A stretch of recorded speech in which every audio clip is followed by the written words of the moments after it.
Okay, I am going to start as well, and I think we are ready to go. So good morning, everyone. My name is Alan Weeks. I'm the Director General of the ELI-NP, the European Research Infrastructure Consortium that is hosting this meeting together today with the three ELI facilities. This is an important kind of moment for us in a sense as a joint organization, because it's the first time that we've collectively held a user meeting with all three of the facilities together at one time, not in one place yet, but we may get to that. We're experimenting a little bit today because we have users here at ELI ALPS. We have users at ELI Beamlines and Nonlinear this morning. And then we have also our colleagues from ELI-NP who will join us online as well. So it's a bit of a technical adventure, but I think it should be fine. We've all gotten fairly used to how to use this equipment and move ahead. So, and I'm happy to greet you, those who are here in person, and those of you who are online with us for this meeting. It's also a big deal because ELI is at a very specific point in the life cycle of the facilities. We've been at all three facilities doing construction for a very long time. The buildings are obviously built, laser systems have been installed and are being installed. Beam lines, experimental stations are being not only commissioned, but actually used. And as of the end of October and going into November, we'll actually have the first users coming in the first joint user call that we launched back in June of this year. So there's a lot of first happening, even though there's already been a lot of science at ELI already as well at the three facilities. Again, the main point here is this is now a move towards joint operations together. So with that, I'll start my presentation, and as I say, just welcome to this presentation. Before we go too deep into the content, which is what's really interesting for people, we have an all-day session today that's being conducted in both or all three facilities. So a couple of rules just to let everybody know what's happening. So the meeting is recorded. We'll be recording it throughout the day. We're going to save the talks and hopefully be able to use those talks and make them available for people who are not able to join us today. We have, whenever you're online and you're asking questions or speaking at any point, and this is a webinar format, so the audience won't be overly engaged. It'll just mainly be during the questioning time. But please put your name and your affiliation on your profile on Zoom. The only speakers mainly will be the panelists. But we do ask you to please post the questions online in the Q&A, and we will absolutely read those out and address those. And when you ask the question, please, again, if your name and profile is there, we'll know who asked it. And if there's any other kind of technical questions that you don't hear something or something's not working, then please let us know in the chat and we'll try to deal with that technically. For those of you here in the audience, we will take some questions as well, and I'll go through the program now a little bit, and we'll talk about how the timing looks for that today and tomorrow. So this is the plenary program. So normally, if we were all together in one location, this would be where we have joint session where everyone's together in one room. We are having the plenary now, and that it's being broadcast in both locations, and we have physical people at both locations. I'm going to give a brief overview, set the stage, so to say, tell the context behind this meeting and where we are with ELI. And then around 9:30, Katalin Varjú will take over, and she will present the ELI ALPS facility, what's the status, but also really particularly what's the status relative to what a user would understand and appreciate. We'll do the same from ELI Beamlines, where Daniele and Margarone will present. We'll take a short break then around 10:50.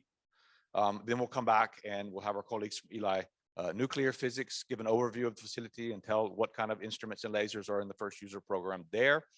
And then after we've looked at the facilities together, then Florian Gliksohn, who's Executive Director of ELI-NP, will give an overview of the user call process. So how you apply for time, how you make a proposal, how we then evaluate the proposals, just a kind of an overview that I think is relevant for everyone. Once we've kind of taken this big picture look and have an understanding what's happening at the facilities, where we are now, and how as a user, one can apply and make a proposal for beam time, then in the afternoon, we'll actually start to get into some of the very interesting things that are happening in terms of science. So we'll have a number of presentations starting at 1 o'clock. And that will go from first, we have 3 presentations from ELI ALPS that will go from 1 o'clock until 2:30. That will be hosted or let's say moderated by Dimitris Kalimberis, who is here with us. And then from ELI Beamlines, Jacob Andresen will lead the session on experiments being done today and proposed also in the future at ELI Beamlines. And then at 4 o'clock, we'll have another short break, and then we'll come back at 4:10 and ELI-NP will present some of the results of their research as well as some of the plans going forward.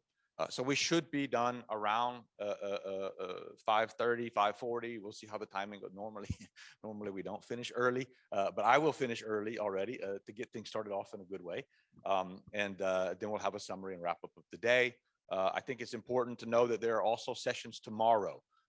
So if you've been on the Indico page and registered, which I presume most of you have, you know that there's also parallel sessions happening here at ELI ALPS tomorrow, and parallel sessions happening already starting yesterday at ELI Beamlines and also tomorrow as well.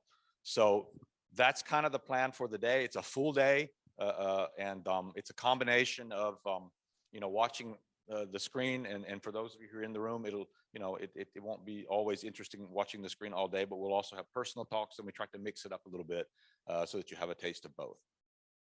So with that, I will go ahead and talk a bit about some kind of bigger picture things for just a few minutes, try to put ELI in perspective.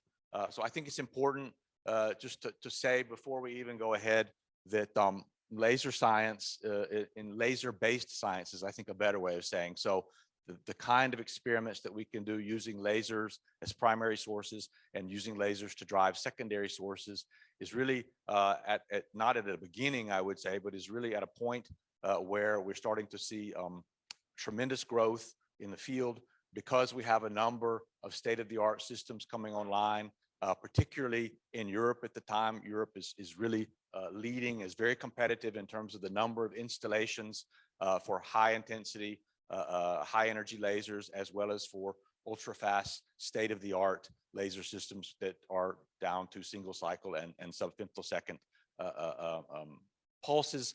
So this is a very exciting time in the world, but also particularly in Europe. We're also, of course, very interested in type of average power experiments and installations, but really we're talking about laser systems that should have a level of reliability that is very high relative to what you normally would find in a laboratory, because we are a user facility, because the aim is to make those systems available for you in a reliable way, and particularly for experimentalists to kind of take the burden away of having to actually deal with and navigate and calibrate laser systems and support that all the time, and focus on the experiments and the science that you actually want to do. In addition to that, as you'll hear today, the ELI facilities, not only are the buildings themselves state-of-the-art and the clean rooms and the laser systems, but we also have additional workshops and laboratories to support as well the users in preparing their experiments and their samples.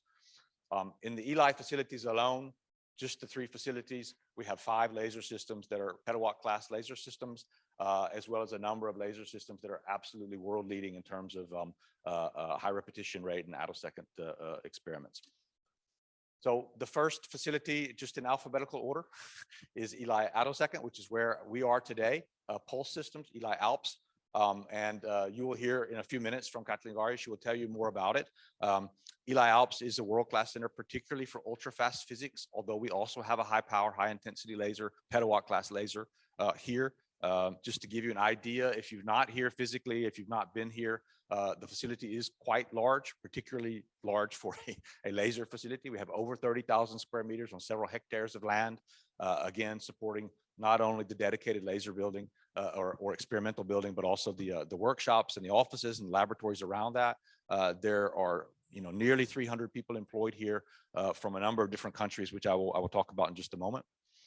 Meanwhile, just outside of Prague, about 20 kilometers outside of Prague in Dolní Břežany, is ELI Beamlines, which is similar in size, also around 28,000 square meters, about 330 people employed from a number of different countries. The focus is a bit different.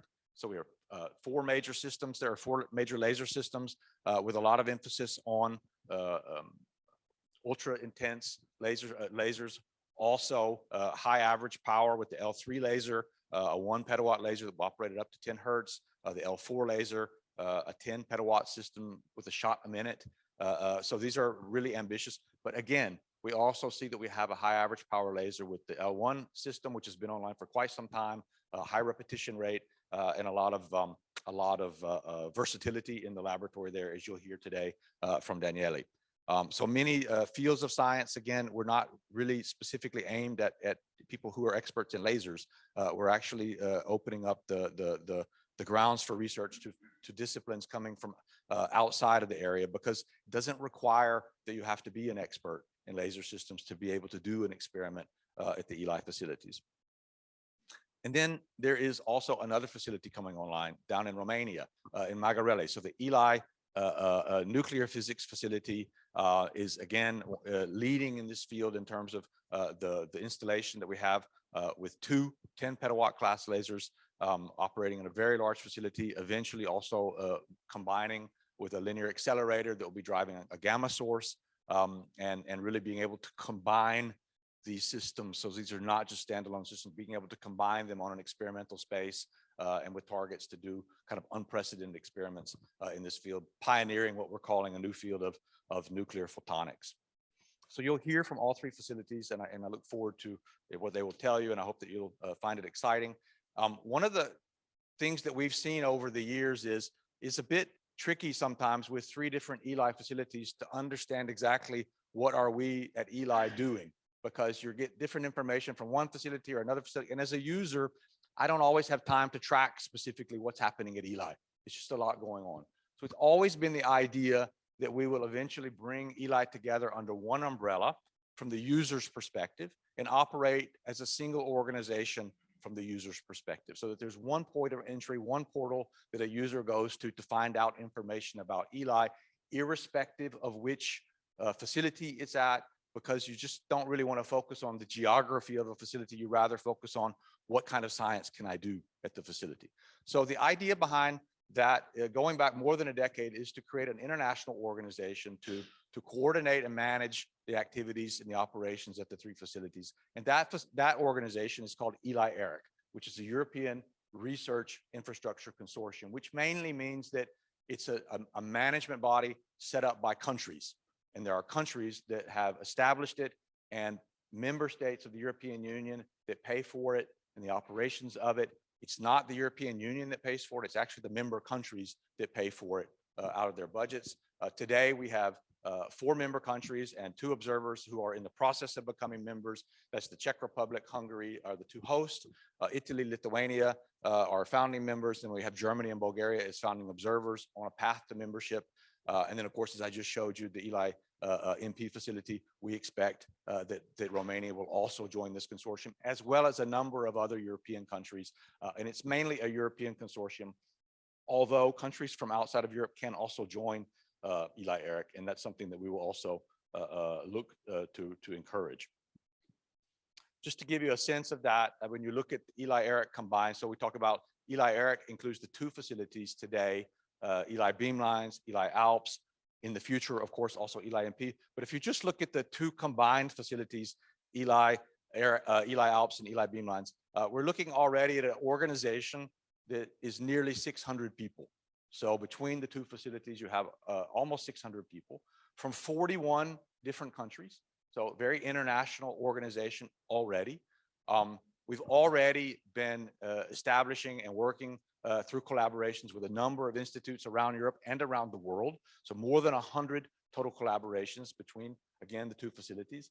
And then the science is taking a next step today and in this time, but we've already been doing science for quite some time at ELI, going back already to some of the first publications in 2014. And you can see that over the years, with the exception of a bump in Corona, we've continued to grow the scientific output. And that's primarily coming from the staff of ELI and close collaborators who have worked with us during the commissioning phase. Over time, we will expect to see this grow, but already nearly 1,000 publications, even during the commissioning and construction phase. So it gives you a sense of the size of ELI. I always, emphasize that any single one of the facilities would already be a world-leading facility in terms of size, scope, what it all has to offer for this field. When you combine them together, and then imagine the third facility joining as well, then you're absolutely looking at probably the premier facility in the world for laser-based research. And that is our goal, by the way. And even though it's a European facility, it is open to the world. And we want to make that very clear that ELI is really an open facility. It's a flagship of ESFRI, which is the European Strategic Forum for Research Infrastructures. And we follow the European Charter for Access, which is based on excellence. So anyone in the world can make a proposal and apply to ELI and be granted beam time.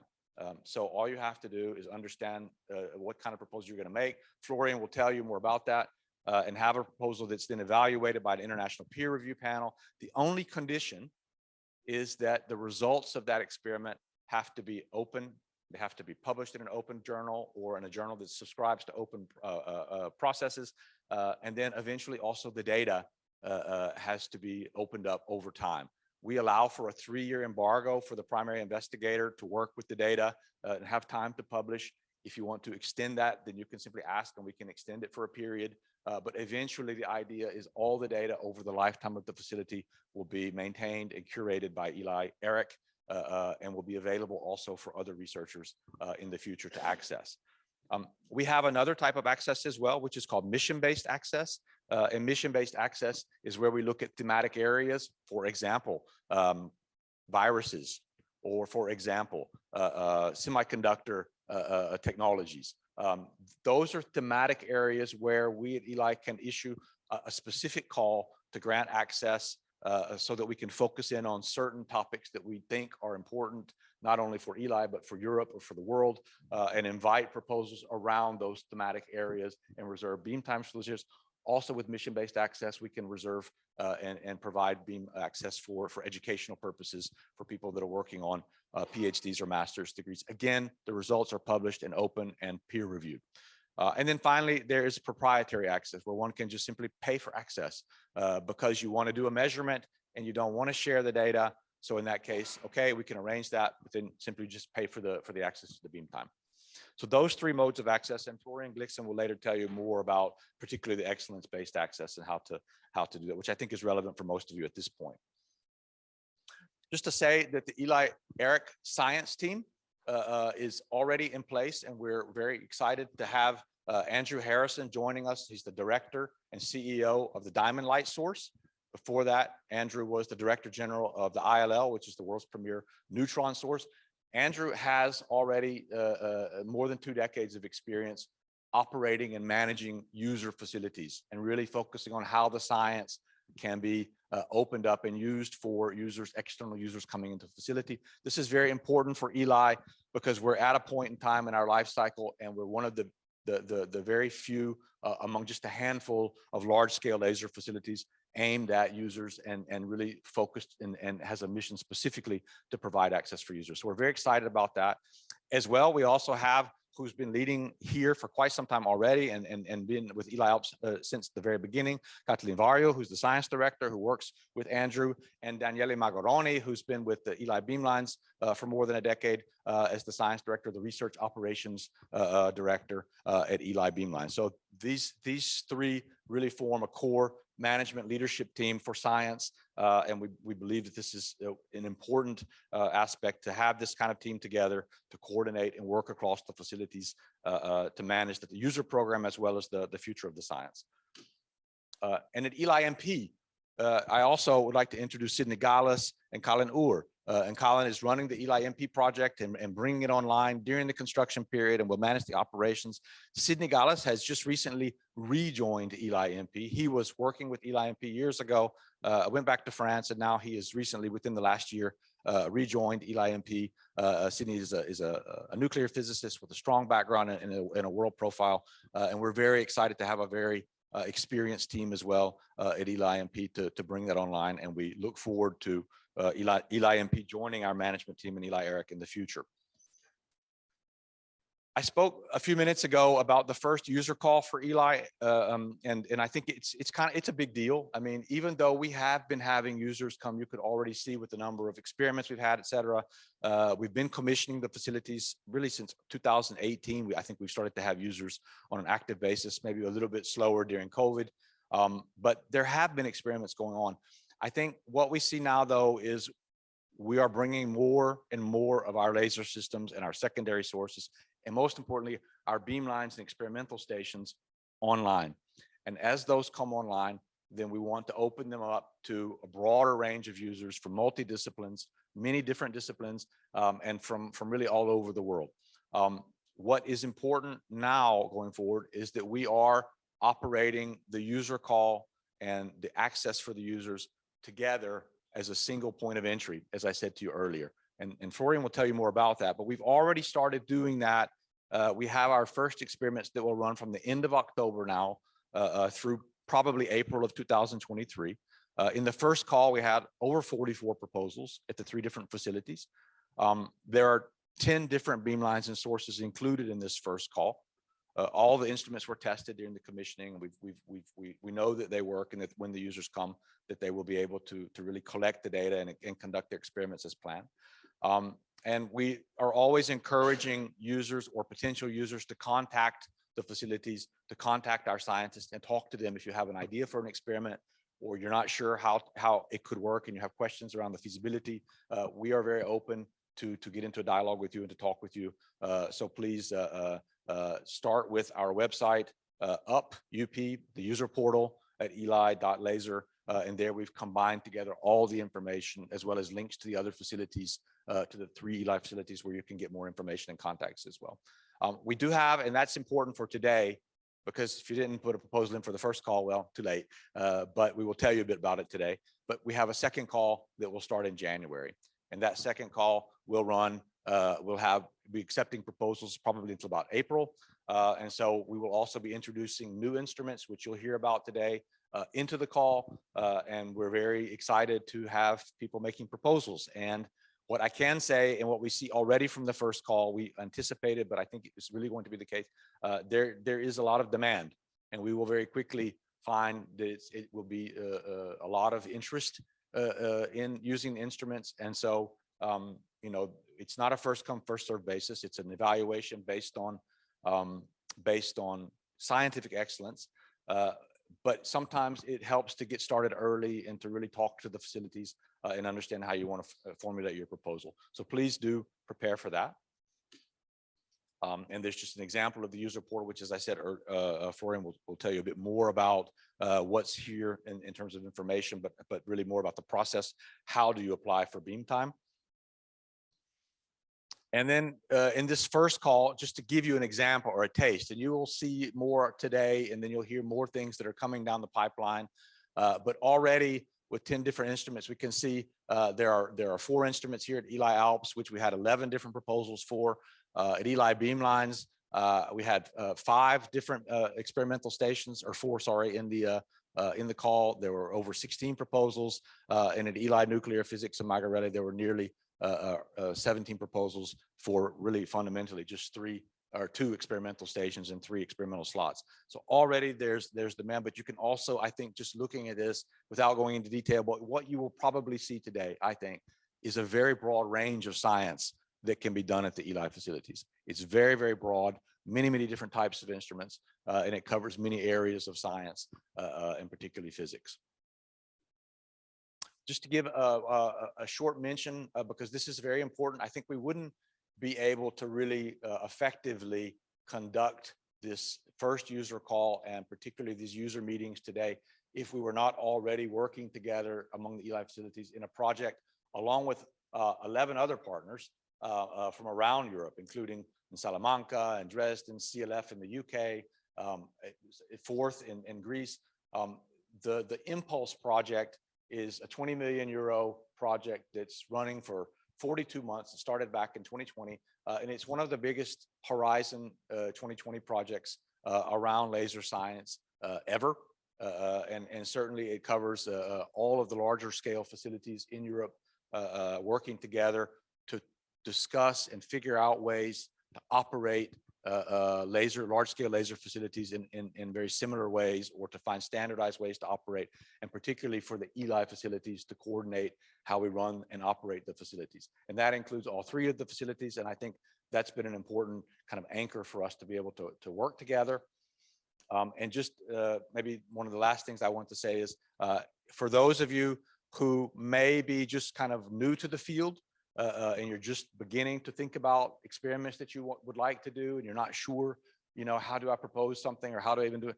Every year at ELI, we sponsor a summer school, which is aimed, particularly at students, masters, PhD, even maybe some effective undergraduates or postdoc from a field that you don't know much about how to work in this area. So you're kind of curious, how could I make a proposal? So the ELI Summer School is very open. We had the 7th one here at Szeged this year. And I think we had over 50 people here in person and over 132 people online from 28 different countries. So just to encourage you, if you're not yet ready to make a proposal, or you don't feel comfortable making a proposal, contact us, let us know, and we'd be happy to already sign you up for next year's LS ELI Summer School, which next year will be held in Dolní Břežany at ELI Beamlines.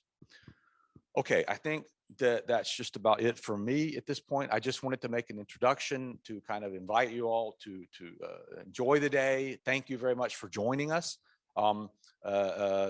Again, we have a full program in front of us, but we'll take some breaks along the way, so you'll be able to drink coffee or do whatever. And then the last thing I would like to say, the very final word from my side before I hand it off to Katalin, is after we are done with this workshop, we will come back to the mailing list of users, the one that we invited you here and sent you information about, and we will come back to you and ask you to participate in some surveys and to give us feedback, because this really is a user workshop for users. It's for you. It's not for us. In a sense, it's our job to provide an environment whereby you can come and use ELI. You have to tell us, what can we do to improve this? We've experimented this year, for example, with having the user meeting, including 3 facilities, online and in person. Maybe that's a good format. Maybe it's not. We're flexible. We're willing to listen. So please do participate in that survey. Let us know what kind of things you would see. Like at other large-scale facilities in the future, we would like to see the users kind of take the lead and tell us, what kind of program do you want from ELI? And we would like to just facilitate that, and eventually that the users organize and in the future even host these meetings as a user community. So with that said, I will now hand over the microphone, or maybe you want to use a different microphone, to Katalin, who's here with me. Okay. Thank you, Alan. So welcome everyone, online and in person. This is an adventure when we are going to have this user workshop at 3 different sites. I'm really excited to see how it goes. It is my pleasure to welcome you on behalf of ELI ALPS, which is one of the 3 ELI facilities and a member in ELI ERIC. So, I am Katalin Varjú, and I am the science director here. I would like to tell you about our facility and how we are progressing with the installation of equipment, specifically about the user perspective. So I would like to tell you what equipment we have already commissioned and what is in the current user call that Alan has already mentioned, and what is coming into the next call, because we are already preparing for the next call. We are preparing, serving a broader range of users.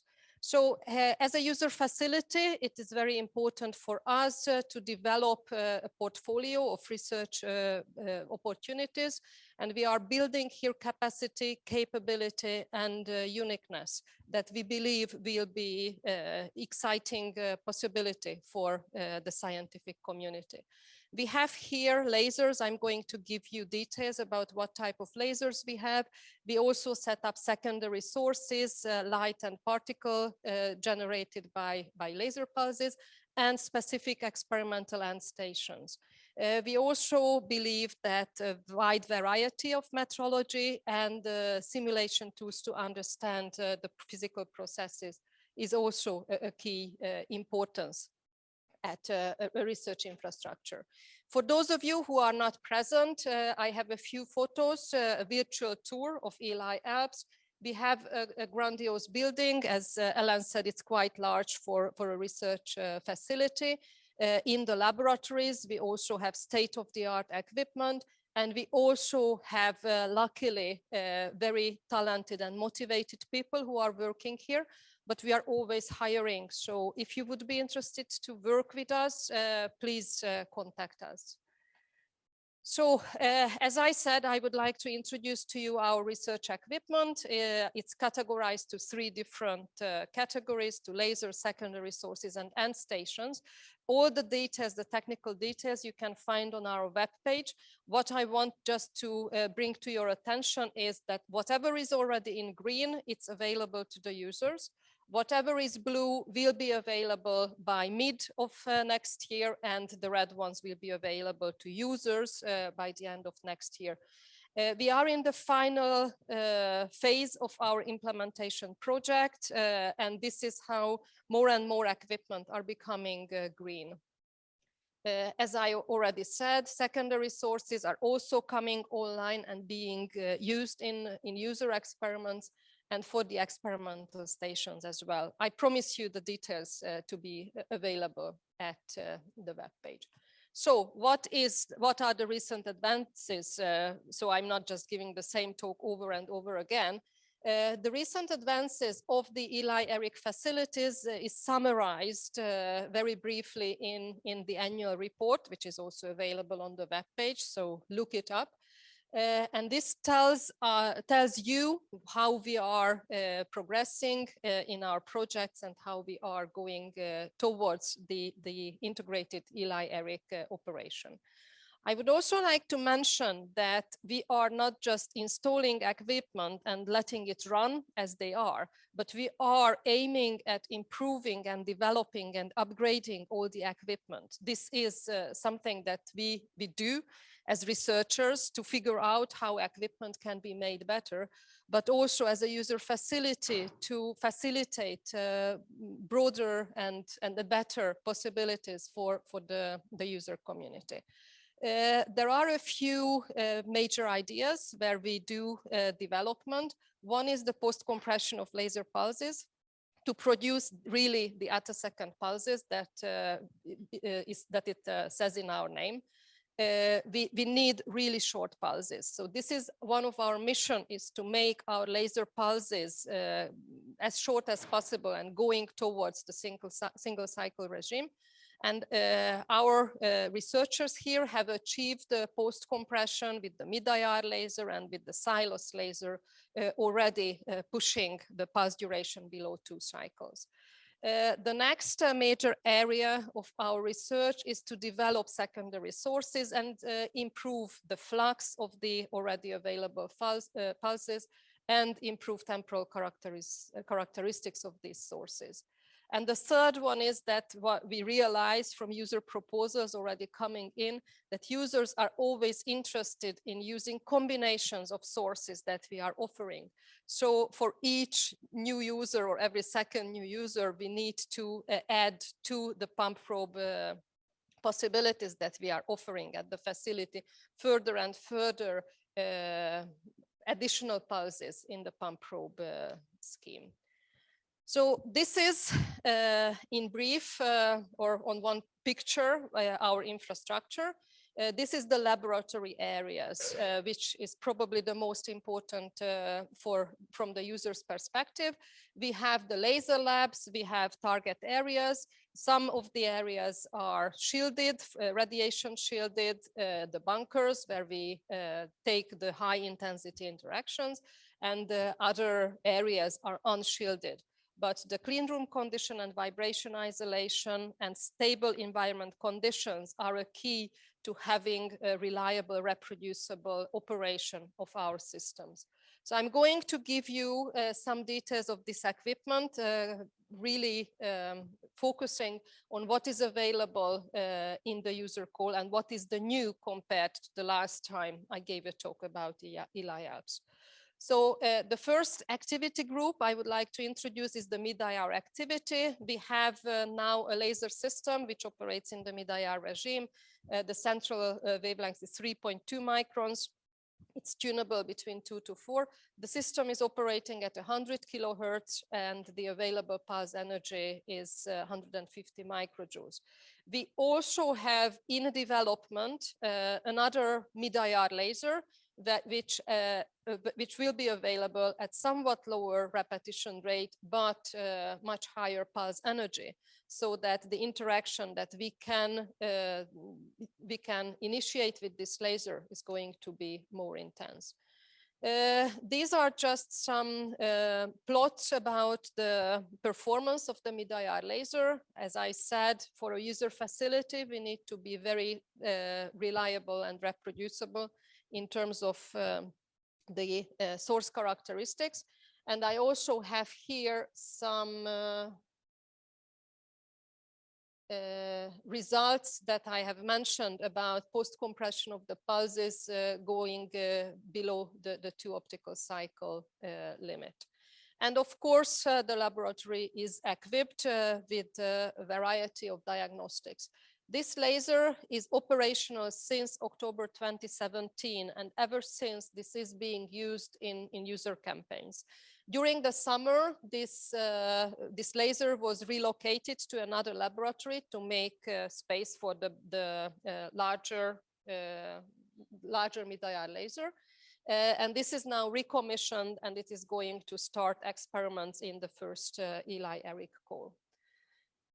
About the mid-IR high energy laser, as I said, it will offer at a lower repetition rate higher pulse energies, and there are different outputs, different configurations. So we can do experiments with 3.2 micron, 1.6 micron, and different compression will be achieved for different pulse energies. The main point about commissioning a high energy mid-IR laser is that we will be able to generate high harmonics with this laser.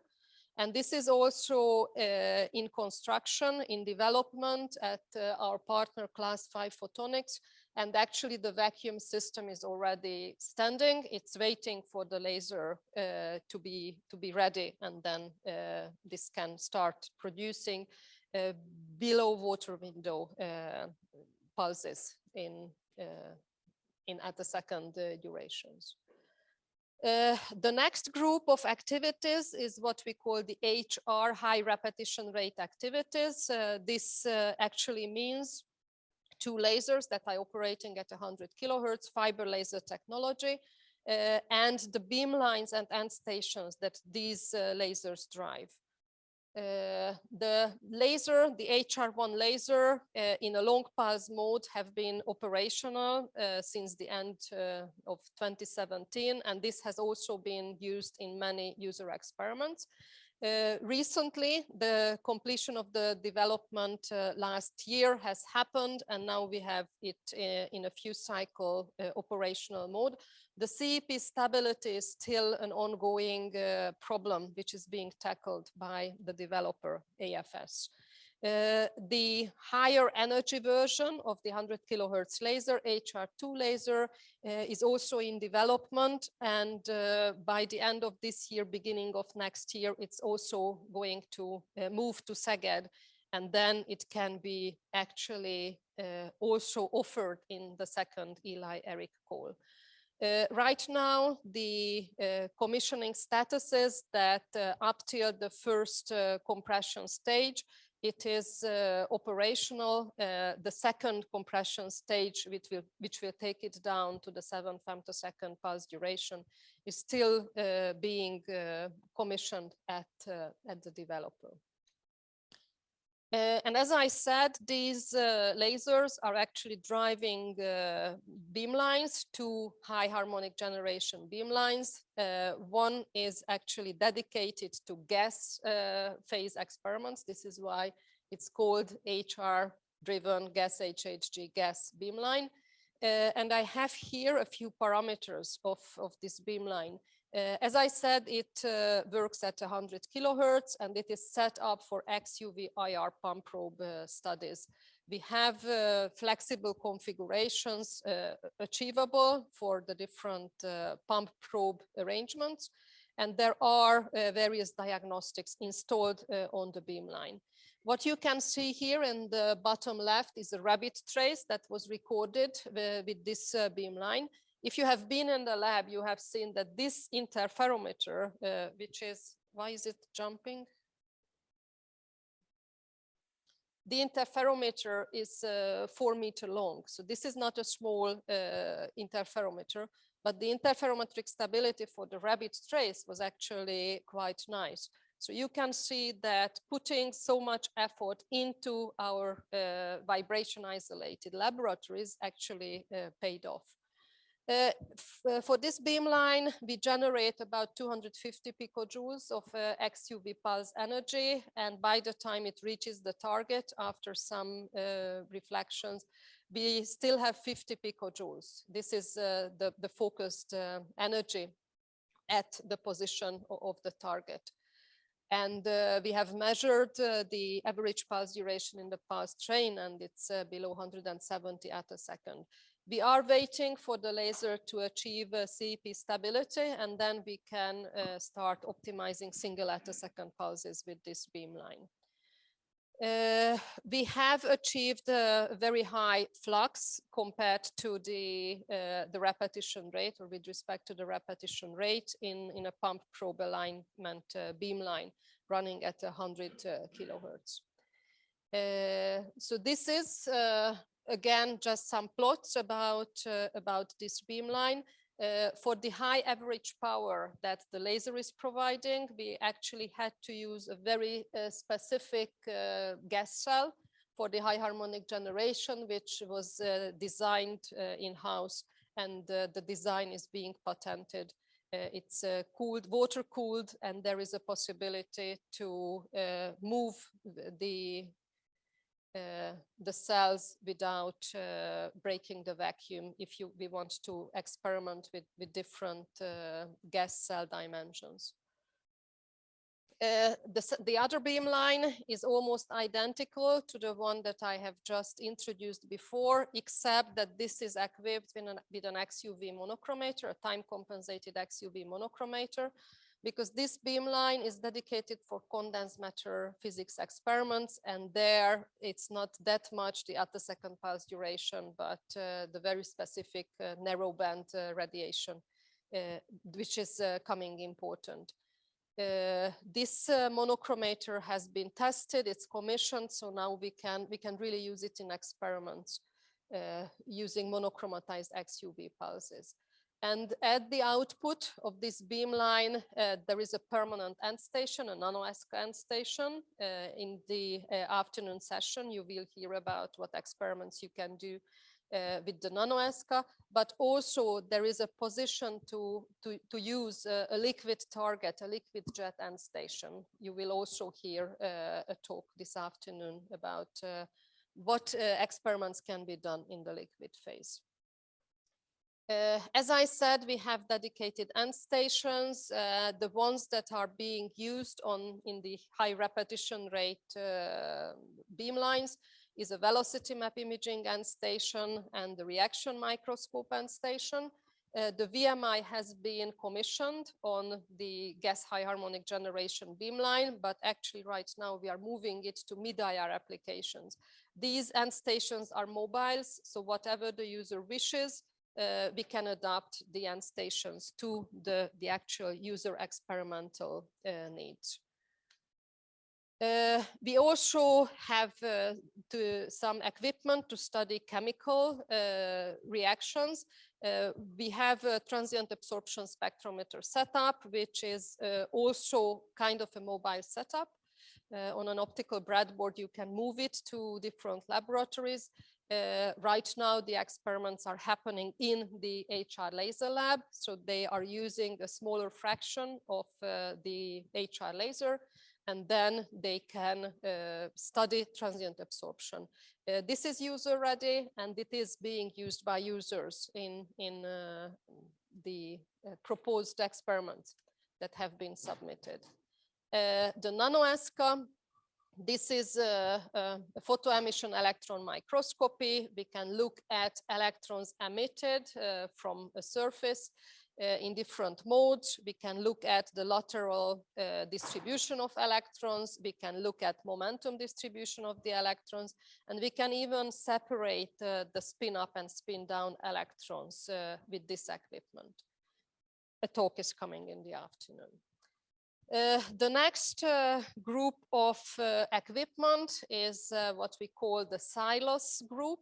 This is based on a laser which operates at a kilohertz repetition rate. And this started off as one laser, a 1 kilohertz rep rate laser. But in the meantime, this group of activities actually evolved. We have the kilohertz laser. We also have an experimental alignment laser that can mimic the peak power of the Silos laser at a lower repetition rate to set up experiments while the main Silos laser is used otherwise. And also we have in development an upgraded Silos laser, Silos 3, which will actually reach the above 100 millijoule pulse energy. And with these lasers, we are driving many interactions. There are some loose focusing interactions generating gas high harmonics. There are 2 beamlines for these interactions. And in this shielded area, in the radiation protected area, we also have 4 outputs from the beam transport. 3 of these is with permanent experiments. The 4th one is a free spot for users who wish to use other equipment than what we have available. These 3 permanent positions are for surface plasma high harmonic generation, electron acceleration, and we have a user activity with a long-standing permanent user who is aiming at generating neutrons using the short laser pulses and using it in various applications. So the Silos 2 laser, this is the 30 millijoule version, CEP stabilized 1 kilohertz, 7 femtosecond-ish. Why is it keep moving? Can I go back? Yeah, sorry about that. This laser has been installed in 2019 together with the alignment laser, and they are actually serving this permanent user and setting up the beamlines right now. We believe that by the next ELI-ERIC call, this can be also offered to the user community. So as I said at the beginning, one emphasis here of the development at ELI ALPS is the post-compression of laser pulses. And our researchers have achieved a post-compression to below 2 optical cycles, so 1.4 optical cycle. This is for the alignment laser. They started off with 12 femtosecond pulses, and it's not just that it's a very short pulse, but it's relatively high energy. So we have above 10 millijoule compressed to 1.4 optical cycle. This beam is now, these pulses are being used by this neutron generation beamline, the user campaign. This post-compression stage is dedicated to the target area, but we are planning to set up further post-compression stages so that each beamline where it is interesting can also use these post-compressed pulses. Regarding the Silos 2 laser, there has been some development to make the laser pulses more user-friendly. One is about the spatial filtering, because the original pulse, the beam profile of the Silos laser is top hat. When you focus it, it's not that nice. So now we use spatial filtering to make it more, it's a better laser for applications in the target areas.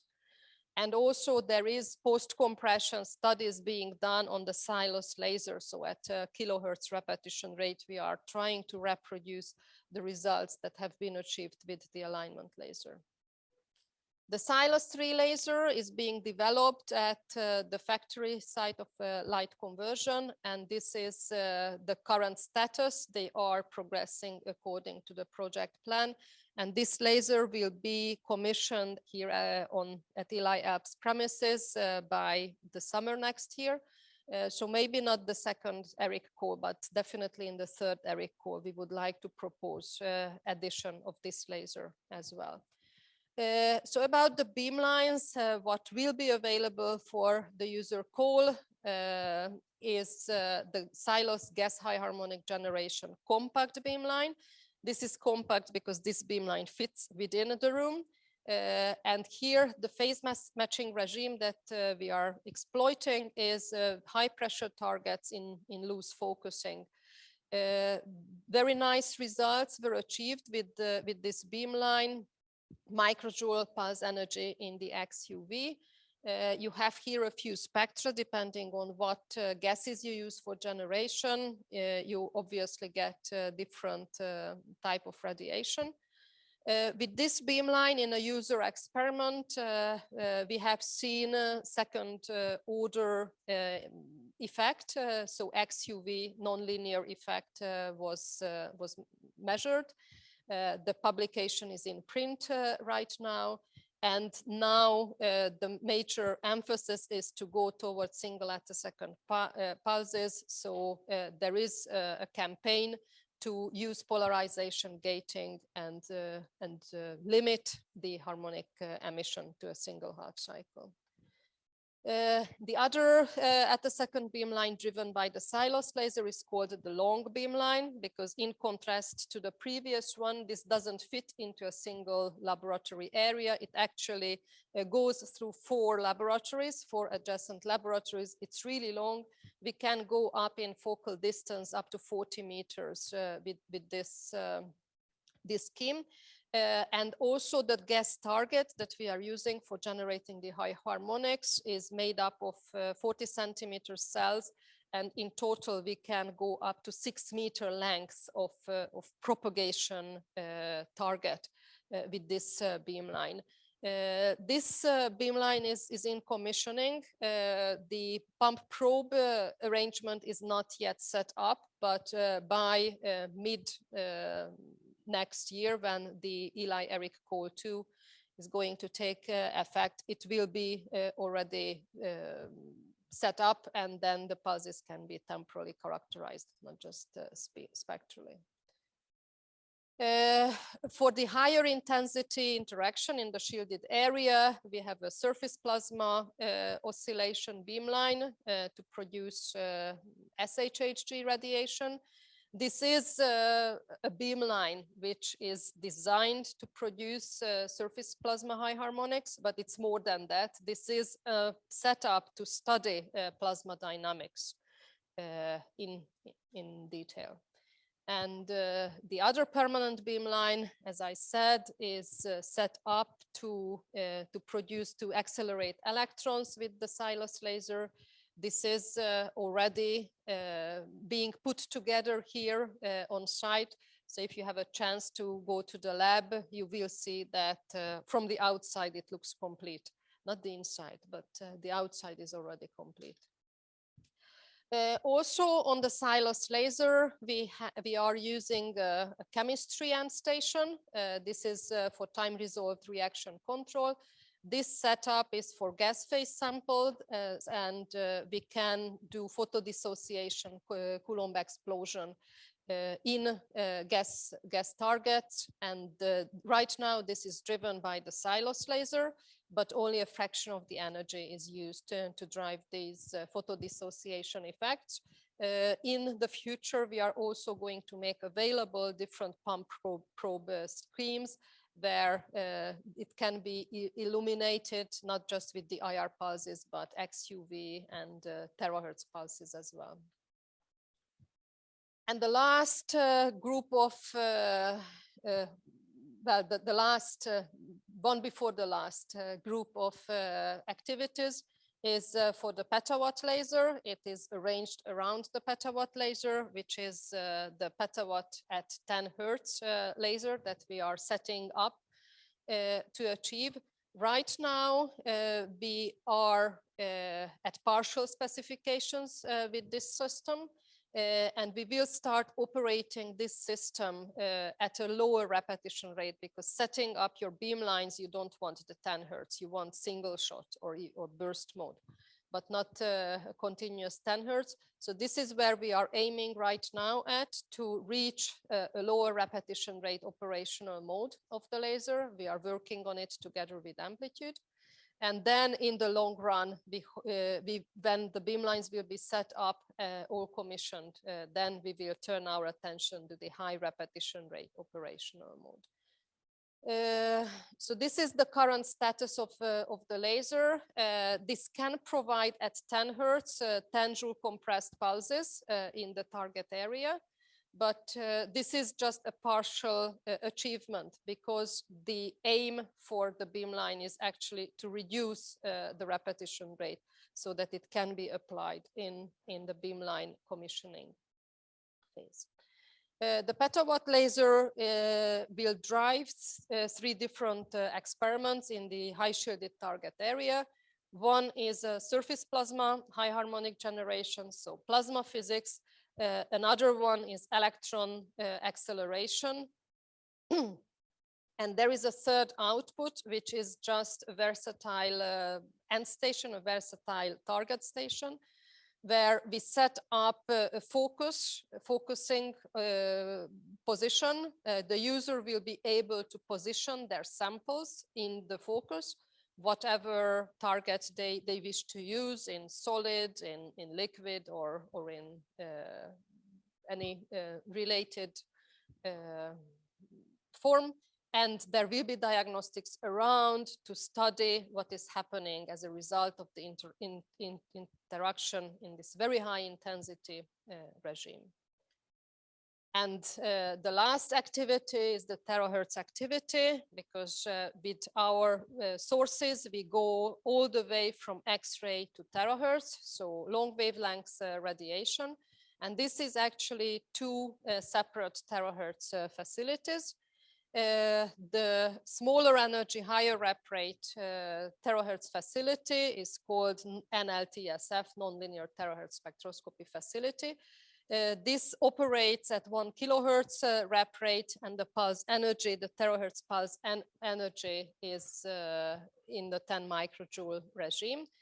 And this is a very good example of what I said, that we set up having a certain pump probe scheme, terahertz, and then as a result of user experiments, the development of the system now led to a very versatile pump probe possibility, which is available in the experiments. So we have now in the pump probe scheme further pulses available in white light or in second and fourth harmonic of the driver. This system has also been recommissioned during the summer. So this is now in a new laboratory, and the plots that I have on the right are actually measured after this relocation has happened. The other terahertz source operates at 50 Hertz. So at this cost, we can actually reach higher terahertz pulse energies of the millijoule range. And these are also measurements from the system that is set up. And both of the terahertz facilities are user ready. The first one was, the smaller one was in the first call. We are hoping the second one we can also put into the secondary call. And finally, I would like to mention, as Ellen said, it's very important that it's not just state-of-the-art lasers and end stations and secondary sources we have here, but we also have auxiliary facilities that can be used by the users, different workshops, mechanical, electrical, and optical facilities. We have nanofabrication laboratory, very high standards with a focused ion beam and an electron beam lithography machine. And this can be used by the users to produce samples that they would like to investigate in the NanoESCA, for example. And we are also set up for radiobiology experiments. Our colleagues worked on a zebrafish embryo model to be able to test the different biological effects of pulsed radiation. And with this, I am asking your attention. Everyone is reminding me I have to stop, but I'm going to stop in time. I would like to thank you for your attention. I would like to thank you for being interested in ELI. Please keep up with our user calls. The second one is coming in January. I'm trying to repeat it so that you will remember. Please contact us if you have any questions related to the ELI facilities, about the user calls, and how we can be of service to you. Thank you. Okay, good morning, everyone, both groups, online and in person. For those who are here at ELI Beamlines, welcome to our facilities. I can see many familiar faces, but I hope those of you who could not make it today will do it as soon as possible. The best way is to come here and perform an experiment. Well, I'm going to give you a general overview of the current status of our technologies, the operation of our technologies. Here, similar to what was just discussed for ELI ALPS, when I say technologies, I mean 3 groups of technologies: lasers, our primary sources; secondary sources, what we call beamlines; and the user station. So you are going to see a broad range of those technologies today.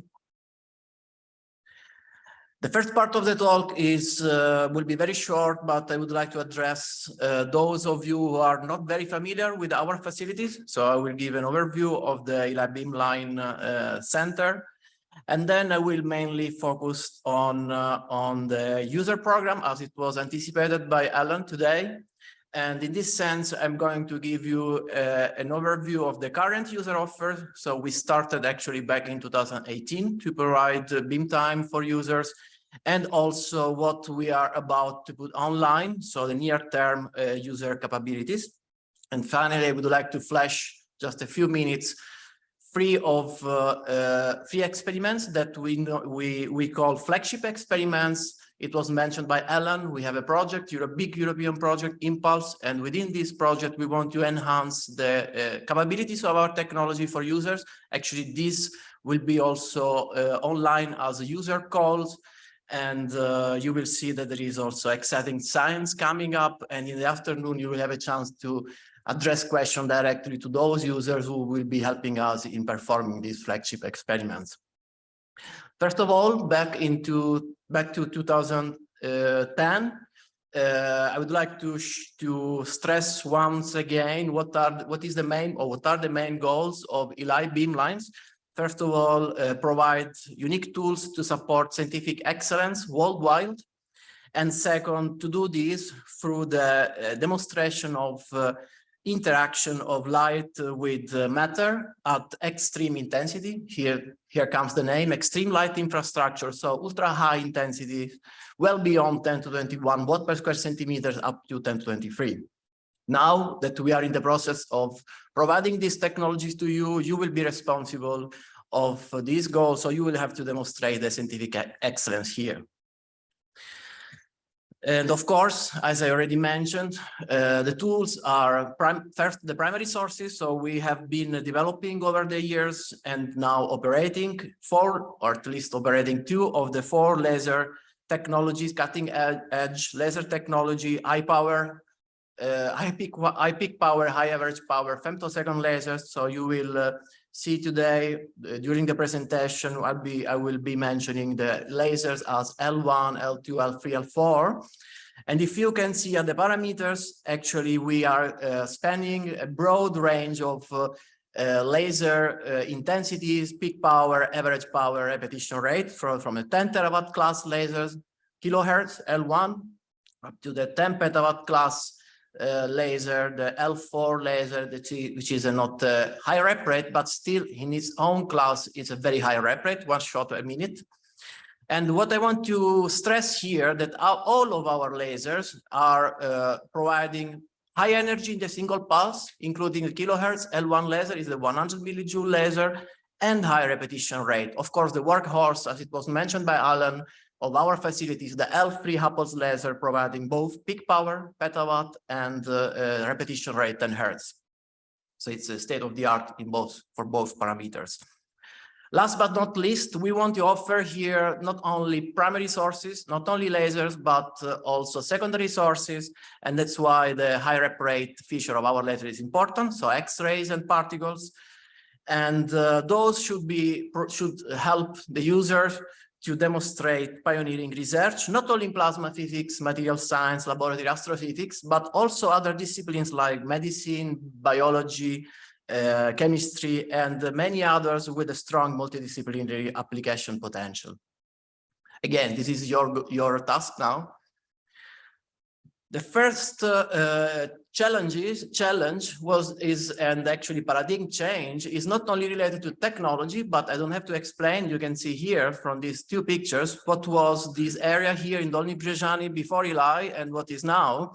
You can see here also the HILES project, not only the ELI Beamlines. So this is our sister project. The director of HILES, Tomasz Macek, is here, and actually is not by chance, he's sitting close to our facility director. There is a very strong synergy also with this national project, and I can see Roman is familiarizing with Tomasz.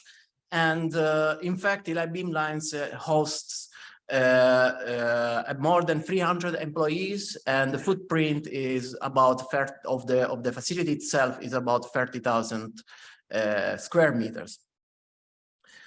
Yes, this is a layout of our facilities, or of a part of the facility which we call laser building. This consists of 3 floors, the support rooms on the first floor, or support technology on the first floors, and then the lasers on the ground floor, L1 to L4, as I said before, from kilohertz, 100 millijoules, up to 1 shot per minute kilojoule laser that is available also in uncompressed fashion.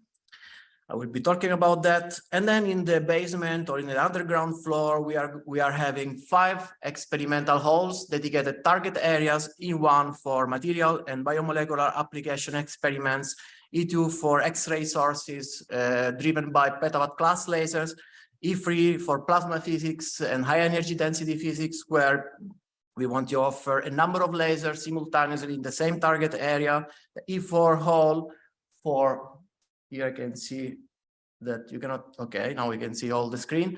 E4 hall dedicated to ion acceleration and application, the E5 hall dedicated to electron acceleration and laser undulator radiation.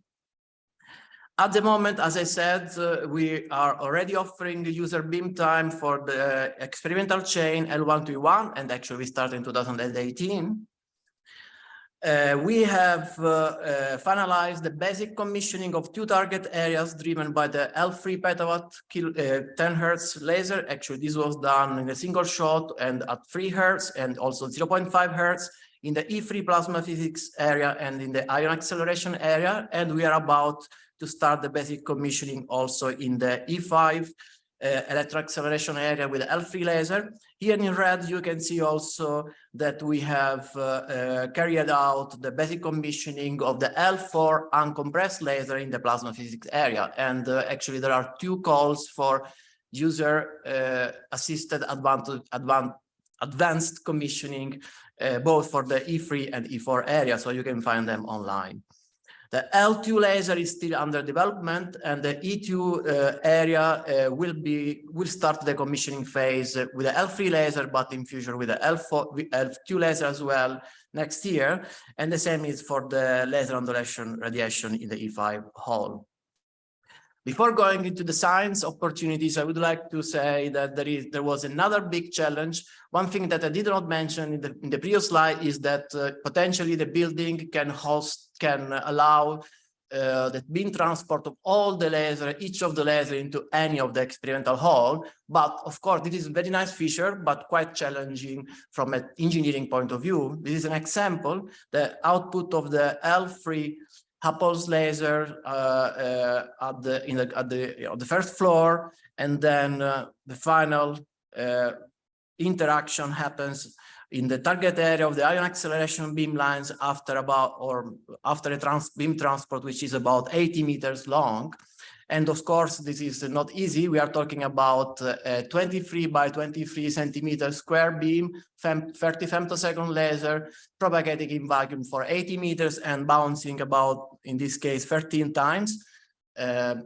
8 mirrors in the beam transport, 5 in the vacuum chamber. So the good thing, the good message here is the pointing stability of the laser, which is very good at the output of the compressor, about 1 microradian, is preserved after 80 meters of beam transport. And this is what we measured, you can see here, in the target chamber of the ion acceleration beamline. So we can, in fact, focus or shoot on targets at 0.5 hertz with a linear fluctuation of less than 1 micrometer. On the right, you can see a typical day of operation in shot on demand mode. So the user will be able to get several hundred of shots in shot on demand mode, but of course they can get much more, thousands of shots in a 1 hertz operation, or even more at 10 hertz. Let me move to the core of my presentation. So I want to show you what we can offer today and what we can offer tomorrow in terms of user experimental campaigns. As I said, the L1 to E1 chain is already online and available. The L3 to E4 chain will be available starting from January. So in January, we are going to launch to include this chain into the ELI call number 2. But there is, as I said, an open call already running for user-assisted commissioning. Similarly, we will be doing for the L4 uncompressed beam at the moment, so kilojoule nanosecond beam with shaping capabilities to the E3 experimental platform for plasma physics. Okay, about the L1 laser, the Allegra laser, the design specs are 100 millijoules, about 15 femtosecond laser. Currently, the laser can run at around 50 millijoules. One thing that I want to say is that this laser is complementary to the one that has been, or to those that have been presented from ELI ALPS. This is a relatively long pulse system, ultra high contrast. So it's an OPCPI system, very good for interaction, not only with gas, but also with solids. And in principle, the physics that you can drive with these lasers is different compared to the single cycle laser. Here, we don't have single cycle lasers at ELI Beamlines, and the user offer is definitely complementary. So we are also in synergy with our colleagues from ELI ALPS, and we hope we can even enhance this synergy, definitely enhance these synergies thanks to the opportunities offered by ELI infrastructure. Okay, this is a layout or a picture from the experimental hall number 1. You can see also the names of the responsible person for the different beamlines, target areas. So if you have questions, you can ask them, take the opportunities of being here or online during the workshops that are running. Yesterday we started, but tomorrow there will be other parallel session, exciting parallel session.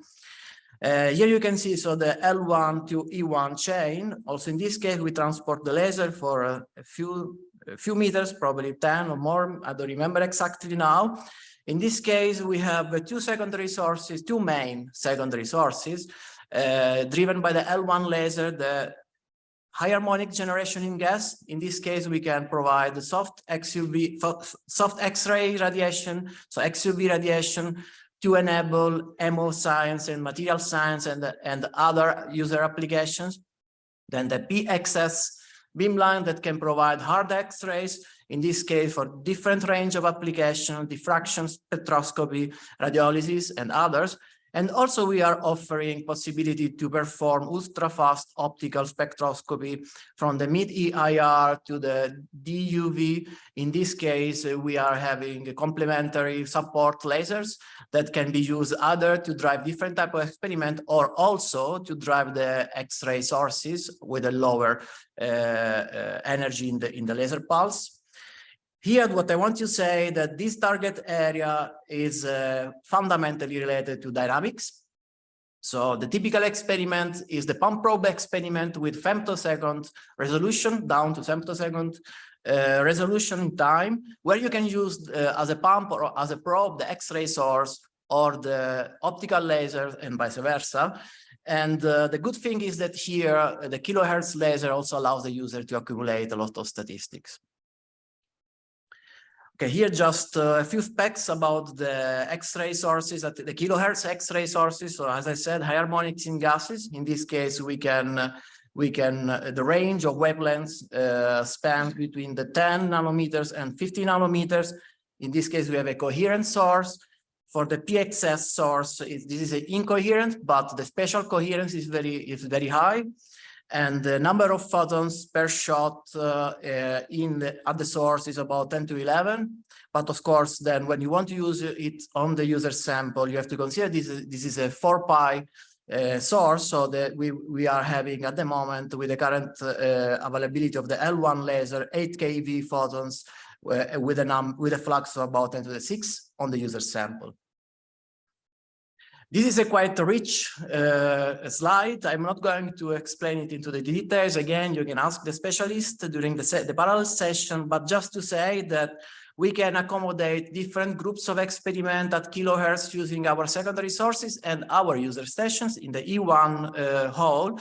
First, the user station is known as a MEC chamber, and in this case we can accommodate user experiment with coherent XUV radiation, so the harmonic generation, and typically this is used for investigating hemoscience, but also coherent diffractive imaging. Another group of experiment are performed in the T-Rex hard X-ray station, where our user normally perform experiment in the field of diffraction, X-ray diffraction, and spectroscopy, but in future also pulsed radiolysis.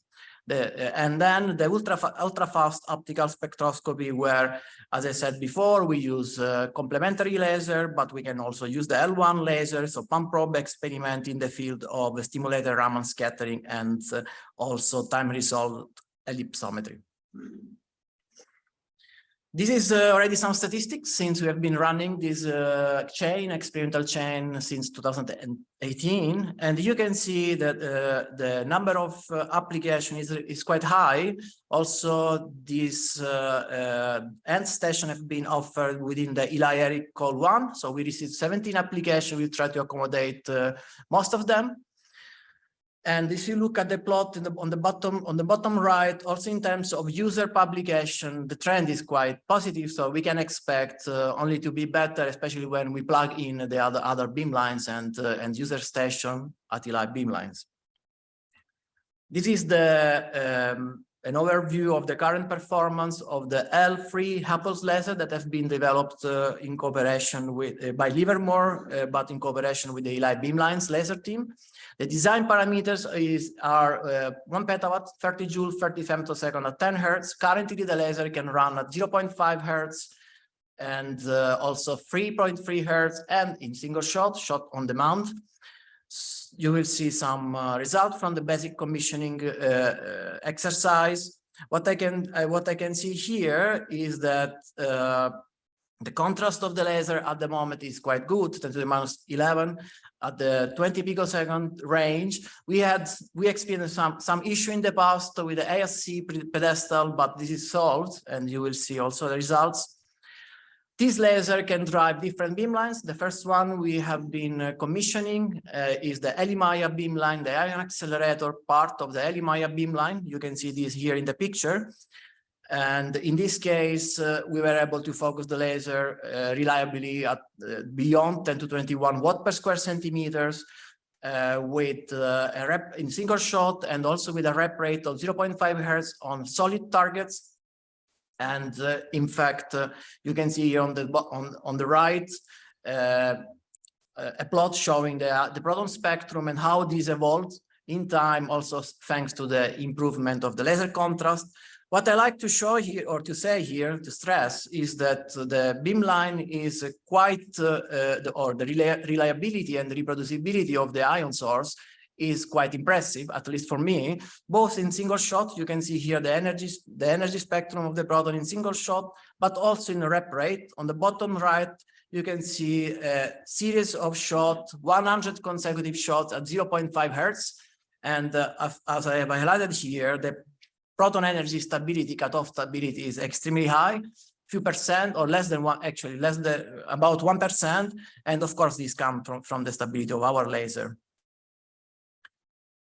The second section of the beamline, the ELI-MED, what we call ELI-MED beam transport and the user station has to be developed. So the call is open for user-assisted commissioning. So we are planning to do it in the first half of the next year, actually in spring next year. In this case, the user community that we want to address is a broader one. So in this case, it's not coming from the laser plasma community, but the users are coming.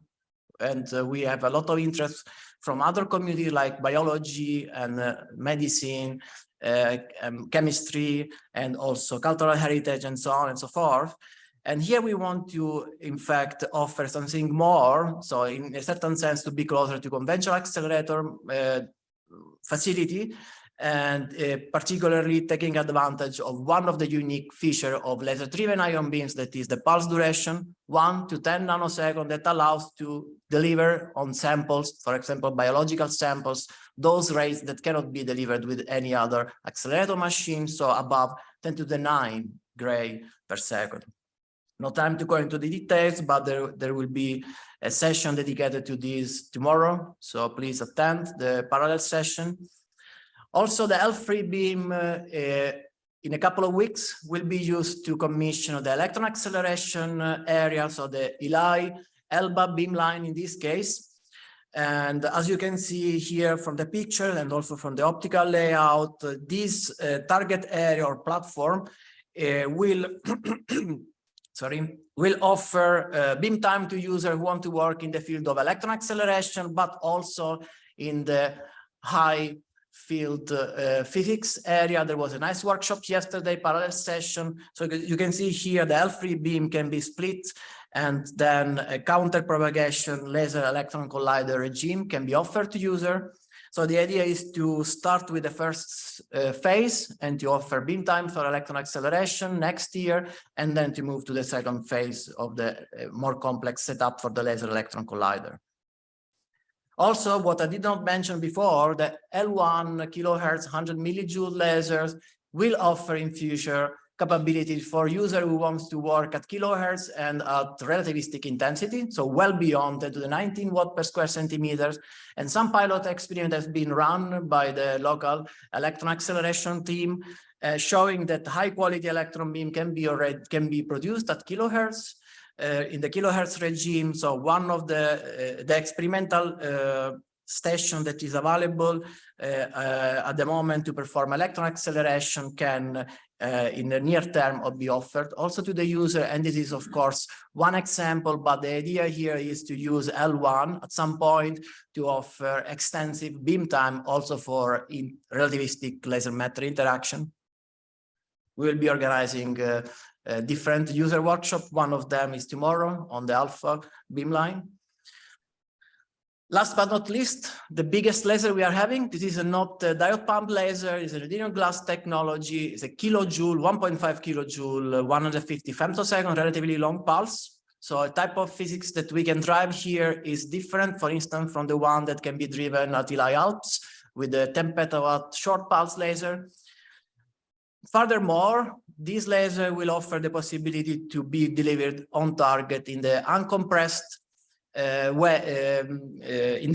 regime for about 1.2 kilojoule between 0.5 and 10 nanoseconds, one shot a minute or one shot every 2 minutes.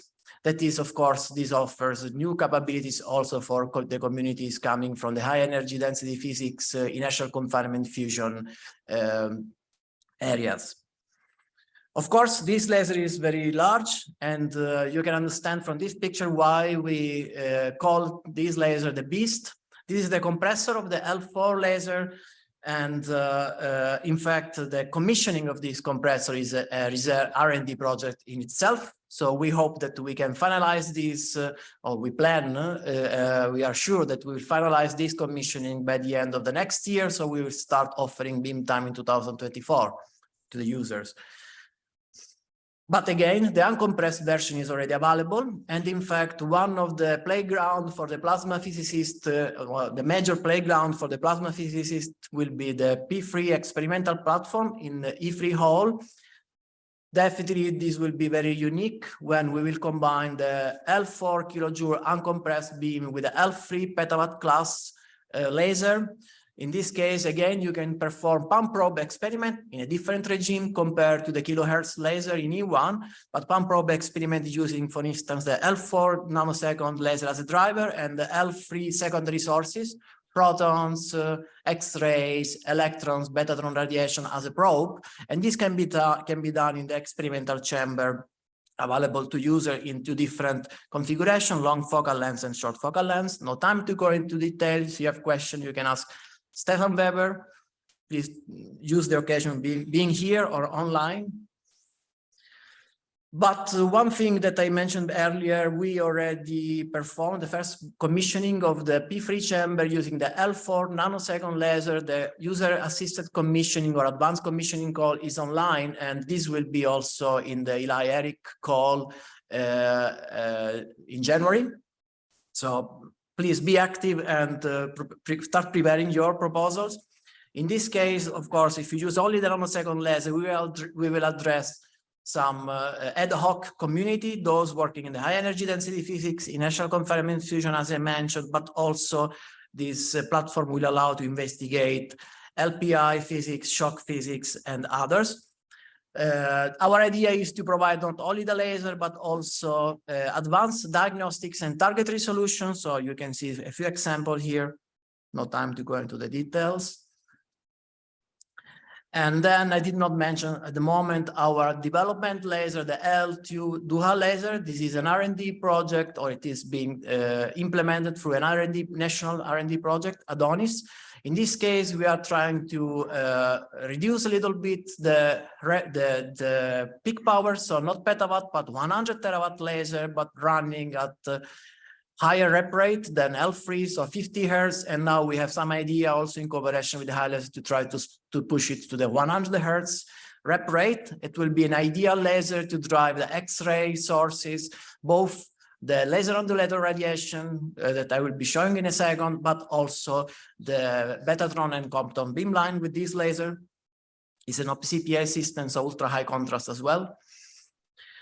And this is the Lewis beamline. This is the laser undulation radiation. It's also we are implementing this beamline through an R&D project, Adonis, but the project is also, or the beamline is, and the team is also part of a larger consortium, larger European project known as Eupraxia. Probably you're familiar with that. In this case, also we have two phases. The first one incoherent radiation, and then we'll move to coherent radiation over the years. So to, in a certain sense, to mimic, to have a free electron laser, a compact free electron laser in a room of about 50 meters or so. And then I mentioned this already, the Betatron Compton X-ray sources that can be driven both with L3 and with the L2 laser in the E2 room, but also in the E3 hall for a backup, as a probe beam. For the plasma physics area, here you can see the specs for the Betatron case and for the Compton case. So I believe this is also an interesting source for future users, and we plan to start the basic commissioning next year. So as I promised, just a few slides about the flagship experiment. I already defined those experiments. Please also attend the talks we are going to have today in the afternoon. So the users themselves are going to talk about these experiments. The first one is on studies of collective dynamics at the nanoscale using intense spectrally tunable XUV pulses from high harmonic generation. So in this case, we take advantage of the flexibility of the L1 lasers, of the flexibility of the secondary sources in one, and the availability of the user stations. The second one is on the capability of probing dense laser plasma with ultrafast X-ray and accelerated particles. And this is important in the context of inertial confinement fusion and laboratory astrophysics. As I said before, in this case, we are going to combine multiple lasers in the P3 experimental chamber. And then also the third, not the second, it's a mistake here, flagship experiment. We named this FLAME, Flash and Ultra High Dose Rate Radiobiology with laser accelerated ion beams for medical research. There will be an interesting talk by Marco Borghesi in the afternoon, that we described similar type of experiment. In this case, we want to take advantage from having not only a laser at high rep rate, but also a beamline dedicated to ion acceleration and to clinical dosimetry, including user station for in-air sample irradiation, both in vitro and in vivo. So here we have also a close cooperation with a group from ELI ALPS working with the zebrafish samples, biological samples. So please attend the talk and also the workshop tomorrow. Last but not least, that is the main reason why I believe you are here. So we have been successful launching the first ELI ERIC user call, and we have finished the evaluation of the proposals. So soon the schedule will be available. You still have a couple of days to apply for the ELI Beamlines user-assisted commissioning call, both for the ELI Maya area and with L3 and for the P3 chamber with the L4 nanosecond laser. And soon, in January, as it was mentioned earlier, we are going to publish the second ELI ERIC call. In this case, we want to include the L3 Apples laser capabilities for in one or probably two target areas, and also the L4 Atom kilojoule capabilities. As you can see, there are more than 300 people waiting for you, to welcome you early next year to perform experiment here at ELI Beamlines. So it's time for question. I will be very happy to accept any question from you, and thank you very much.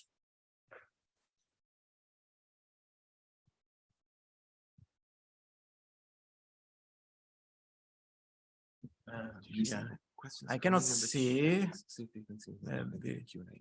Yeah, there is a question from Sylvie Jacquemot. The stability of the L3 to E4 transport, if proven at an energy level of 10 joule, will it be kept at full energy? I cannot answer it very accurately, but I don't see any reason why this will not be kept at 30 joules. Now, of course, with the close, if we run the laser at up to 1 hertz, that is what it was basically already tested. Of course, when we go up in the rep rate at full power, 30 joules, 3 hertz maybe already, but definitely 10 hertz, there will be thermal loading effect that we need to investigate. So I cannot answer, but in a single shot and up to 1 hertz, we don't see any reason why it should not be kept. I hope I answered the question.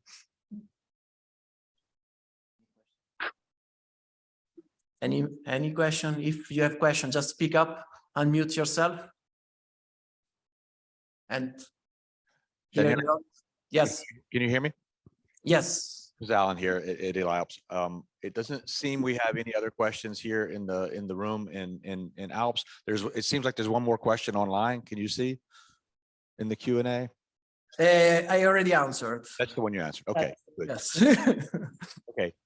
So probably at that point, if there are no additional questions on either side, then I think we have scheduled, we're a little bit early, but that's okay. We'll go ahead and take a break now for about 15 minutes, and then we'll come back and then we'll have the introduction, the presentation from ELI-NP, okay?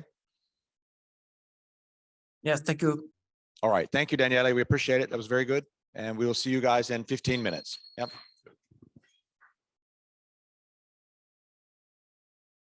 Hello to everybody from ELI-NP.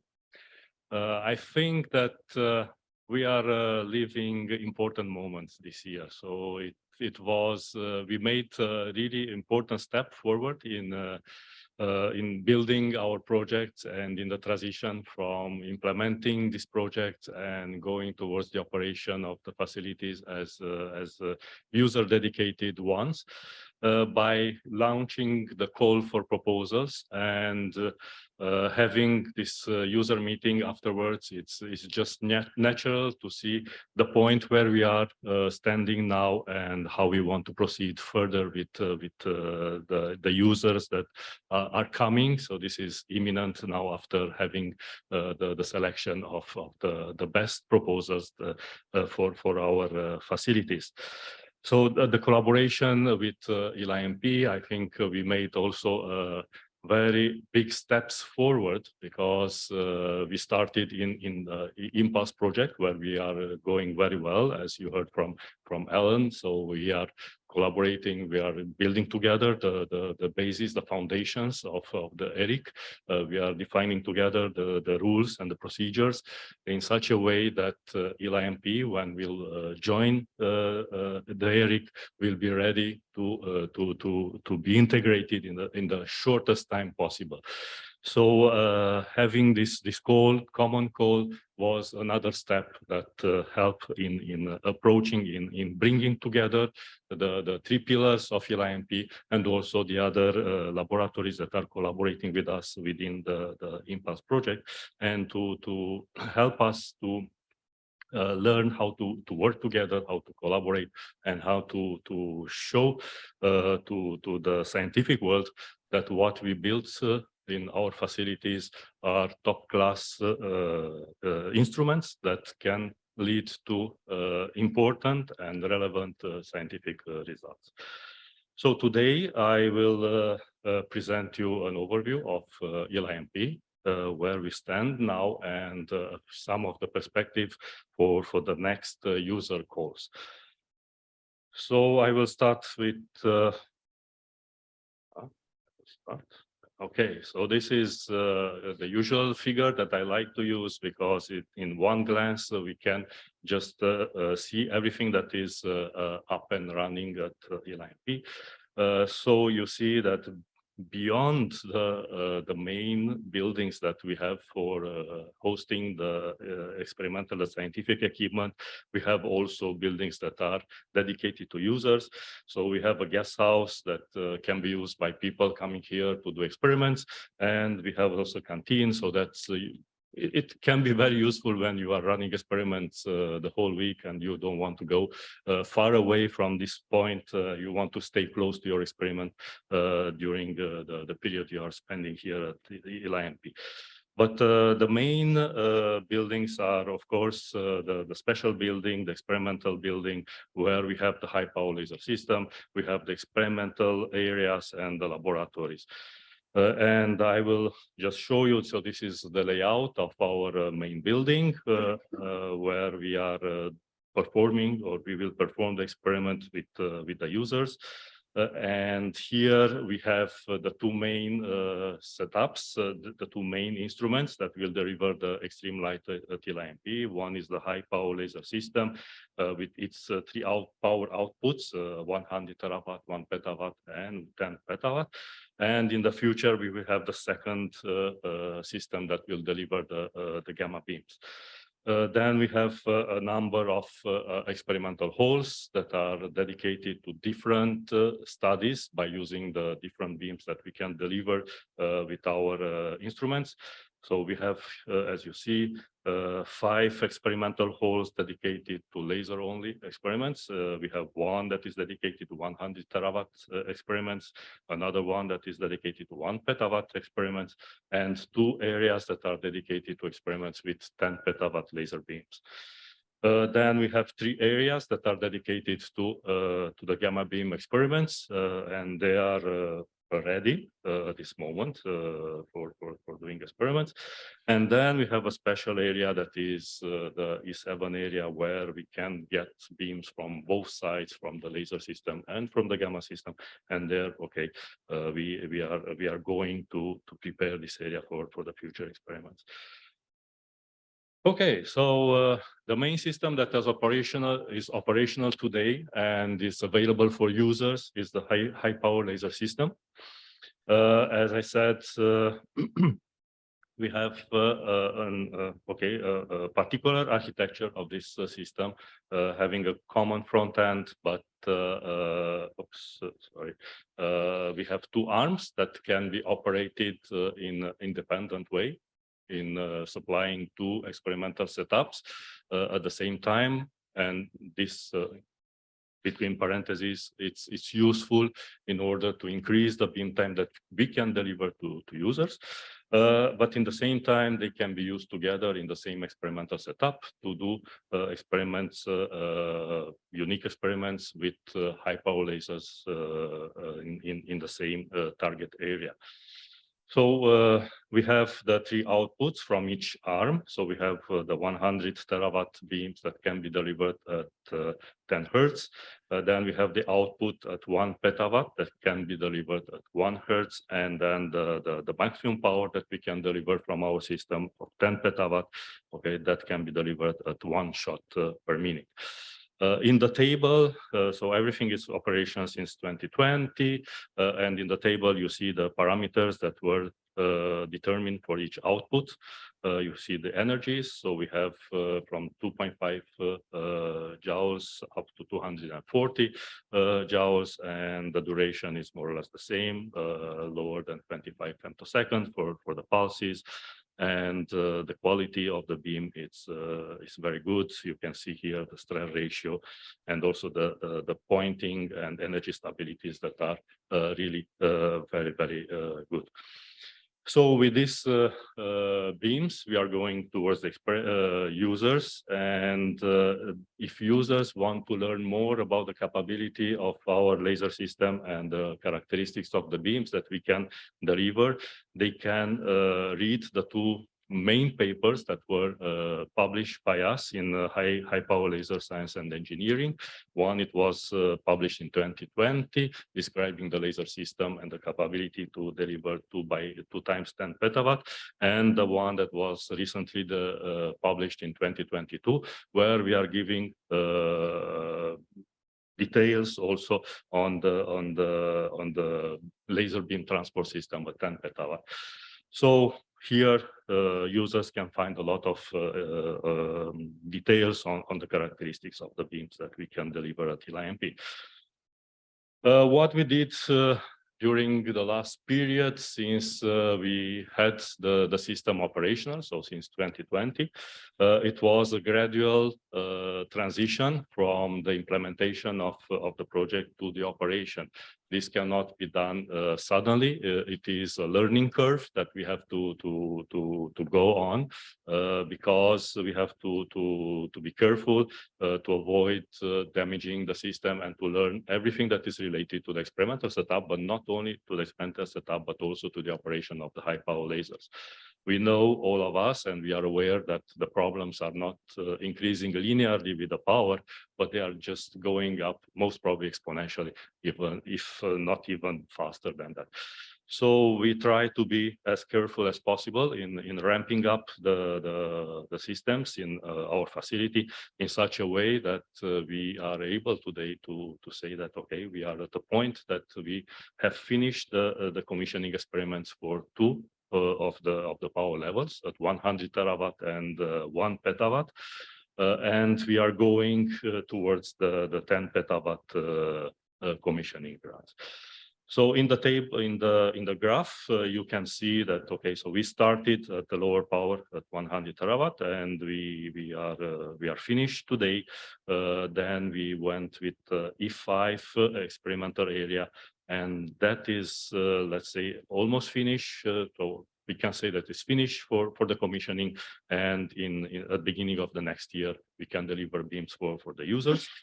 We still, okay, here you can see, so we started the work on the 2 10 petawatt areas, where we are running, we are in this moment running on one of them alignment measurements, and on the other one, we are preparing the optics.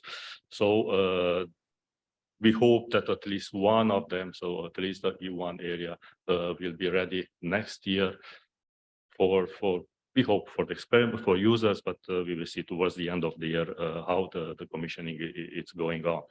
And the other one will be finished by the end of 2023, the E6 area. And I put also a list of what we aim to do as commissioning experiments. So at 100 terawatt, we had two types of experiment. One was looking for dark matter candidates, measurements in a very ultra high vacuum system. And the other one was related to the X-ray production through beta emission. Both of them were performed. They show the characteristics that we expected to have, and we are confident that we can run the experiments in this area with users now. At 1 petawatt, we have two experimental holes. It's E5 and E7. E5, we already run the commissioning experiments as acceleration of protons and ions, and acceleration of electrons using gas target, solid target, and gas target. So this was already done. E7, I will show you later on. It will be commissioned next year, as E7 was conditioned by the gamma beam system, and it was built a little bit later than the rest. But having the experience again in commissioning E5, we do not foresee any problem in getting the commissioning of E7 delayed next year. And then we have the two 10 petawatt areas that have to be commissioned. So for the solid target area, E1 experimental area, we have the experiments listed here to demonstrate the focal intensity through laser gamma conversion, so the so-called gamma flash generation. Then we have the demonstration of accelerating protons to more than 200 MeV and related neutron generation with these beams. And also, if possible, we would like to look into acceleration of heavy ions in producing dense ion beams. In the other area, in E6, we will use a gas target, and we will look to multi-GeV electrons acceleration. How it looked, the beam time schedule for the last 2 years, 2021 and 2022, when we ran mainly 100 terawatt and 1 petawatt. So you see in the upper graph the beam time schedule in last year, 2021. We started a little bit late. We started the operation only in July. This was a problem with the funding for the operation of the system, but we managed to fix it by mid 2021. And we took advantage for the first time of the fact that we have two beam lines that we can deliver in parallel in such a way that we could recover some of the lost beam time at the beginning of the year. So in total, we ran for 36 weeks, out of which 16 were at 100 terawatt and 20 of them were at 1 petawatt. This year we started earlier, so we started sometime in March for the experiments, and until now we had 16 weeks at 100 terawatt output, 27 weeks at 1 petawatt output, and lately, so very recently, we started the operation, the work at the 10 petawatt output, and until now we have 5 weeks of beam delivered this output. There are some special experiments that we perform in both years. They are performed always in August, because it was a particular request from the PI of these experiments that he wants to measure always in August, when everybody is in vacation. So Daniele is taking care of these experiments. So they are trying to characterize the synchronization of the two arms, so measuring the jitter between the two arms of the laser. So last year we measured at 100 terawatt. This year we measured at 1 petawatt, and the results are really very promising. showing that the jitter is somewhere below the time duration of the laser pass. So this is really very, very encouraging for the experiments that we want to perform with two high power lasers combined in one single experiment. How it looks one operation day, typical operation day. So we start at 7 in the morning with the preparation of the laser. We are doing it for 2, 3, 4 hours, and then we deliver beam to the users, and then users can use it for the rest of the day. And then we are shutting down the experiments in the evening. And here you see 2 examples taken from the operation in last year, at 100 terawatt and 1 petawatt for typical days of operation when there are no problems, let's say. So if you look more in detail, so this is a complicated graph that I received from the operation team. So here you can see the duration of the beam that was delivered to the user during the day for different experiments that were run in 2021 and 2022. So the lengths show the duration of the beam delivered to the users. And yes, you can see that, okay, we start around 10 o'clock mainly, and then we finish around 7 o'clock. But there were also periods when we went even longer, when the users requested to continue the experiments after the normal operating times. So if we look to the energy that was, or the quality, the characteristics of the beams of 1 petawatt beams that were delivered to the users, if we look to the energy, we can see that a big fraction of the pulses were delivered at maximum energy, around 25 joules. And if you look on the periods, again, you can see the number of pulses that were delivered last year and this year to the users. And also you can have this graph when we delivered the pulses and what was the energy. So again, we can see exactly what is in the upper left corner graph concerning the energy of the peaks, that most of them were delivered high at the maximum energy. And in total, until now, in 2 years, we had 2,371 shots at 1 petawatt output delivered to users. So I will just show you briefly the 2 experimental holes that are available for users in the next campaign. So the 100 terawatt area called E4. So here the head of the department, it's Ovidiu Teșileanu, taking care of the experiments. But the main person, contact person, is Mădălin Roșu, and you have here, users have here the email address where they can contact the responsible of the area. So here we have 2 main interaction chambers. One is an interaction chamber with high vacuum, 10 to minus 6 millibar, and then we have an ultra high vacuum chamber that it's operated at 10 to minus 9 millibar. Important is to know that the access to the area concerning vacuum, it's pump time down. Pumping down the chamber, it takes something like 60 minutes. Venting, it's a little bit shorter, it's only 45 minutes. We have optics available in this area, 6 inches flat mirrors, and then we have the off-axis parabola with focal length mentioned here.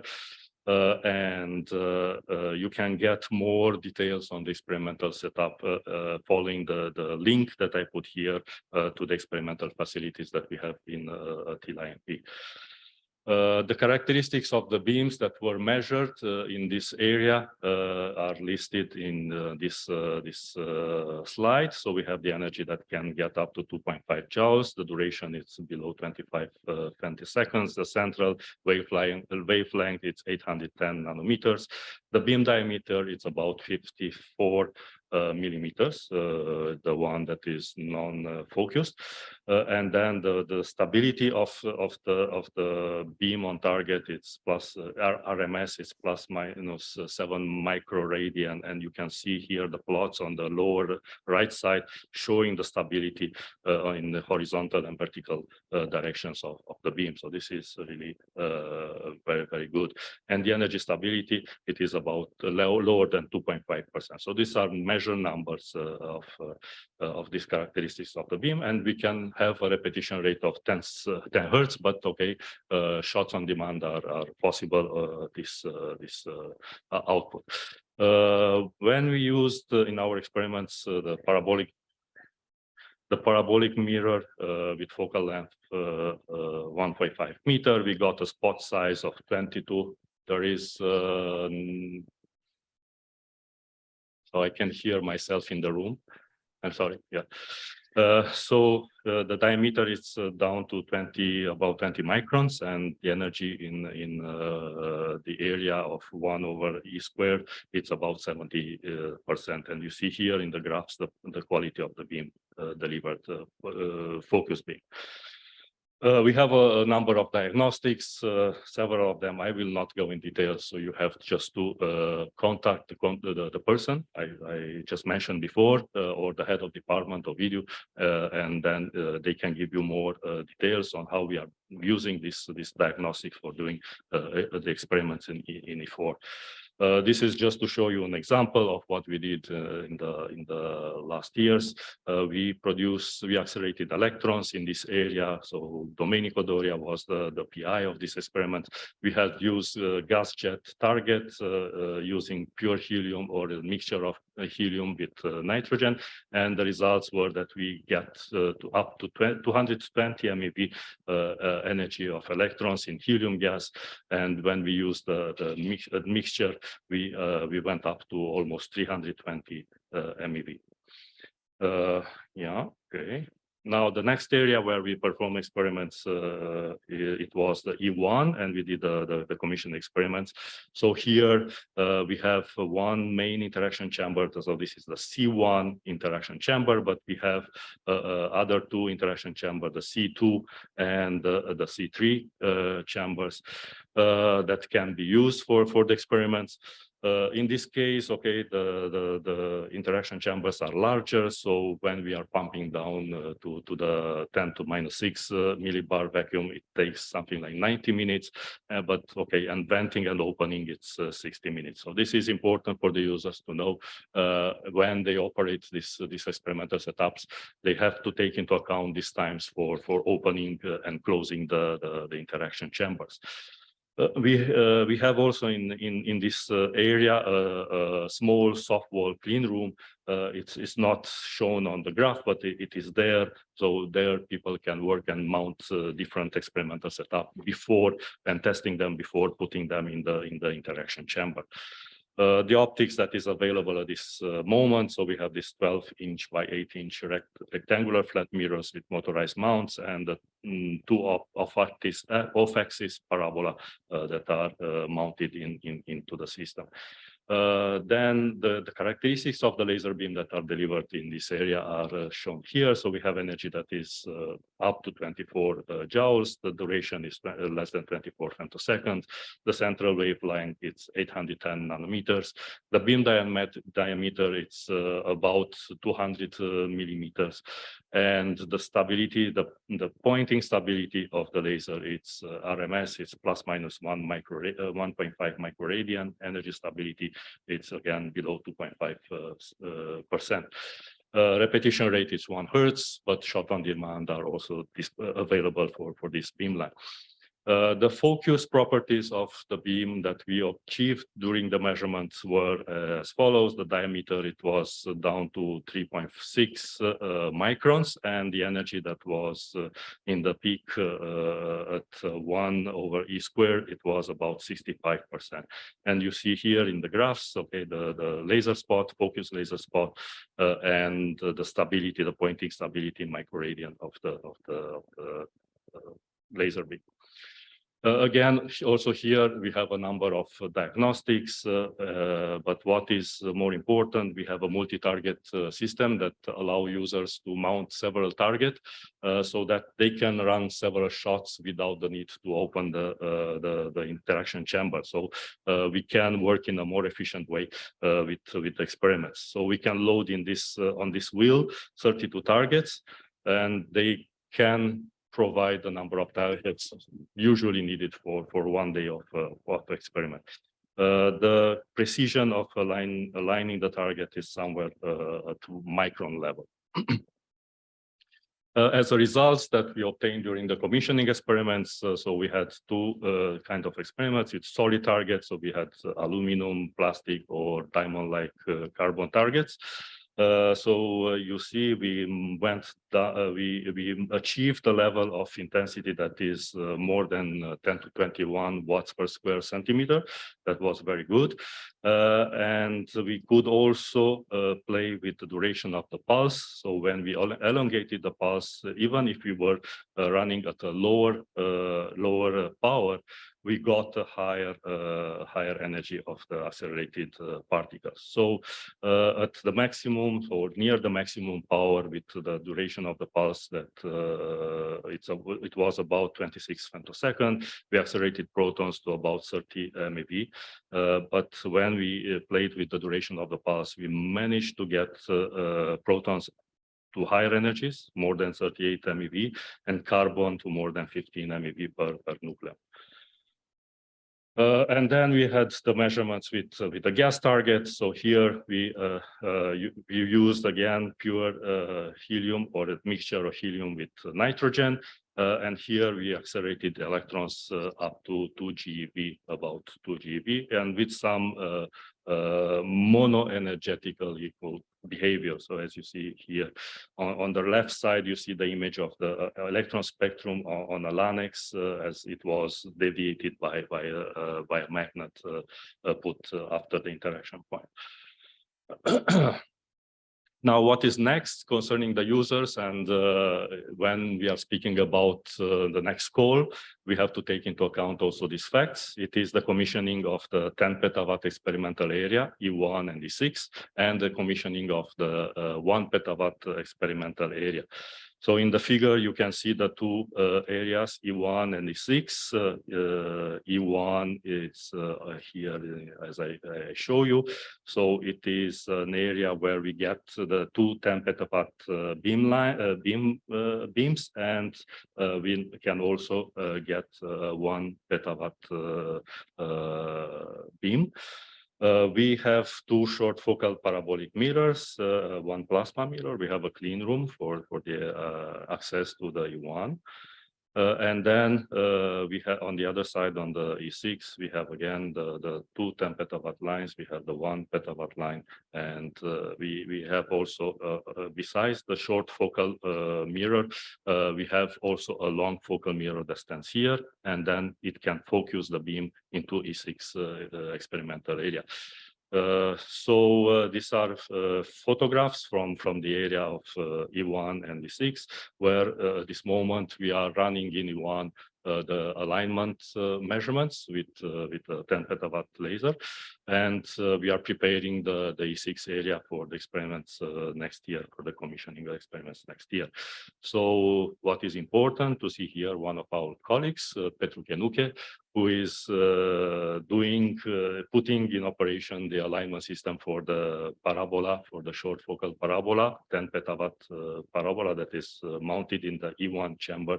And so this was done before we started the alignment processes. And this is an image of the non-focused beam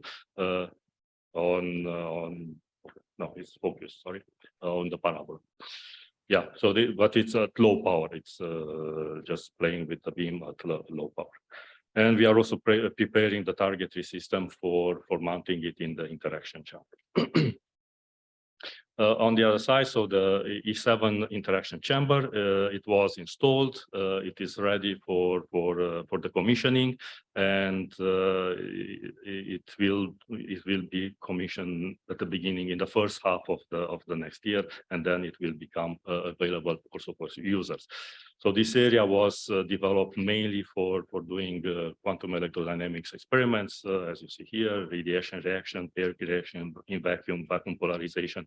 But of course, we are open for proposals coming from the users. Now, as support for the entire operation of the building, we have also an area that is dedicated to the laboratories and workshops. They are running since 6 years, and they are running hard in order to allow us and help us to implement the experimental area. But slowly, as we are going towards user operation, they will become mainly support for users. So users, when they will come in our laboratory, they will be they will have these services available for preparing their experiments. So here we have the optics laboratory. We have the target laboratory, we have a biophysics laboratory, we have a laser experiment diagnostics lab where one can set up the experiments before putting them in the experimental chamber. We have a dosimetry lab and also detector detector laboratory.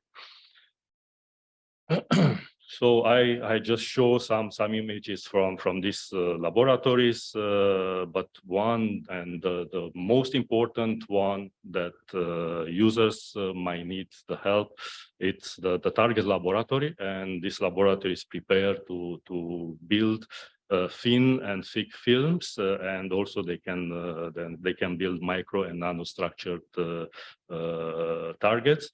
And they can also do the characterization of these targets. They can do surface treatments and micromechanical and microassembly of the target. So this is really something that I think that most of the users will use, and they will benefit of the particular equipments that we have and we bought in this laboratory.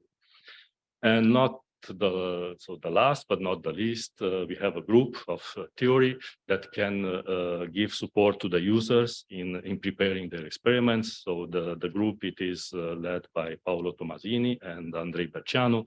So they are available to discuss with the users in order to prepare the experiments that they will come to perform in our laboratory. Now, just to say a few words about the call, but I think, okay, Florian will give us more details. I want just to point out that we had 17 proposals, out of which 6 were for 100 terawatt and 11 for 1 petawatt. They were evaluated by our program advisory committee. And you see here the members. The committee is chaired by Peter Tirol from Technische Universität of Munich. And then we have Leonida Gizzi from Pisa, Karl Gruschernik from Michigan, Paul McKenna from Glasgow, Akifumi Yogo from Osaka University, Victor Malka from Weizmann Institute, and Antonino Di Piazza from Max Planck Institute for Current Physics. After the evaluation, the PAC recommended only grade A, A minus, and B. So they consider that all the proposals were of good quality, but so there was no C graded proposal. We had grade A1 at 100 terawatt and 2 at 1 petawatt, at A minus. So these are proposals that can be done if beam time will be available. So we had 2 at 100 terawatt and 4 at 1 petawatt, and the rest were graded B. So the beam time schedule for this year and next year, relevant periods for the user experiments. So we have between November and December a time slot allocated for the performance of the 100 terawatt, one of the 100 terawatt beams. Beam times, and then next year we have the slots for performing the experiments with 1 petawatt and 100 terawatt experiments that were approved. And I want just to mention and to thank ELI, the Impulse project, because of the help that they offered us in supporting the operation at the beginning of the next year in order to perform the flagship experiment that is one of the flagship experiments that is foreseen in the Impulse project. As user facilities, what we are offering to the users, we are working now in order to put in different public areas of the laboratory information of the beam. So you can see here an example at the entrance of the office building. People can see the quality of the beam. So you can see here the beam spot, and then you have the spectral distribution of the spot. So everybody will know where we are, what we are running all the time in the laboratory. And as office user office, sorry, and user access, we have an office that is led by Sophia Chen. So if you need information about user access, you should contact her. Yes, the access will be performed based on the terms and conditions of access that was negotiated and agreed with ELI ERIC. And users will have to register as users of the facility, and then they will have to go through a training process concerning the local access rules, general health and safety, laser safety, radio protection safety. Some of these training courses are already on the platform of ELI ERIC platform. Others will be done locally here, the more specific one of them. We are offering also the long-term storage of the data for the users. We have a system that with tape, and we can store for really long time the data here. And we of course we offer the access of the users to the canteen and the guest house when they are coming here. So I will stop here with a general overview of our facility, and I thank you for the attention.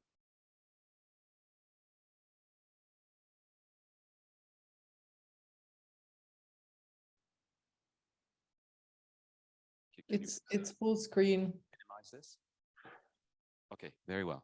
All right, I'm going to start. We are running ahead of schedule, and so good morning, everyone. Good afternoon in Bucharest. So I'm Florian Gliksohn, and I will present. Well, the title is Call for Users. More generally, I'm going to talk about access conditions at ELI. Switching to the next slide. So a view on the outline. I'm going to also give some insights on the first call. Calin did it for ELI-NP. I'm going to talk briefly about that. I'm going to talk about proposal management, so how we address proposals, the terms of access, an overview of them. I'm going to say a few words about the user portal, how to submit a proposal, and also a few concluding words on the user office or user offices. So I'm starting from what you've seen already in the introduction that was given by Alan, which is that ELI ERIC has 3 modes of access. One which is familiar, I think, to most users, that we have called excellence-based access, which is open to all scientists in the world. There are no restrictions in terms of origin. You don't need to come from a member country or a country member in ELI ERIC to apply for access. It is free access, so we don't charge users under that mode. It doesn't mean that everything is financed. Again, some support can be available here and there for travel. What we finance is the operational costs of the facilities, so you don't pay for that. The condition for that is that first your proposal has to be selected. I will get back to that. And the results of the experiments have to be made available to the world, to the public. So they have to be published and they have to be open. We have a second mode of access that Alan has described, which is around missions. So the idea here is to focus on strategic topics that are identified by ELI, and we will launch calls for access around those topics. These are also excellence driven, but they are around topics, as I said. And then we've got also a rather standard mode of access, which is proprietary access, where the results are retained by users. And here, obviously, there's a fee for that. So this is the what is called also in other facilities commercial access or business access. A few words about the first call. So we had 44 proposals that were accepted and evaluated that were submitted. This is for the 3 facilities. You see here a distribution per country of origin of the principal investigator. So it's interesting to see here a diversity of countries. It's global. You can see it. There are proposals from Japan, from India, from the US, from Canada, and so on. You see also large countries that you would expect there, in particular Germany, the UK, that are well represented. I'm aware of the fact that this is a small sample. This is the first call that we were running. There were 10 sources. As we expand the offering, we will have a more probably reliable picture of the community that is interested in our sources. So Calin reported on the outcomes of the call and the review at ELI-NP. We are done with a review for ELI-ERIC. We are communicating now the results to the users. So out of courtesy, I will not show the results here because some of the users have not been contacted yet, but they will be made available publicly, or the level of information that Calin has shared will be available on the user portal. And so here we're also planning to have experiments running from November through April 2023. So we're happy altogether with the way we ran this first call. It was the first time we were doing that together. There were many challenges, but a large number of proposals were submitted. We are now reviewing that to see how to improve the process moving forward.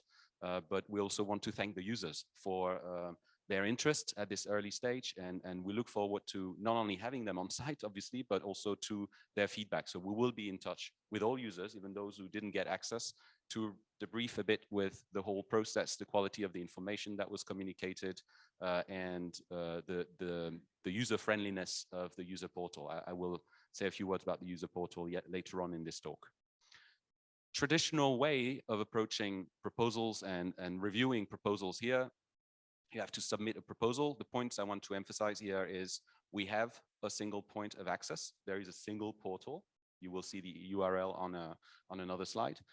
So I think that was since the very beginning of ELI, the assumption that there would be a single point of access. So we've implemented that with this first call. I'm very happy to say that we've implemented that with ELI-NP, even though ELI-NP is not yet part of ELI-ERIC, but we have an access agreement that we hope will continue for the second call with our colleagues there. Calin was very nice in thanking us for the help, but I have to say I want to thank as well ELI-NP for the help, because there was an active contribution from their staff at all levels to help this in the preparation of the call. So thanks very much to them. And so the other point is the proposal obviously have to be submitted by the PI. Doesn't mean that there can't be collaboration in the portal in the preparation of the proposal, but this is important.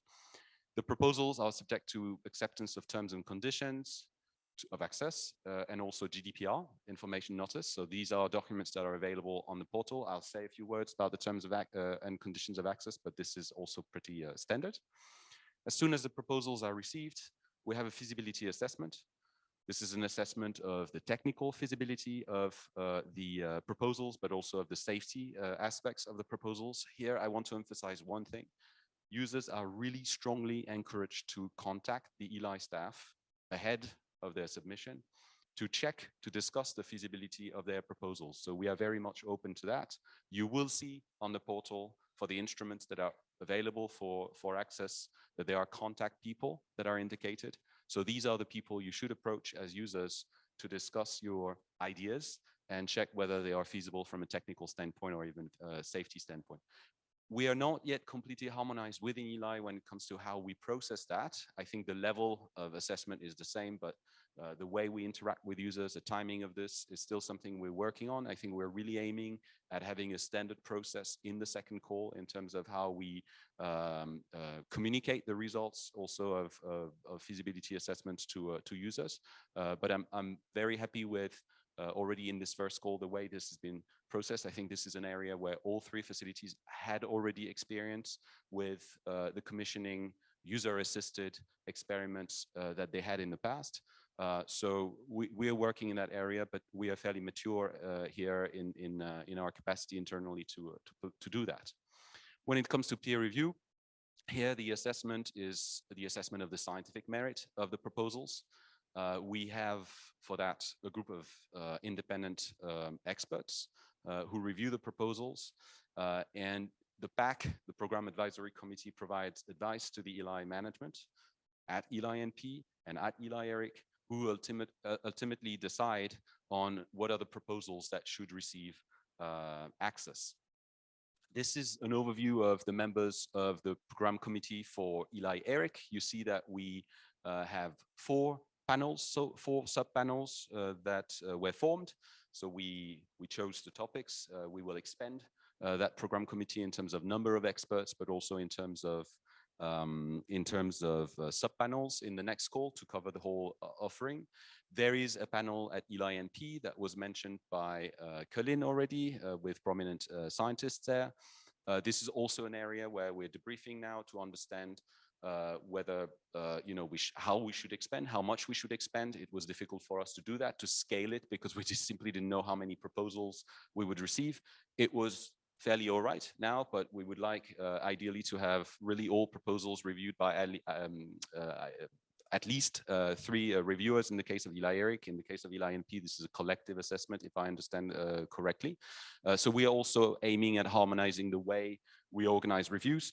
In terms of how the reviewing is done, the criteria that are used, the guidance that is given to the reviewers, this is an area also where we are aiming at standardizing, but we were already fairly aligned. We didn't use exactly the same scoring system at ELI-ERIC. We had numbers.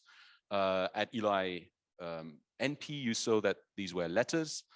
The way we approached it was more or less the same. We didn't use the same scoring system, but we compared them, and the way we looked at the characterization of each score, we were already aligned. Just maybe I'm not communicating the results here, but for ELI-ERIC, we didn't get any 5 proposal, so poor. We got, I think the worst proposal got 3.5. We had most of the proposals between 1 and 3, with a good portion of them getting either 1, outstanding, or 2, excellent. So we are happy also with the quality of the proposals that we received. This is also an area where getting back to the reviewers to understand whether the scoring system was appropriate and useful or clear is something we'll do. Users get a result, which is the score, but they also get the comments that the reviewers gave. The idea here is to follow up with the users and help those users who were unlucky this time to get better in the future and to submit successful proposals.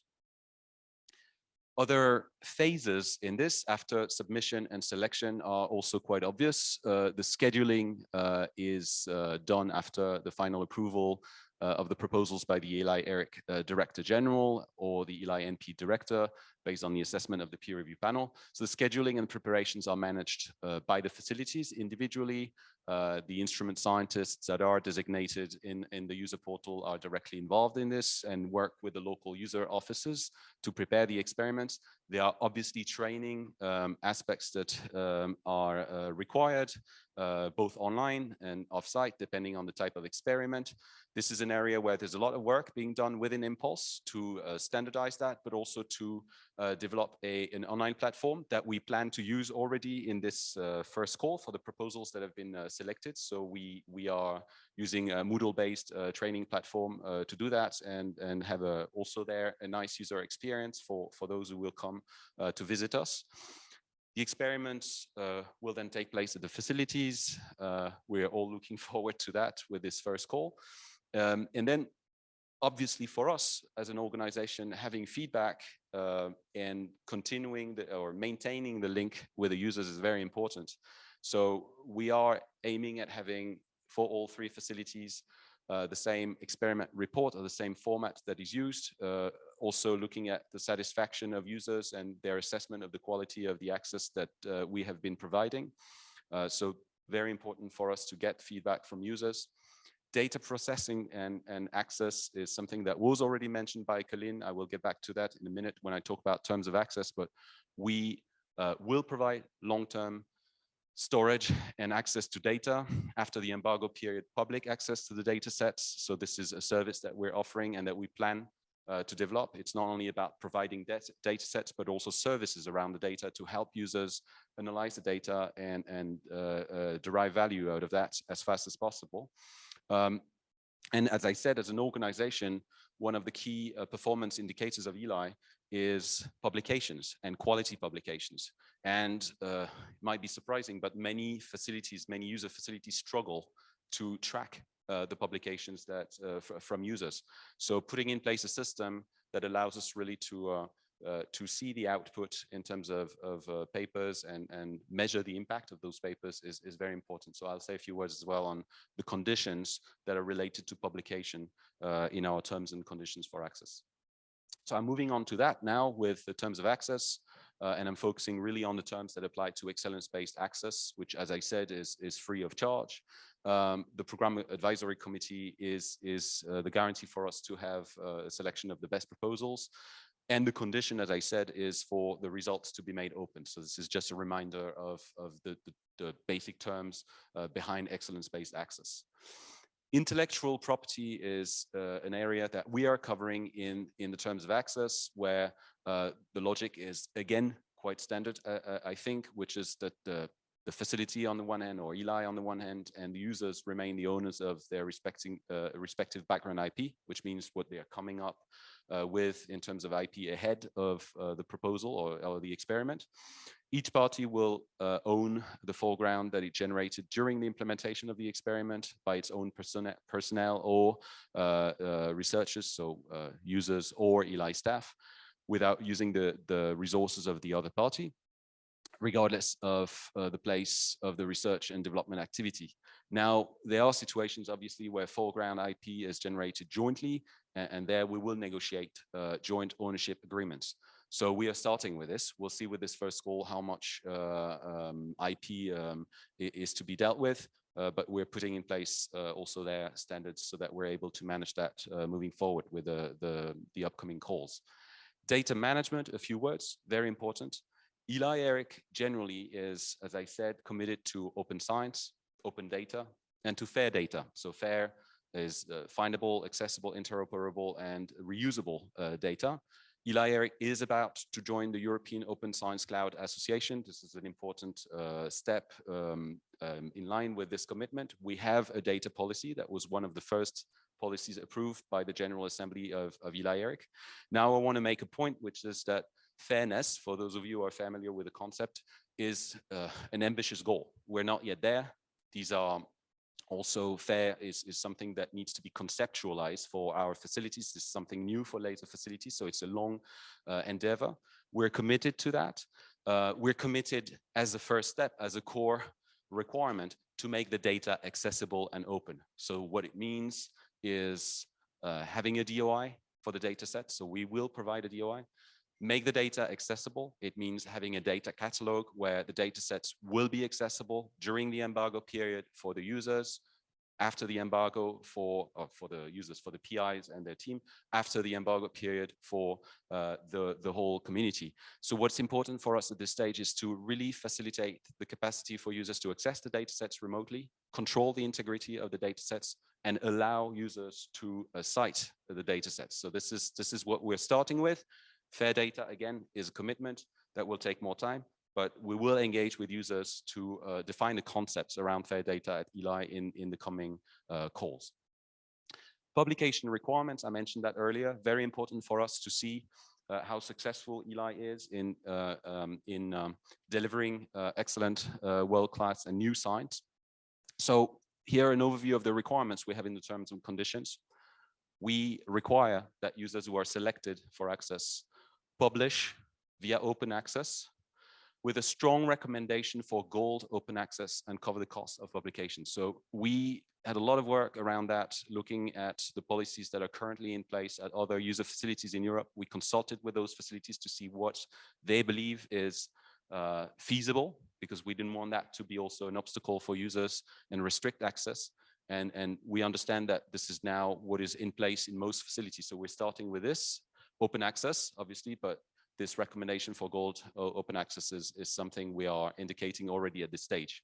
Very important for us that users give appropriate credit to the staff of the facilities in the form of an acknowledgement.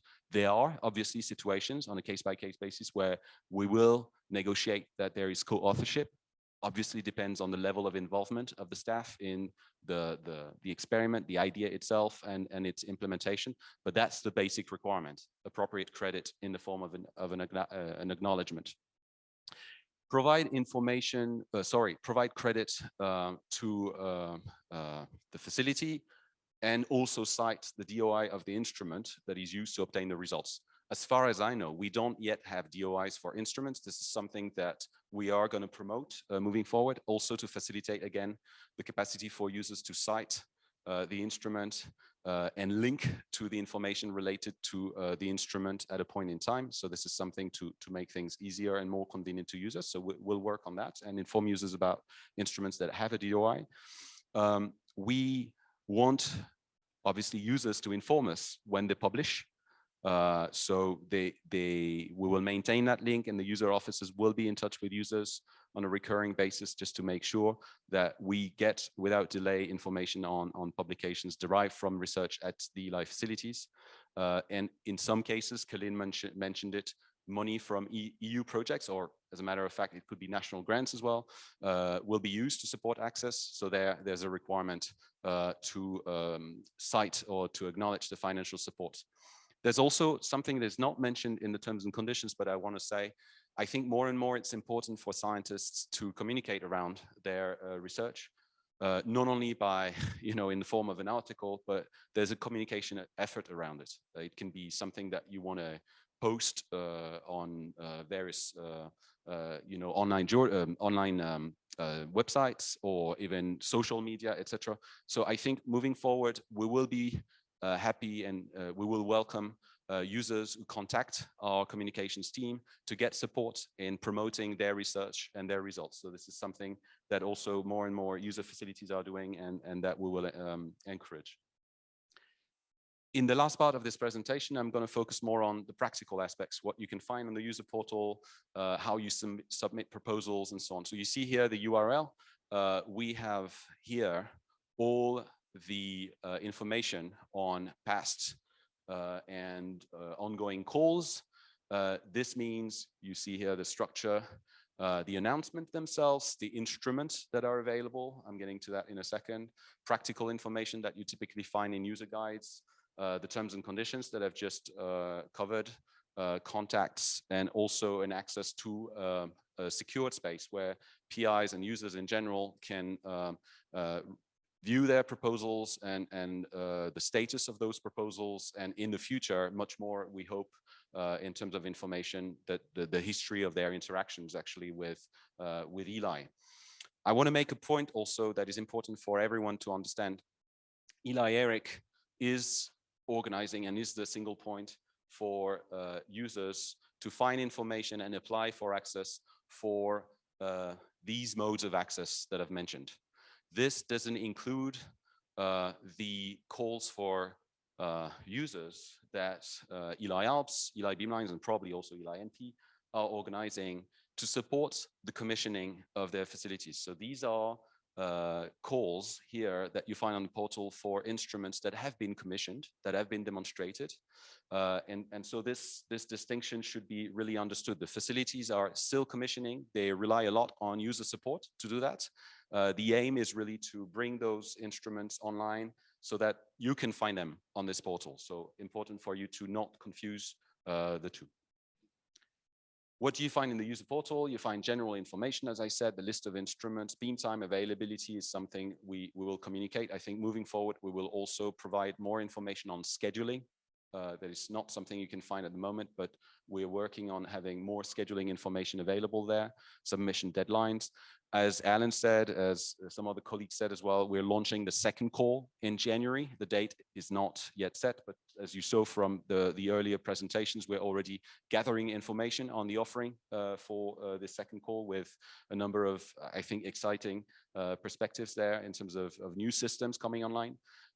You will find information also on workshops and other support that can be provided, metrology information, target systems, and I insist again, contact persons for each instrument. So you can already establish contacts contact with colleagues who at the facility can advise you on what is possible in terms of research with their instruments.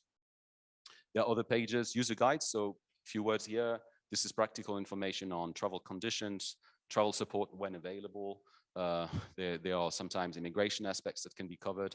So this is more focused on practical aspects. The user guide also include in general some information on the offering as well. So this is quite traditional. I will close now with a few words on what to do. So there's a secure space, which is used to submit proposal and access to proposals and the history of proposals as a user that you have. You have to create an account for that. There's a registration page, so you will get those slides and links there. Colleagues at the user office can assist you in creating that. The proposal submission is partly online, but also relies on a document that you can fill in offline and you can use to collaborate with colleagues. Here, we were thinking a lot about what's practical. Obviously, for us, having everything online is more practical, but we understand that many people still work offline with documents. So we have basic information, personal information, that is something you fill in online. And then you have a template that you have to use to document your proposal, the scientific and technical content of your proposal. Here, this is something where we will engage with users who have already submitted proposal to understand whether this format that we offered was clear to them. We had a few cases where we simply realized that users were not following guidance, so we can't blame them. We have to understand whether it was not clear enough, so we're working on this.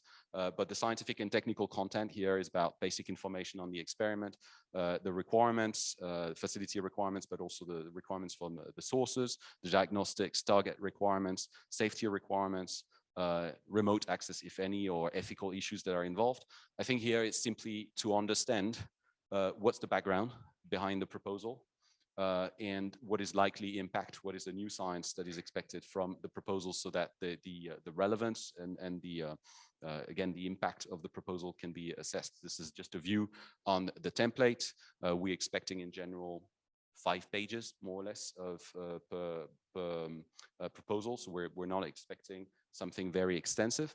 And so this is uploaded and ultimately submitted via the portal.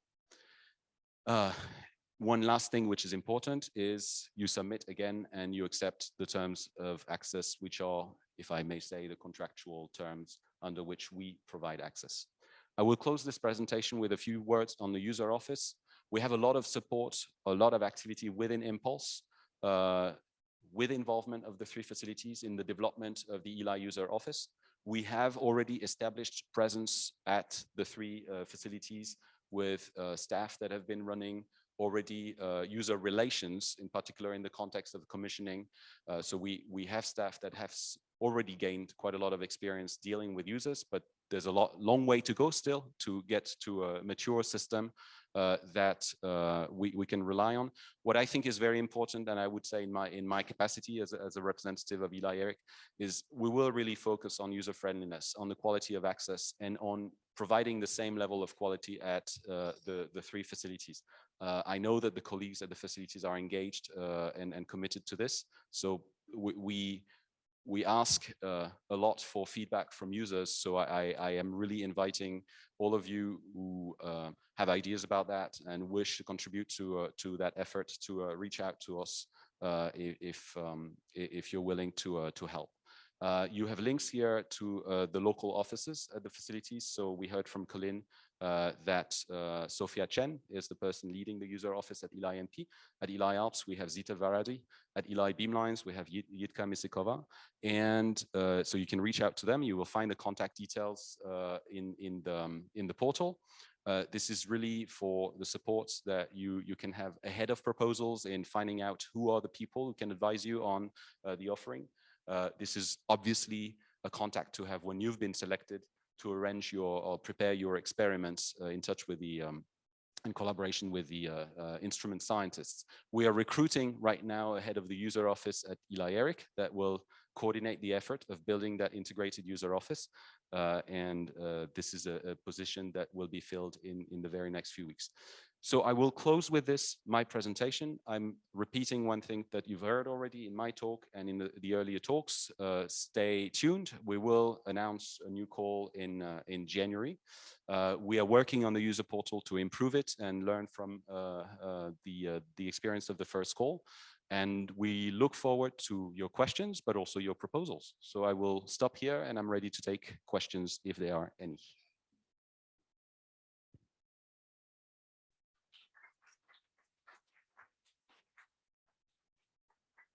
We heard a little bit of the clapping. I'm just checking. There's one question that came in from online. I don't know if there's any questions in the room. I would say we take those first. Florian, Daniel here. Yes. Sorry, I got the mic here at NP. I have one suggestion or recommendation. As I follow the process of a proposal preparation, submission, and so on, I think would be helpful to have two separate documents in the proposal, one scientific part and one technical part, which should be clearly separated because it's very difficult to follow all the technical aspects and to look at the scientific part. So it's as we have a technical evaluation before the PAC, before the scientific evaluation, it's good to have separate documents in which one is clearly on technical parts, safety, different things, you know, explosives and so on. And it's a separate part, what is the scientific proposal and outcome. So it should be two documents, not one document submitted, in my view. Okay, that's a suggestion if you want to think about it. Thank you. Thanks, Daniel. That's a good suggestion. So we'll look at how to implement that. Yeah. Okay, so any other questions from the audience in person? Let me check with ALPS. No one at ALPS raising a hand as far as I can see. Sorry, someone too close to me. Subendu, please. Yeah, it's not a question. It's not a question. About this data on the basis of fair policy. So this is the raw data, because data can be derived from the raw data by using the codes also. And then the code becomes part of the data, or how you see this thing? I will not avoid your question, but I will mention, before answering that, I will mention something which is that that is important that I didn't refer to. For all proposals that are selected, we will have a data management plan that is specified or worked out at the beginning to define the requirements in terms of data management. And this DMP will typically include specifications around the way the data set will be built and consist of. I think in your case, I mean, my view is you don't keep absolutely all the raw data. There's a process of, you process the data and you have a process during which you restrict the data set to meaningful data, which of course is something we regulate because you don't want to bias in doing that. Then when code is involved or software is involved, I don't know exactly your question, whether it was, do you provide the code with it? It's that the way you analyze data, basically, if I simplify, whether the code, here, I think the approach that we're having is as much as possible, everything that is used to analyze the data is provided together. When you publish that and you will provide the data set, but together with the data set, you will provide information about how you have processed that data and how you've come to your results, if I answer your question. So I think we will absolutely encourage typically the use of Jupyter notebooks or this sort of approach where someone who has the data set who is not the PI could actually go through the analysis and the data analysis that you've done, which typically, as much as possible, has to require access to the code. So there are always limitations to that I can imagine, which are, you know, I can imagine IP related aspects, but I hope that we are in a community where more and more those things are open, but the logic is normally to make that accessible. That's what is in the data policy that we have at ELI ERIC.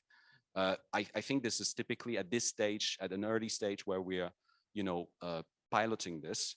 This is typically the kind of discussion we're going to have during the development of the DMP, the data management plan, where we're going to see what sort of processing code is needed or analysis requirements are. and make that as open as possible. That would be my answer. What I mean is that there are two ways to go from the raw data to whichever kind of derived data. One is, of course, you use codes. So one way is to give the code itself, and the other way is to give the flowchart of the process. You will do that. You will do the second. You have to have the steps. You have to explain how you've reduced the data and how you have come to the data set.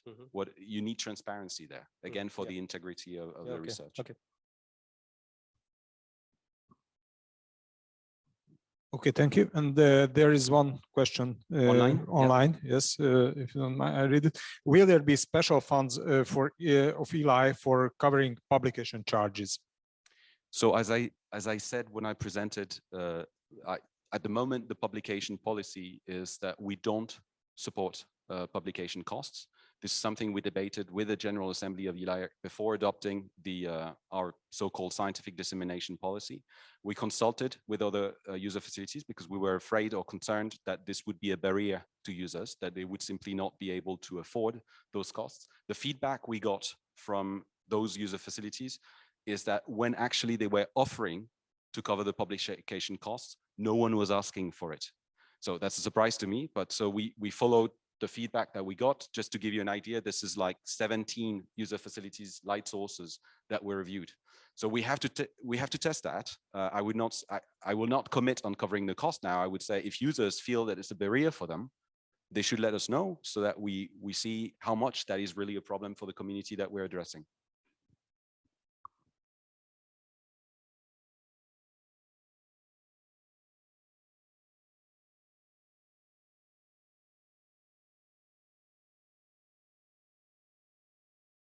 Okay, so good afternoon, everyone.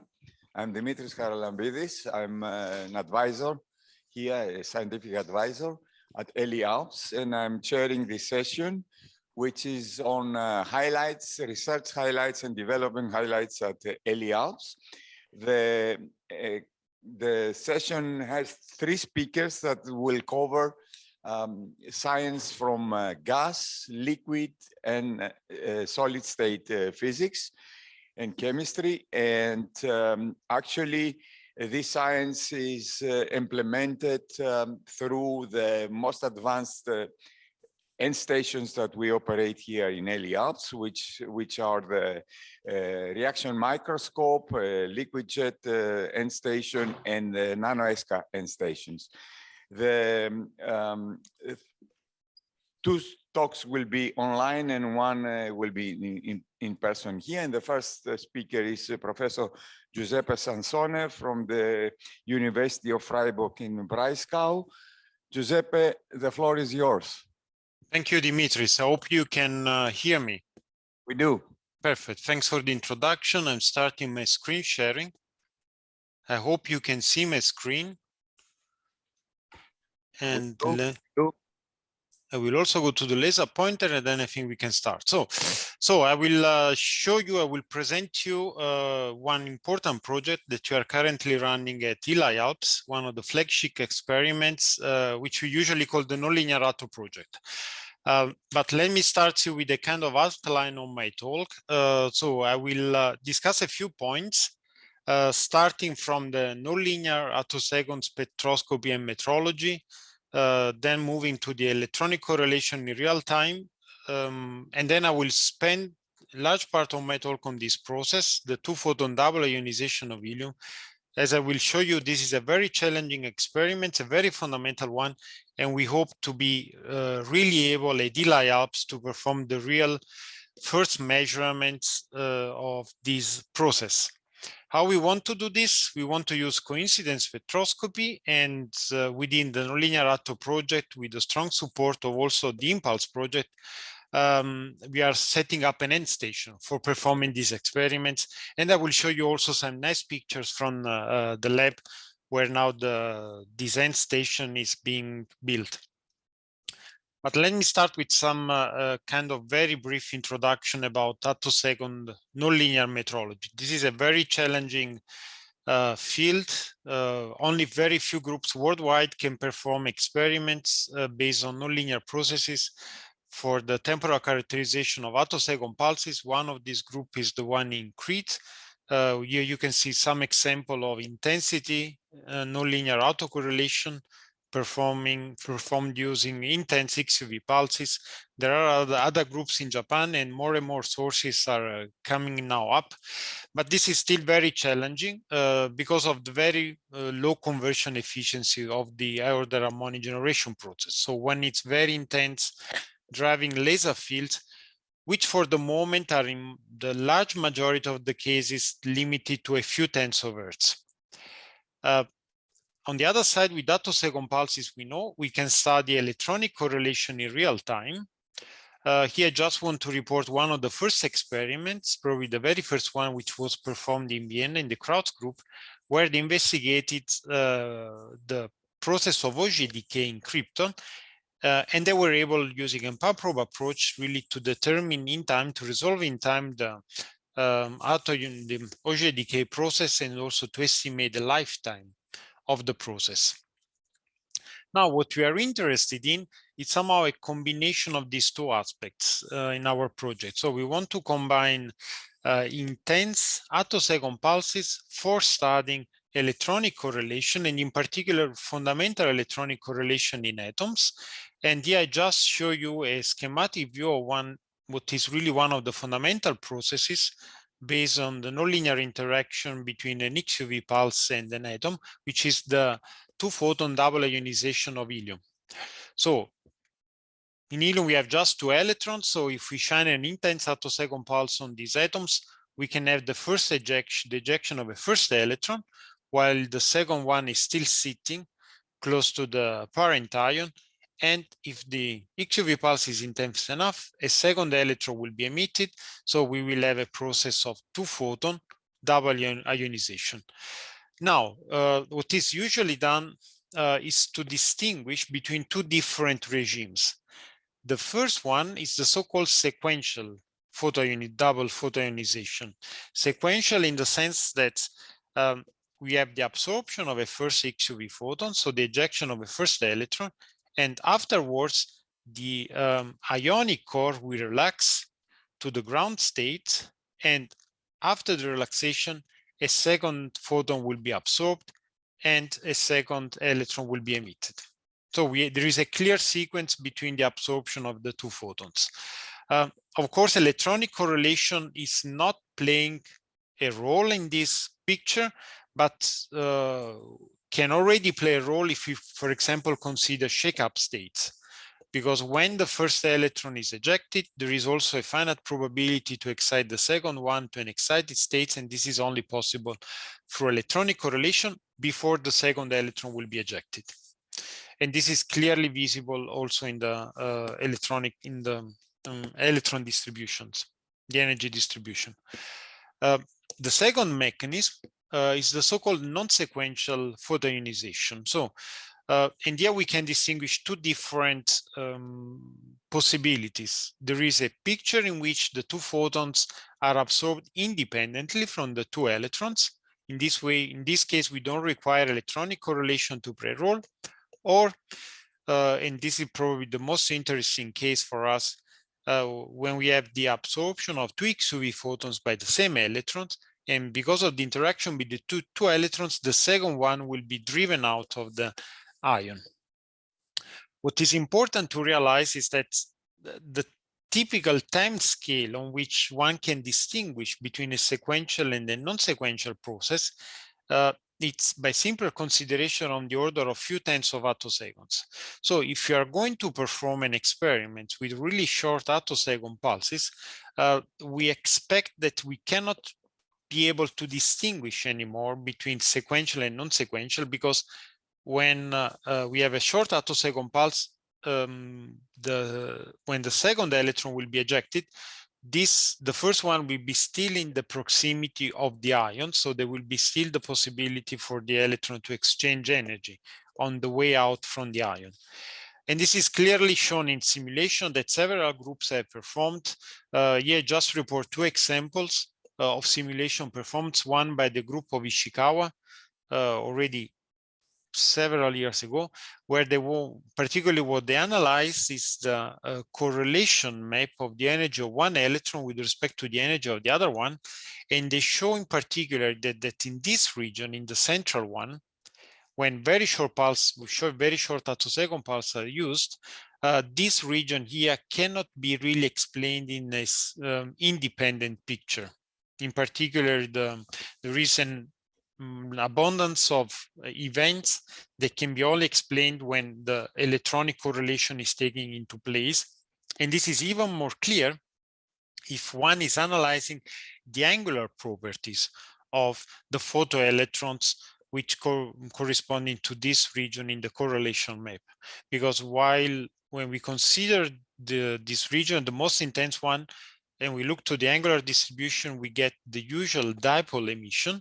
Here we can clearly see that the dipole emission is distorted, and this can be attributed to the unfolding of the interaction between the two electrons once they are ejected. Already from this consideration, you clearly see that if we want to really investigate in detail this process, we need to be able to measure the two electrons, of course, the two electrons coming from the same atoms. And also we need to be able to measure also in which direction the electrons are emitted if we want to construct this photoelectron angular distribution. Now, probably the only possibility to do this is to use coincidence spectroscopy, and in particular so-called direction microscope or Coltrim's system. And this is an activities that we already started a few years ago in my group in collaboration with the group in Heidelberg. You can see here one of the systems we have now installed in Freiburg, and with which we have already performed experiments linear in the XUV photon absorption, but on a rather complex molecule, in this case in CF4, where we can really exploit the photoion photoelectron coincidence.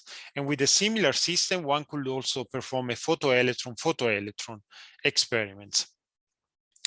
Now, if you sum up all the requirements that we need in order to perform this, the investigation of the two photon double ionization of helium, you will immediately realize that there are kind of contrasting, requirements, because on one side we need high intensity in the XUV. We want to observe a two photon process. We want to have very short pulses on the order of few tenths of attoseconds, hundreds of attoseconds, because this is the typical time scale on which the electronic correlation is really dominating the response of the atoms. And at the same time, we want to apply as a detection technique, a coincidence spectroscopy technique, which requires high repetition rates, hundreds of kilohertz, or can be lower, but this will be the ideal. Now, if you sum up everything, you will see that there are really only, I would say probably only one source which can perform at the moment worldwide these experiments, and this is the Silos laser system at ELI-ALPS with the corresponding beamline for the harmonic generation, because this is one of the few systems where you can reach really very high focus intensity. This is the intensity that in the XUV that we would like to reach, 10 to the 50, very short pulse duration, well below 1 femtoseconds, and a still reasonable repetition rate of 1 kilohertz. This is of course on the very low edge for coincidence spectroscopy, but this is, this represents already a big step forward with respect to the other sources which are available nowadays, with the other parameters which are typically limited to only to few tenths of hertz. So the Silos at ELI-ALPS here, just a few slides about one slides about the laser system, these OPCPA, which can deliver a few cycle pulses, several tens of millijoule of energies, and with this we are really we want really to generate nanojoule of XUV radiation. This is of course not enough. The Silos will be the driving source for the generation of intense attosecond pulses, and in particular we will for our experiments rely on the so-called compact beamline, which has been designed by Ford. It's composed by 3 different branches, And we plan to install our system on one of these branches in order to perform the experiments. The good news is that the combination of the silos and of this beamline, they're already producing, intense attosecond pulses, as you can see here in this recent publication where the double ionization of neon was demonstrating using the XUV radiation generated by the system, which was spectrally filtered using a back reflecting multi-layer mirror. So already some important milestones have been reached regarding the generation of intense XUV pulses using the setup at ELI ALPS. Our main contribution will be the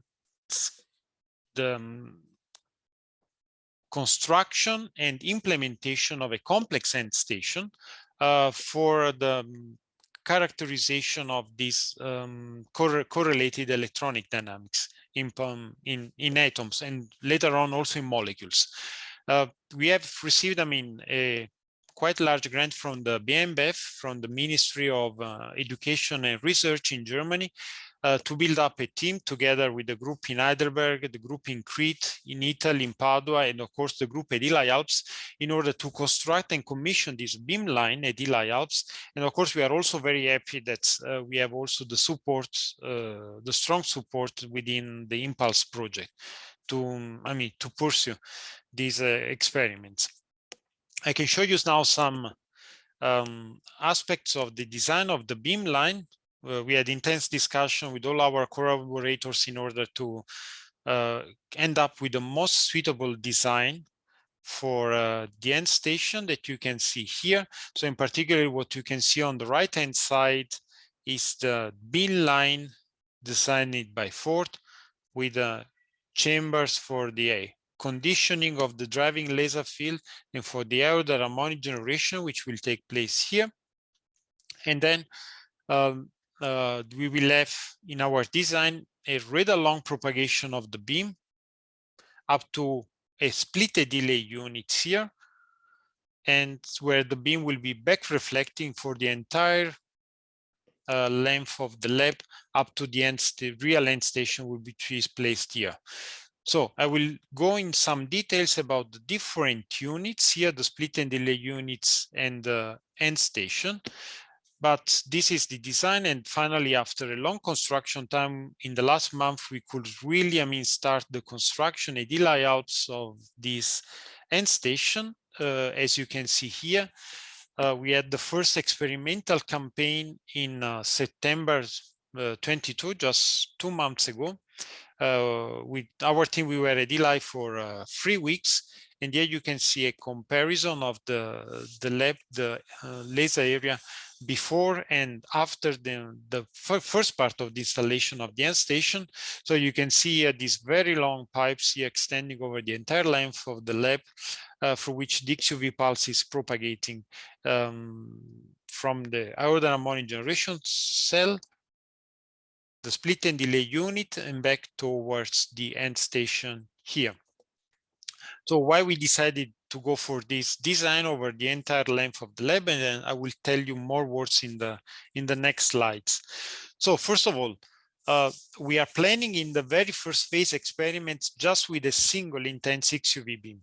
This will be already enough in order to really get new data about the process of two-photon double ionization of helium. But on the long run, of course, what we want to perform are XUV pump, XUV probe experiments in atoms and in molecules. So what we need to do is, first of all, to split the beam and recombine the beam in order, but still with attosecond precision. So we are planning to do this with this unit developed in collaboration with Heidelberg, where we have 2 ALPS mirrors here on which the XUV pulse will be back reflected. So one of the 2 ALPS is mounted on a piezo stage that can be precisely moved. And with this, we can introduce very fine delay steps between the 2 ALPS of the XUV beam. This is, as I was showing you also in one of the first slides, the approach which is followed by several groups in order to make, attosecond nonlinear metrology. There is also another reason for this mirror, and this is the selection of a particular bandwidth within the XUV spectrum. So in particular, for the experiments in helium, we will select out of the XUV spectrum generated by the beamline only the region around 45 eV. Only this region, because this is the region, the spectral region, which we expect to observe the strongest correlation effects in the emission of the two electrons, because the sequential process it's not energetically allowed at 45 eV. For the second step, one needs an energy of 54 eV.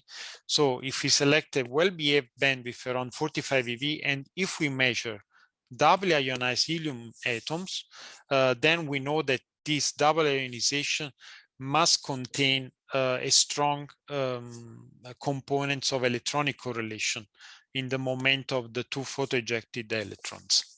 And of course, these split and delay units could be adapted to the different experiments. We are also planning experiments on hydrogen molecules, for which probably we will need to go lower in the energy reflected by these multi-layer mirrors.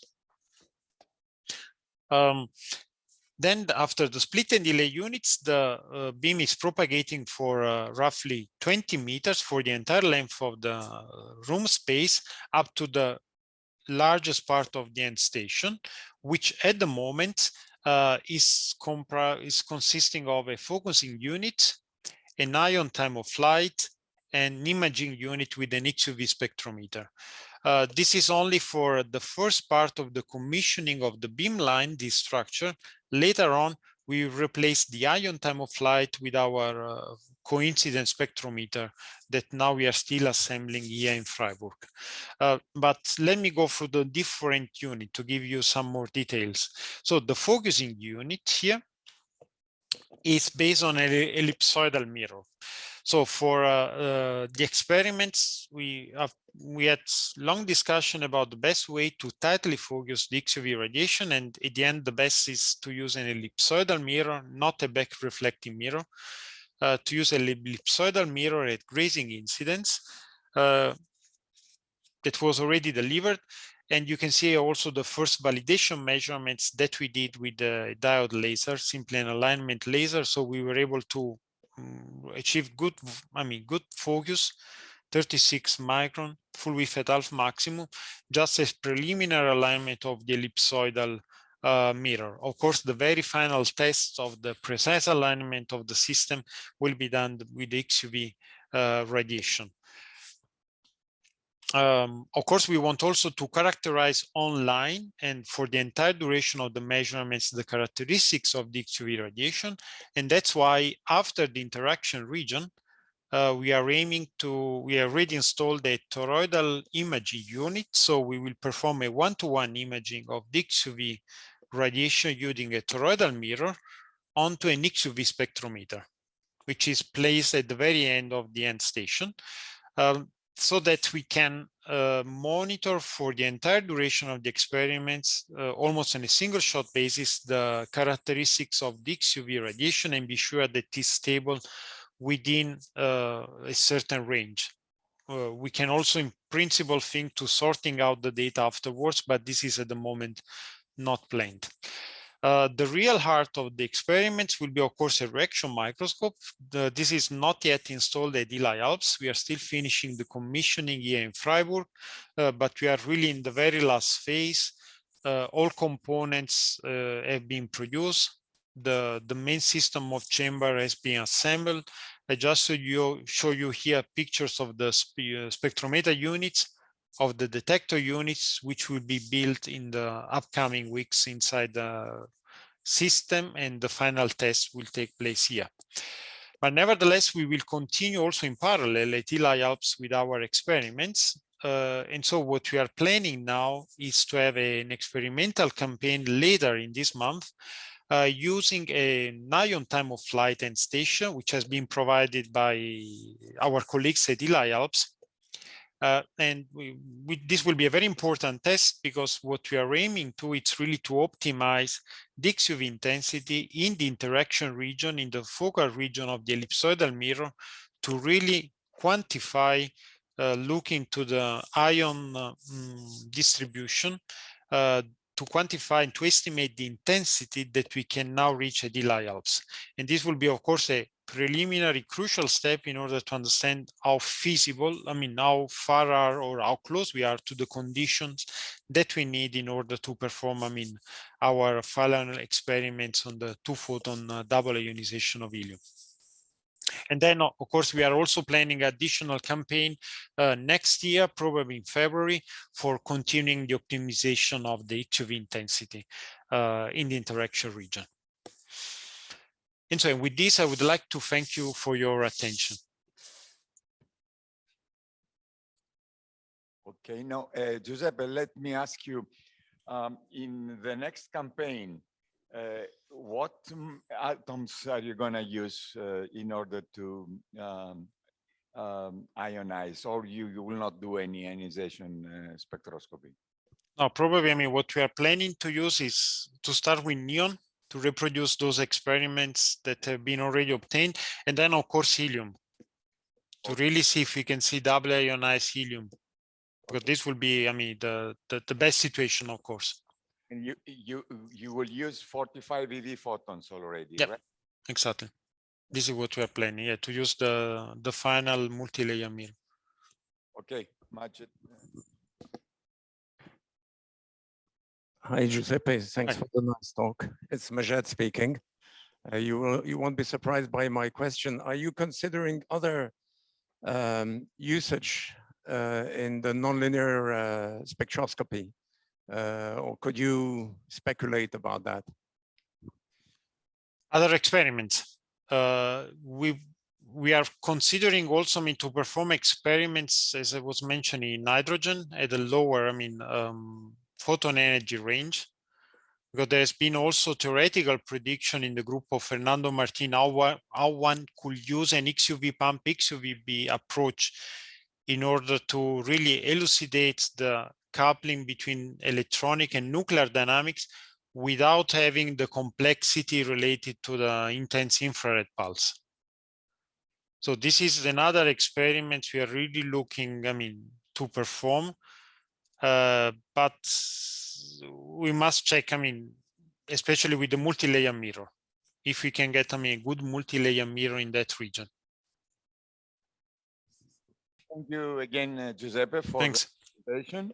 And we move to the next speaker, who is Professor Majed Chergui from the EPFL in Lausanne. And he will be talking to us about ultrafast spectroscopy measurements of liquid solutions under vacuum.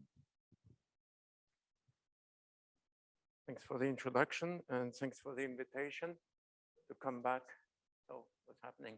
Oh yeah, come back to Szeged. So I'm happy to present some results about the ultrafast spectroscopy of liquid solutions under vacuum.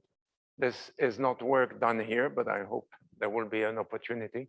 Can't we remove myself from here? Okay, good. And thanks for Giuseppe for being quick. So I can have 10 more minutes, right, Mr. Chairman? Okay, so I will tell you about some results we obtained in my lab about liquid solutions under vacuum. Now, why liquid solutions under vacuum? There are many interesting possibilities that open up if you can use liquids under vacuum, which there's a kind of contradiction. One of them is to do photoelectron spectroscopy of liquid solutions, molecules in liquids, basically do ESCA, electron spectroscopy for chemical analysis, which was developed by Zygban and is very famous for analysis of gas phase samples or surface samples. Shifting it into the liquid phase would be really a great addition. The other aspect is to do X-ray absorption or EUV absorption, soft X-ray absorption of species in solution, again, for their characterization. And I will say why this is so interesting. And then if you have an ultra-high time resolution, you should avoid or minimize GVD, GVM. You want to use these samples under vacuum and at low at very thin samples, and therefore they need to be under vacuum. Okay, so why spectroscopy in this EUV soft X-ray range? Well, first you are accessing the core transitions, and therefore you have element specificity. Working is interesting also because you have this water window, which is very exciting for different applications in microscopy and all sorts of different directions. So you can work in this soft X-ray range, but you can also access in the soft X-ray range, among others in this region, the carbon and nitrogen edges. The oxygen starts at 530, and then you have the phosphorus and the sulfur edges. All these elements are of extreme importance for catalysis, biochemistry, all sorts of applications. So you want to be able to detect them, and this is in the soft X-ray range, and you want to detect them again in the liquid, I insist. Then you have also the transition metals, which are very important again in coordination chemistry, catalysis, sorry for the mistake, magnetism. And you want to access their L edges, which are all below 1000 electron volts, again, in the soft X-ray regime. And you want to do it again in the liquid phase. And in many cases, the spectral features are sharp. And therefore, this is a very interesting region to work with. Until recently, people could not get there for liquid samples. However, as you know, there are many challenges. First, you need the vacuum, which is an issue with volatile samples. You want high fluxes of the different sources because the absorption coefficient scales as a force power of the Z number, and therefore for low Z elements, you have low absorption. And the solvent absorption itself is a big issue when you are in this spectral regime, and you can see it here. You see that this is for photons, the full lines. You see the absorption of light as a function of sample thickness. And you can see that basically you have to be in the micron and sometimes even in the submicron when you're in the extreme UV.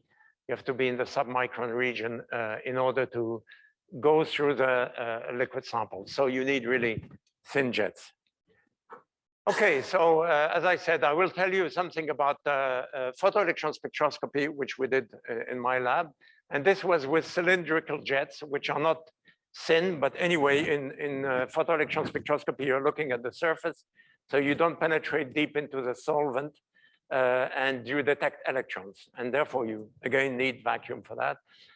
EUV to soft X-ray, X-ray absorption of molecular species, and I will tell you something about the flat jets, which we have implemented in my lab. And then we did a UV, so this should be transmitted through the air, but we had to use a very thin flat jet because we were working at very high time resolution in the UV, typically below 2-3 femtoseconds.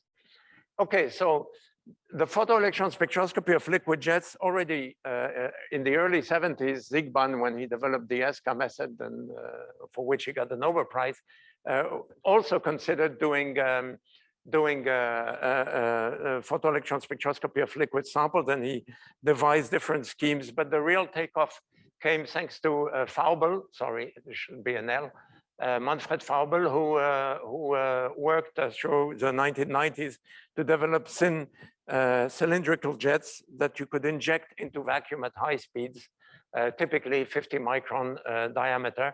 And they did with Bernd Winter some very nice work. So this is just pure water.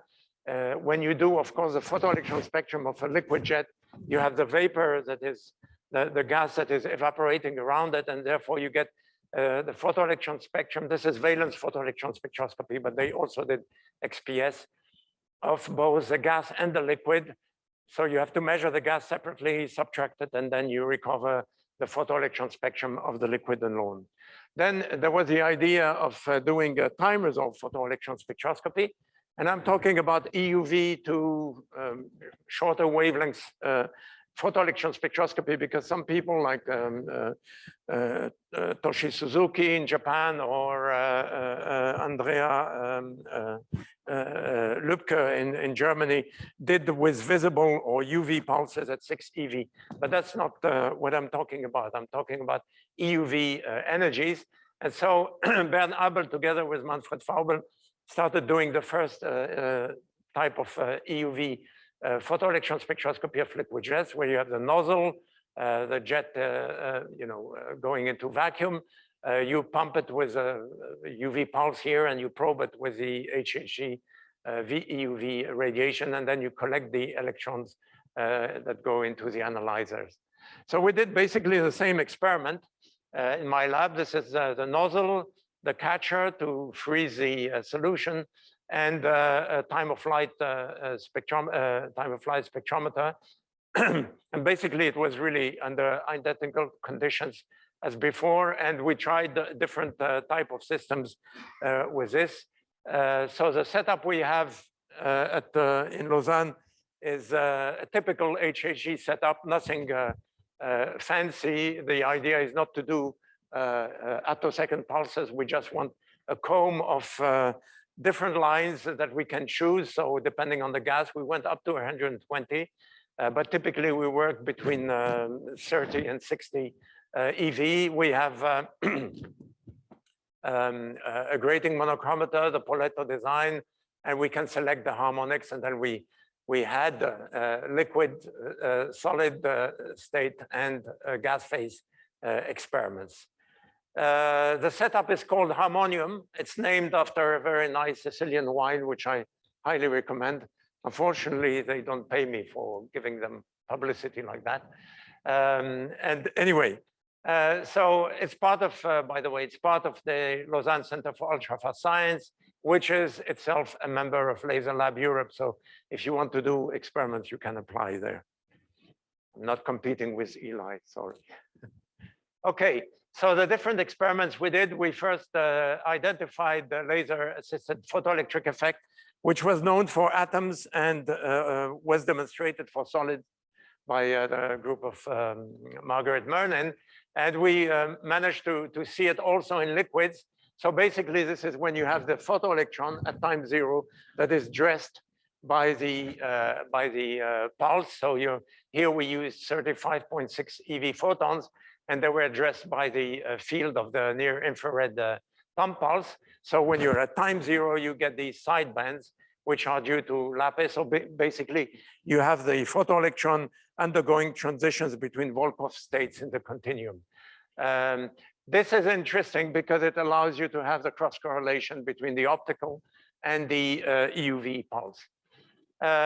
We also demonstrated the possibility to do photoelectron spectroscopy on organic solvents.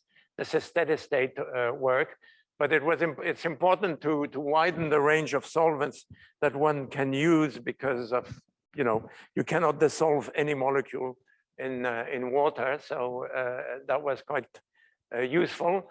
And then we did some time resolved studies. So this is a case of iron hexacyanide, ferric, where when you excite it at 400 nanometers, you have an electron that is transferred from the CN ligand into the iron, and it becomes iron 2.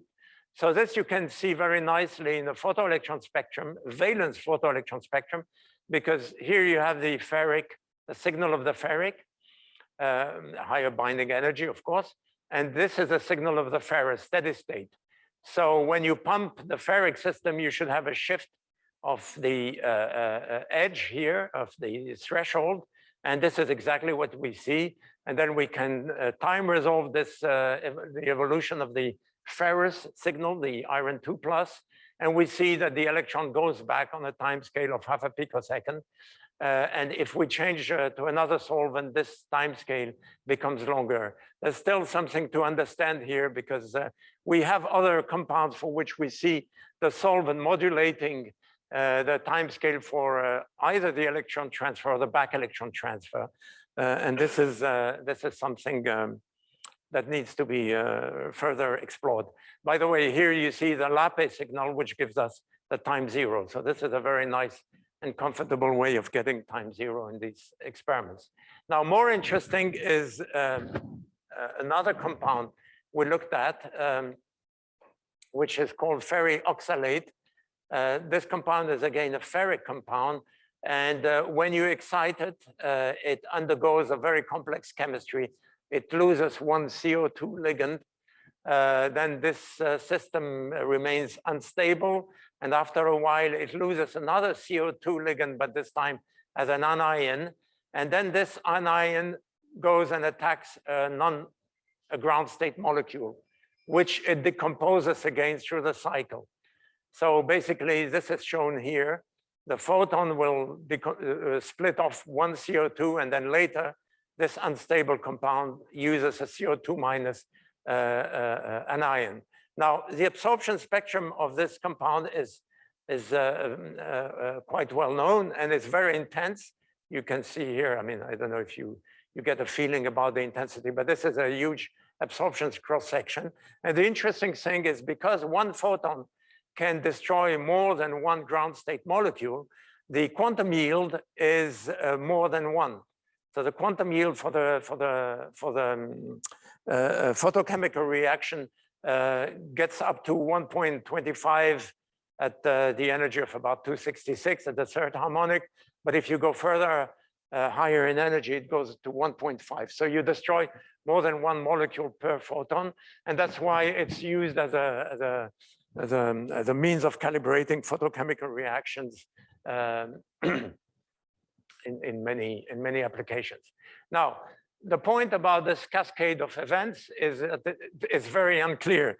There has been a number of studies done using, well, this was flash photolysis in the first place. Then there were pump probe experiments, then optical pump X-ray probe, and then optical pump infrared probe. But the situation was very, very confusing. The time scale for the reduction. So you excite the system and you have an electron that's going to move from the ligand to the iron. This was not known. The time scale for this first dissociation was not known or contradictory. I mean, all these reports were contradictory. The second loss of the CO2 anion was also not known. And the role of the solvent in all this was also unclear.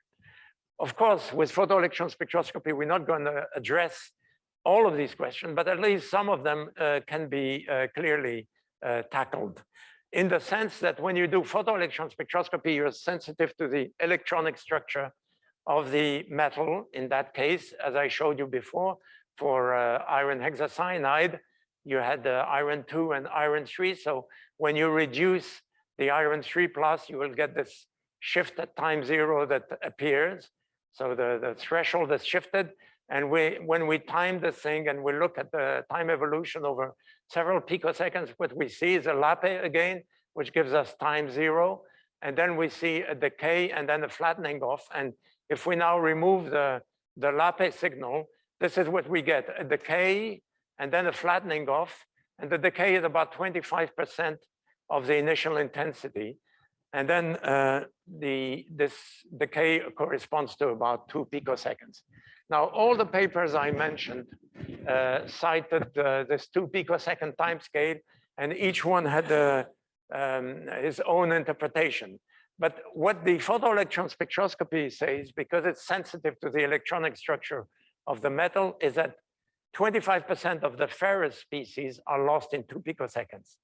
Now, the infrared transient absorption found a 25 to 35%, which they attributed to the recovery of the depleted parent in about 2 picoseconds, and they attributed it to intramolecular relaxation, whereas the X-ray transient absorption said that the loss of the CO2 was in less than, the first CO2 was in less than 140 femtoseconds, and the 2 to 3 picosecond was attributed to the loss of the second CO2 anion. So you see, that was a situation. But here, what we can now say is that it's really the ferrous species that are going back to becoming ferric. And now, without going into all the details of the analysis, the scenario, I give you the final scenario. You excite the system, you get a prompt photo reduction. By the way, this you see from this signal, which is rising promptly.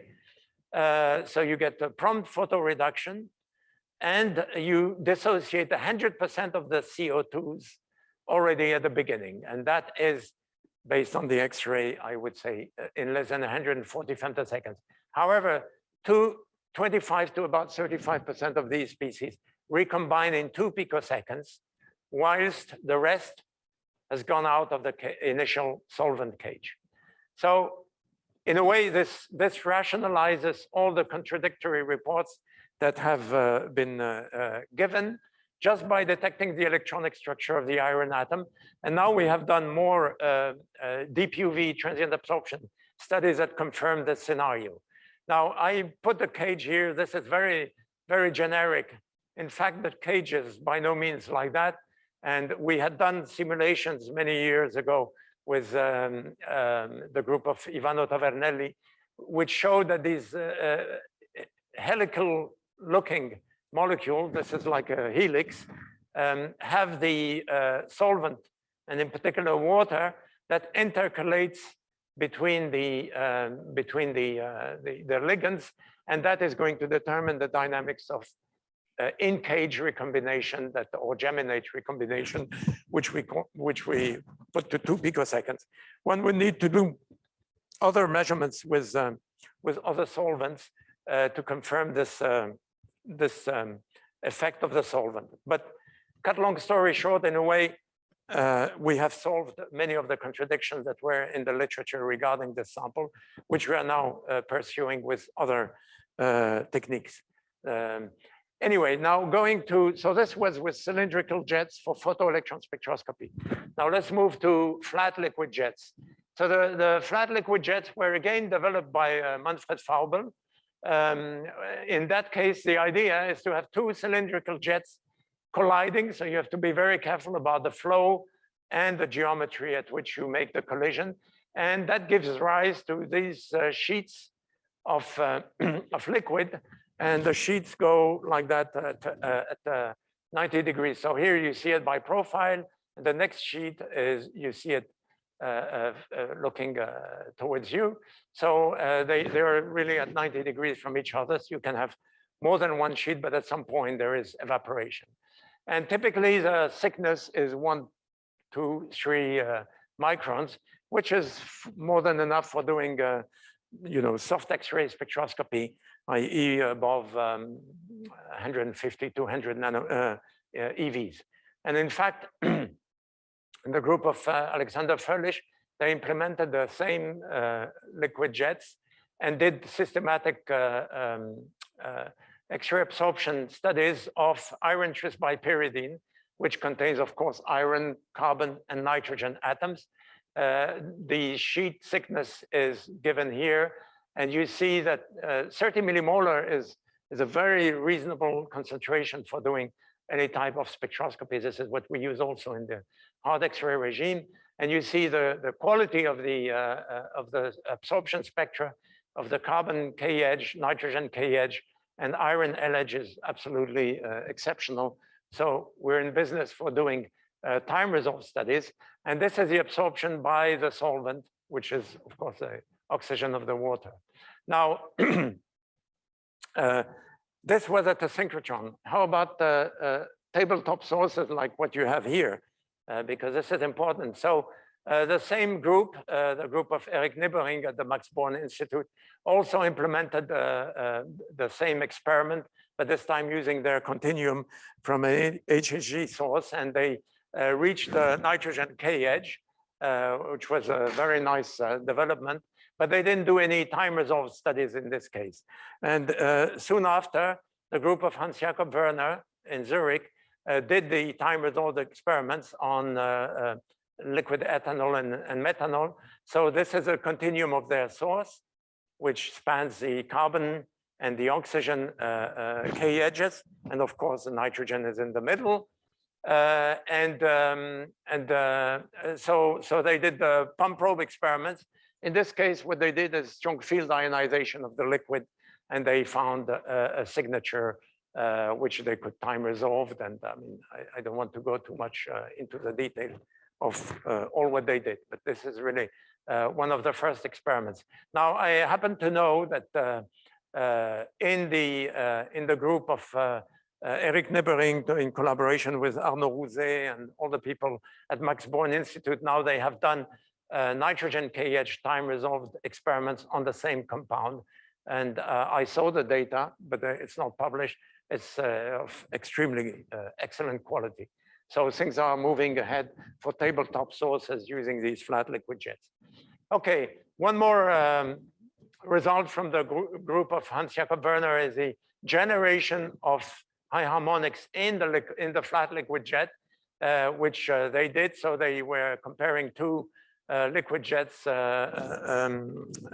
different alcohol, the same alcohol, but in the gas and the liquid phase. And what you see is that there is a cutoff for liquids, which is apparently independent of the liquid. It's a fundamental limit. You are always leveling off at about 18 EV, the end of the plateau, whereas if you're in the gas phase, it goes beyond.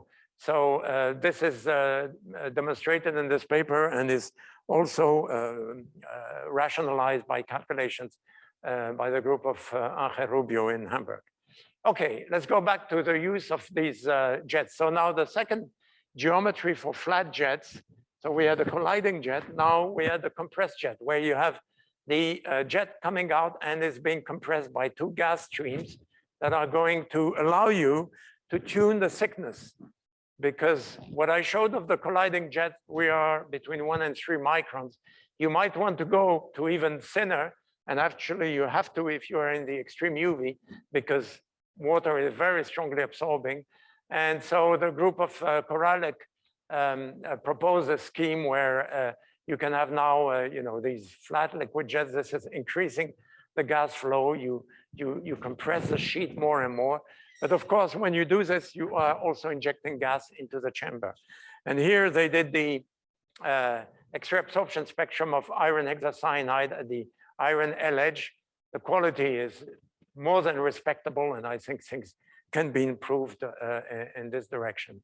Now we use this, we wanted to develop our own EUV setup for transient absorption, and EUV, as I said, is a very strongly absorbing region.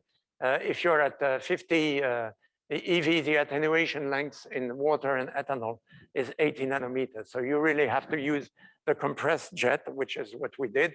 And we developed a post-compression line to generate a wide continuum using our laser running at 3 kilohertz.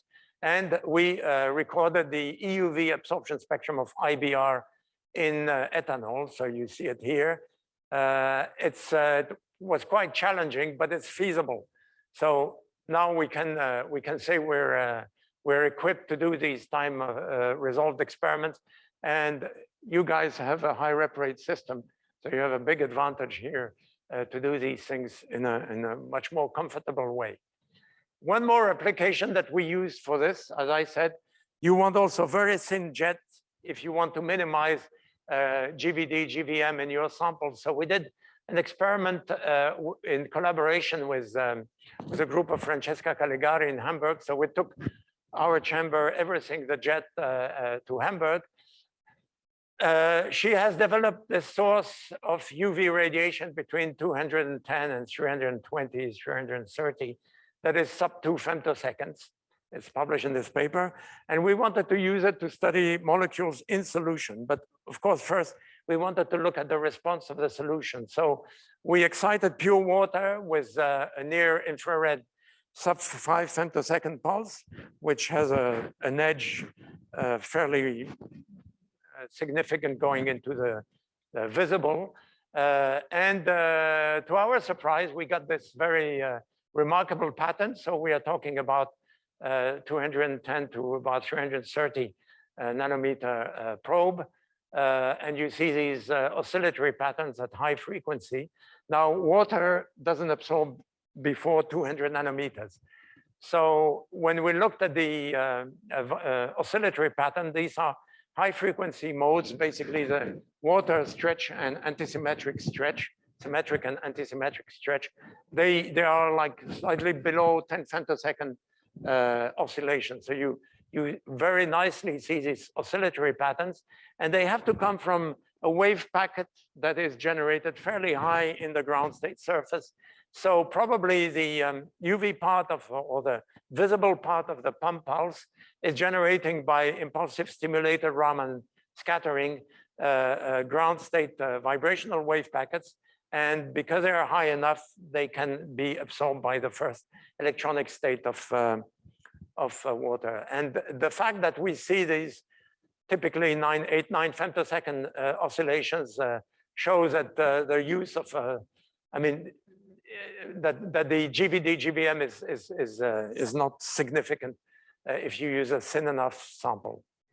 Okay, in that case, by the way, it was I think a couple of microns, so it was fine. With this, I'm done. So these are the people of my group that were or still are involved in these different projects.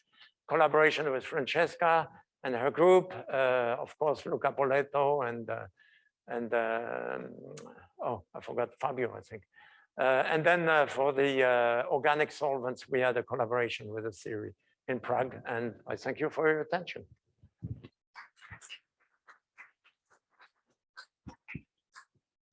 Thank you, Majed. Let me check. There are no questions online.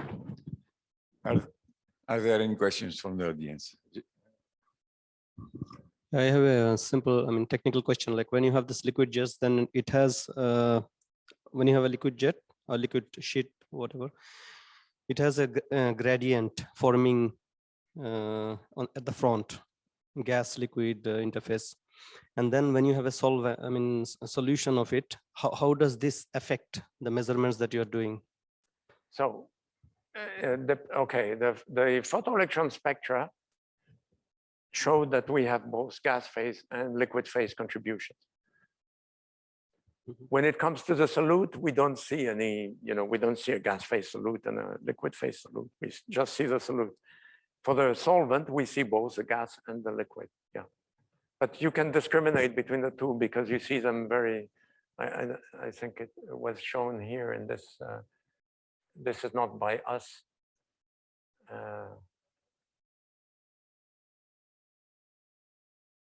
Yes, here, you see, this is what you get.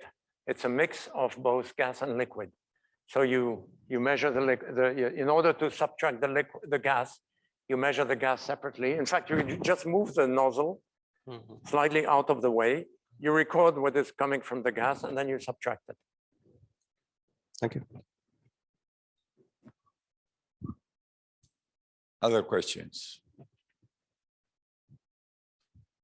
If not, thanks again, Majed. And we move to the last talk of this session, which is going to be given by Professor Martin Aeschlimann from Kaiserslautern. And he will be talking to us about spin and time resolved momentum spectroscopy on solid surfaces. Okay, now you can see everything. Yes. Okay, thanks very much for the introduction and good afternoon, everybody. As you have heard in my presentation, I will talk about spin and time resolved momentum microscopy on solid surface done at this ELI ALPS Nano ESCA Surface Science end station. As you see here, it's quite a complex, let's say, setup, multi-tool setup out of stainless steel and located in the so-called HR condensed areas of ELI ALPS. And here you can see a real image of this room. From this side comes HR1 and later HR2 light. And then we have the high harmonic generation, then the separation to one of the harmonics and focus on devices. And this here is now the Nano ESCA, which is running now since I think about 2.5 years. Okay, Because not everybody may be familiar with this NanoESCA surface science end station, and just for maybe future user, few words about the setup itself. It's split in two chambers, the preparation chamber where we can lock in the sample, we can clean the sample, the typical preparation tool, we can evaporate metal, organic materials, we can magnetize the film, and so on. And then we can characterize the quality of the film also using well standard surface science methods like LEAD, Auger, XPS, and so on. That's the preparation chamber, and everything with the sample is fine. We can move the sample into the main chamber, the analysis chamber, where we have a photoemission a combined photoemission microscope, a momentum microscope, with energy resolution, time of flight, as well as a double hemispheric analysis. That's what you see here. And both can be used either for spin integrated measurement as well as spin separated, spin polarized measurement using a novel 2D imaging filter. We have different light sources, CW light sources, mercury lamp, helium discharge lamp. But of course, for our experiment, most important are the short pulses from ELI, the pump pulses with 100 kilohertz repetition rate. And as a probe, we can, as I mentioned before, create high harmonics in the range from between 20 and 90 electron volt. And we also have a femtosecond oscillator where we can, with a high repetition rate, we can move into our chamber system. Okay. Before I start to show the performance and the possibilities of the whole setup, let me shortly explain the non-expert, what are the major goals and let's say aims of the surface science end station. And one of the actual hot topics in modern solid state physics is the complex nature of interacting many body system. And especially the complex interplay between, let's say, the spin system, the charge system, and the phonon, the lattice system. And they are responsible, this exchange between them, interaction between is responsible for the appearance of novel phases of matter, which can, for some strongly correlated material, like with this perovskite, yield a rich phase diagram of novel correlated electronic materials, like, for example, depending on the temperature, on the composition, you can start here with an antiferromagnetic insulator, then an antiferromagnetic metal, then a ferromagnetic metal up to the superconductor. And all these changes are steered by the interaction, let's say, of these three subsystems. Unfortunately, for most of the systems, in most cases, it's very difficult to investigate, let's say, this interaction in a thermal equilibrium, but means when all these three systems are at the same temperature. In other words, a fundamental understanding of this competing interaction is in most cases not possible using a static measurement. But by driving the whole system temporarily out of the equilibrium using a femtosecond or even attosecond laser pulse, and using time-resolved spectroscopy techniques, that opens the way to overcome this limitation. As in other words, we heat first the just electronic system, and due to the huge difference in the specific heat between the electron and the phonon system, we can heat up the electronic system in a solid to thousandth of a degree, and the lattice still close to the room temperature. And this is exactly this non-equilibrium, transient non-equilibrium between these three subsystems. And then we can investigate the energy dissipation pathway, angular momentum pathway, and so on, and can get some information about the interaction of these three systems. Okay. Now we get femtosecond high harmonic light at the NanoESCA just a month ago, a little bit more than a month ago. So far, what I can show you are static measurements where we rely on CW light sources, which are available internally on the chamber, like a mercury arc lamp with about 238 nanometer light, and the helium discharge lamp, which has a little more high photon energy 21 or even 40 electron volts.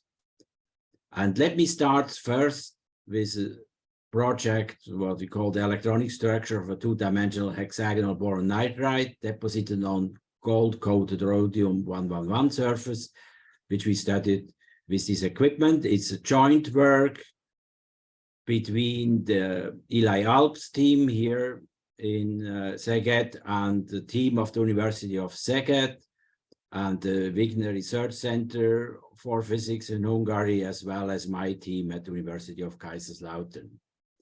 Now, what is it all about? Hexagonal boron nitride is a 2D material, which is at the moment a real hot topic in solid-state physics. It's structured similarly to graphene. You can create such a sheet, a monolayer of H-boron nitride. It's easy to synthesize, and what is very important, very temporal stable. It can be used for many, let's say, ideas for graphene nanoelectronics. It's a weak influence on the graphene itself, so you can first have such a layer, hexagonal boron nitride layer on the top, graphene, and so on, and create new devices on this way. It has already been heavily studied, at least on simple metal structure, and what we know so far is that the strength of interaction with a metal depends critically what kind of metal you use, and what is there is a lattice mismatch between the substrate, as the metal, and this mesh, what you see here. What is well known is the interaction between these 2D materials on a noble metal surface, so copper, silver, gold. It's well known that the interaction is very weak, so that we have really perfect flat layers, monolayers of hexagonal boron nitride. But it's also known that on transition metal surface, strongly reactive transition metal surface like rhodium-111, there is a strong interaction, and in addition, there is a lattice mismatch of up to 7%. And that results in a moire structure. Now, what is a moire structure? When you have two ordered sheets, and you either with different lattice distance, or you just twist them, as you see here, there are two superposition of two graphene lattices twisted by 4 degrees, you get this moire structure with pores areas and wire areas. Very simple, but just twisting them a few degrees. And the same now happens on hexagonal boron nitride on rhodium-111, as you see here. That's animation here. They have the pore region, and here the wire region, and that's really the case. Here's an STM image. I will show this again in a few minutes. So we have here areas, pore, where this mesh is very close to the substrate. There's a strong interaction, and we have areas where there is a little bit farther away. We have a weak interaction. And that results in a periodic corrugation called nanomesh, which opens a huge variety of functions for graphene nanoelectronics and so on. You can deposit materials in, let's say, in this wire area, which are protected by the, let's say, this nanomesh, or you can use this pore to support structures and so on. I will show you later then how we can store, for example, gold here in these pores, these nanowire areas. Okay. Now, our idea is there are two extremas. We have here gold, where we have a completely flat hexagonal boron nitride layer. We have rhodium-111. We have the strongly corrugated surface. And we would like to try if we can tailor that from one extreme to the other one by just adding more and more amount of gold on top of this rhodium-111 surface. So the preparation is straightforward. First, of course, you have to clean rhodium-111 with the typical argon sputtering and annealing cycle. Then we deposit gold. That's also well known. You have to heat gold about 500 degrees. And then thereafter, when it's deposited on rhodium, we expose it to borazine molecules. On top of it, there's a few layers. And then we heat the whole system up to 1050 Kelvin. And then we create these hexagonal boron nitride nanomesh, self-limited, self-assembled to one monolayer, as you will see it in a minute. Okay. Now that we really have these periodic nanomesh, that's what we probed with XPS as an X-ray photoemission spectroscopy. You just have seen it in the talk before, what that is. We checked here the nitrogen 1s line, and you see just on the pure, let's say, rhodium 111 surface, we have two peaks from the same core level, nitrogen core level, and that's for nitrogen which are in the pore region where they have a stronger interaction with the substrate and hence a larger binding energy, and you have an area which is the wire area where you have a lower binding energy because the nitrogen is farther away. Now, when you deposit gold more and more, then this peak vanishes because slowly we move to a complete gold overlayer, and then we have this weak interaction on the flat hexagonal boron nitride as expected on noble metal surfaces. That's really the case. The team of the University of Szeged has already done some STM measurements. Here again, at the pure rhodium 111 surface, you see nicely these pore areas here, and then they deposited also here more and more gold. And you see also here over one monolayer of gold, this periodic superstructure is completely gone, and you have a rather flat hexagon boron nitride layer. Okay, now the question, what we try to solve now with the NanoSK, how does the electronic structure change as a result of the increasing gold coverage? Can we tailor the whole band structure by just giving more or less gold into the system? Now, what can we expect? What is already well known is ALPS, angle resolved photoemission spectroscopy of the band, also not from core level, from the band structure, that's the Fermi energy and the few electron volt below, of hexagonal boron nitride on nickel 111, which is also has a flat morphology due to the lack of the lattice mismatch. Before we had 7%, here is nearly 0. And what we see here, of course, is the 3D, the spin polarized 3D states of nickel. And then here below, we have the states from the hexagonal boron nitride, and they found here as 2 sigma states and 1 pi state. And the question, of course, is now we are sure that they will change as soon as they are hexagonal boron nitride is not deposited on nickel, but rather on rhodium 111. Okay, now because not everybody may be familiar with ALPS technique on the momentum microscope technique, let me first explain what is the difference between these two techniques. ALPS, typical laboratory setup, that's what you see here. You come in with light, you extract electrons as a function of the angle to the normal angle to the surface, and then you can select the energy. You do a hemispherical analyzer, and you have a 2D analyzer where you can see now energy as a function in one momentum direction, which is not quite exact because with one measurement, you just can measure here these slides, what you see here. For the next two, you already have to tilt the sample slightly that you can get to higher momentum lengths. And when you would like to go until the end of the Brillouin, so you have to make 7 measurements. But then you have just, let's say, a data set of the energy versus one momentum direction.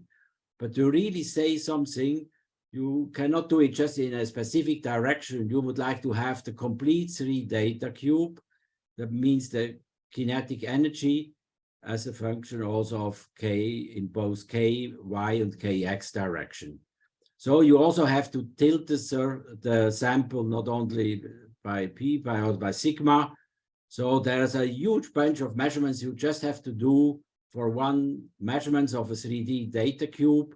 And every time you turn the sample, you change the geometry between the incoming light, the sample surface, and the outgoing electrons, which disturbs, let's say, when you have certain symmetry rules in photoemission, the information here in this 3D data cube. So there must be another way to do that, and that's possible due to a momentum microscope. That's what you see here. It's a normal electron microscope, but there's the static lenses, as you see here. But we do not have an electron source which shoots through the sample. We create the photoelectrons with a light pulse which come from the side. And then we get a real image, as you see here. That's just tungsten deselenide, pentacene on top of a aluminum film. But you can not only see this picture here, you can change the voltage of the lens slightly, and then you can see here the picture of the back focal planes. That's the Fourier plane of the real image. In other words, it's the momentum space, the Kx and Ky image. And that's the typical gold 111 Fermi surface, as you can see in every textbook, solid state physics book here. When you would like to have an energy resolution, you can take either a time of flight analyzer or a double hemispherical energy analyzer as here. And then by sweeping the energy of such an analyzer, you get here for every energy Kx and Ky image, and you can add them up and you get in a very short time scale this 3D data cube. Okay, that was the technique we used in our NanoSK to investigate hexagonal boron nitride. And here you see some energy slices directly at the Fermi level. We know already gold 111, and that's how it looks with rhodium 111. It's quite different because you have also unoccupied D states at the Fermi energy. And you see now the picture changes more or less quite drastically from when you deposit more and more gold on it. But it even becomes a little bit more complicated when you now deposit one monolayer hexagonal boron nitride here on rhodium, and then you add more and more gold on it, and it becomes really very complicated at the Fermi level when you have more than one monolayer gold, which of course there's a lot of backscattering and umklapp processing in it. You need the help of theoreticians to understand what these structures are all about. Okay, now we can make slices at lower energies where we not only see the D band of rhodium or gold, where we also see now the band structure of hexagonal boron nitride. Here is by minus 3.53 electron volts. Also here, pure rhodium, finally pure gold, and then we increase the energy, the amount of gold here. First, without hexagonal boron nitride, where we have just the structure from the metal substrate, and then we added hexagonal boron nitride. And here you can see already that we have a change from a symmetric distribution of the sigma or the pi states, as you see here, to more ring-like structure, which shows normally when you lose anisotropy and you have a ring-like structure, that the interaction with the substrate becomes weaker and weaker. And we also find new states we at the moment do not know where they come from, because they are definitely not from rhodium and definitely not from gold, and we never have seen that in hexagonal boron nitride either. Okay. Even at lower energy, where we have more bounded electrons, again, we see, for example, here, isotropic structure, pi structure, and that comes from weak interactions that are the pore region, the wire region, where the hexagonal boron nitride is farther away off the surface. And we see an anisotropy, a six-fold anisotropy for the pi b states in the pore, where we still have the strong interaction at the pure rhodium surface, but then you also vanishes when you put more and more gold on it until you have also for both circles. Okay. Now, as I mentioned, we have now the complete 3D data cube here, and we can make slices out of it, the typical rhodium slices with the 3D electron, and then we put hexagonal boron nitride down on it, and then you have additional structure due to the 2D layer. Now we have to compare that with the picture I have shown you before from nickel 3D, where we had 1 pi, 2 sigma band, and you see we have now 2 pi states, again, from the pore region and the wire region. They are split in energy, and the same happens for the sigma. That's something I will discuss in a minute. Now, when we compare that here, how this gap is closed when we put more and more gold on it. That can be nicely followed here due to this slice on the right angle in the momentum space. And you see they close more and more. And finally, by 1.5 monolayer gold, again, we have a pure sigma pi states as we have seen in nickel. Okay, now let's move a little bit to the sigma states. We have here 2 by 1.5 monolayer gold, but here we have a real manifold of it. You see it better here, more than 6. Now, why? The reason again is we have a split from the pore region and the wire region, but there are more than 2. And the reason is we have a moire structure. On the final states, when the electron leaves the surface, it can scatter, umklapp processes called in our language, due to the different Brillouin zone of this overlayer structure. The periodicity in real space is larger due to the moire structure compared to the atomic difference, and in the Fourier space, it results in a smaller Brillouin zone, and this gives another scattering possibility for the photoelectron. That's the reason why we have so many states here. And it looks really beautiful, I would say, in the KX and KY picture. Okay, now again, we are working now with theoretician who helps us to understand what is the character of all these states here, what is this additional state here, and I hope we have an answer in the next user meeting. Okay, a second experiment we have done, there are some preliminary work for our benchmark experiment, time-resolved band structure view on ultrafast demagnetization. Now, what this is all about? It's a phase change, one of the most simple phase change from a magnetic state to a paramagnetic state by just heating up the sample. That's the magnetization curve of, let's say, of a 3D ferromagnet like iron, cobalt, nickel. And when you heat it, the net magnetization decreases and vanishes completely at the Curie temperature. Now, how can that be explained? Well, we know the magnetization in these 3D ferromagnets is simply given by the number of spin up and spin down electrons because the orbital momentum is quenched normally. So that means when we have a reduction of magnetization, we change the ratio, the difference between spin up and spin down electrons. But that is called the Stoner picture, and that will result in a Curie temperature is several thousand degrees. But the Curie temperature of most 3D metals, magnetic metals, is so between 700 and 1200 Kelvin, also much lower. And the reason is well known.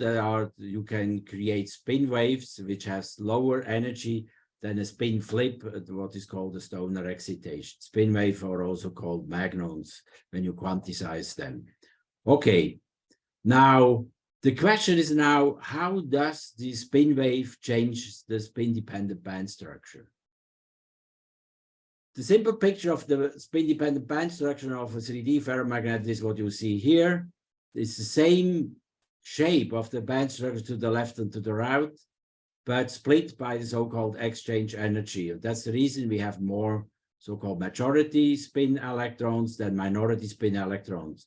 And again, when you would like to reduce the magnetization, you just have to reduce the exchange energy. As you see here, let's say do a pump laser pulse strong, and that reduces the magnetization. But that is the Stoner image. The Heisenberg image, where we also consider magnon spin waves, that may change and will change, I'm quite sure, these band structure completely differently.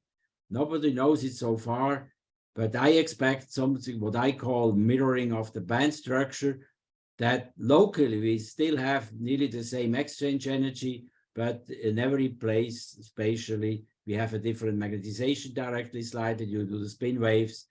And when you look at it in one direction, it looks like a mirroring of the band structure. And when this side is equivalent to this side and vice versa here by the blue one, then again, we have no net magnetization. We are on the Curie temperature. Okay. So far, we have done static studies on it. Use preparation, the system. You need a perfect cobalt layer. That's about 30 monolayer of cobalt on top of a gold crystal. And we have learned in the new apparatus how to prepare them. And that is what you see here, a momentum microscope image, which really nicely shows that we have a perfect surface here on the well epitaxial cobalt film on top of gold. This is a spin integrated measurements. And then the next step was to do a spin resolve measurements using our new 2D spin filter. That's what you see here. It's a spin mirror called, it's an iridium crystal. And the whole image, what you see here, is now reflected on this mirror here, spin dependently. That means in a certain direction, more majority electrons are scattered than minority ones. In other ones, it's the opposite. And that's here what you can see. The spin asymmetry depends on the scattering energy and differs quite drastically. You have a minus value that has the minority electrons are more scattered at this energy, 11.5 electron volt, and above nearly 12.5, the majority electrons are more scattered. And when you take an image here and an image here, and you know this asymmetry, you can calculate the spin polarization of each point in the momentum space. And that's what we've done here now in real space. That's just a beam image of a ferromagnetic iron surface. And you see that's one measurement at E1 that's done here, and one measurement at E2. And when you know the asymmetry, what you can first calculate or the measure, then you can show here the domain structure of on top of this iron film. Okay, that's now in the real space, and you can do that also in momentum space. What you see here, again, these two images, and here is now the spin polarization as a function of the energy. So that means we move now through the whole 3D data cube, as you see here now. And in the beginning, there's near no structure, but when you go deeper and deeper in the band structure, you see clear symmetric changes of the spin polarization from one side to the other. And of course, in each point here now in the momentum space, okay, like here, you can print now the spin polarization of the function of the binding energy. And you see here, we have a spin polarization of between 10 and 15%. And we nicely see here the increase close to the Fermi surface due to surface stage, which really show that we have a perfect film grown of cobalt on this gold film. Okay, again, still static measurements. So we were waiting for light that we can do that now time resolved and heat with a strong laser pulse over the Curie temperature. And indeed, on just a month ago, or a little bit more than a month ago, we get light. And we immediately used it to do first some measurements. This is now with the XUV light, with the 33rd harmonics of the HHG beamline. It's now spin integrated Fermi surface of gold 111 and here rhodium 111, what we had in this chamber already due to this hexagon boron nitrides investigations. You see the quality is not as high as with the lamp that was expected.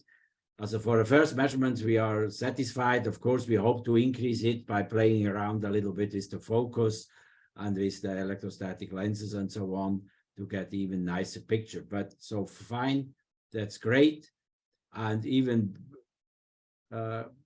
bigger success was to find time zero. Everybody who works in the field of pump probe experiment using XUV probe on near infrared pump pulses know that sometimes it can take days or weeks to find time zero. And just very recently, they were able to find time zero on the rhodium-1,1 surface, what you nicely see here with the photoelectron intensity increases as of the count rate increases in a certain time delay between the pump and the probe.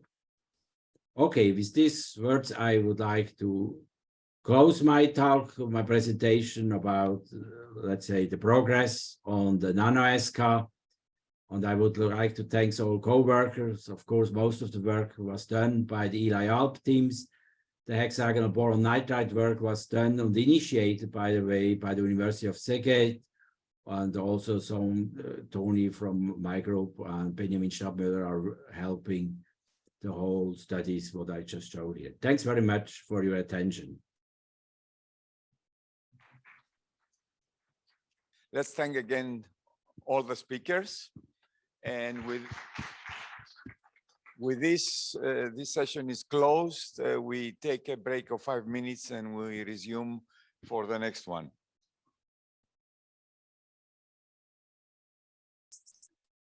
Okay, yes. So we will start this session with user presentations from the ELI Beamlines facility.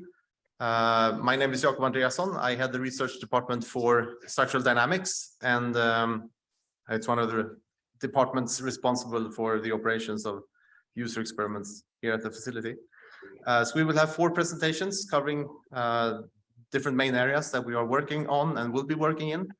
The first one will be presented by Dr. Theresa Staufer. It's on perspectives of X-ray fluorescent imaging, and we're very happy to have you present, Theresa, and please go ahead. Yeah, thank you very much for the kind introduction and for the invitation to give this talk today. So I work in the research group of Professor Dr. Florian Grüner at the University of Hamburg. And our main focus of research is the development of X-ray fluorescence imaging, short XFI. And today I will give a brief overview of the modality itself and then also discuss how it can be used or how we can use ELI beamlines in order to use them for our modality. So very briefly, I will explain the basic principles of XFI, so how the modality works, and then also show you the added values of XFI. I will then present some data examples of our recent pilot studies, and then conclude with the perspectives of preclinical applications and also emphasize on the need for a compact X-ray source. So very briefly, how does XFI work and why are we working on the modality?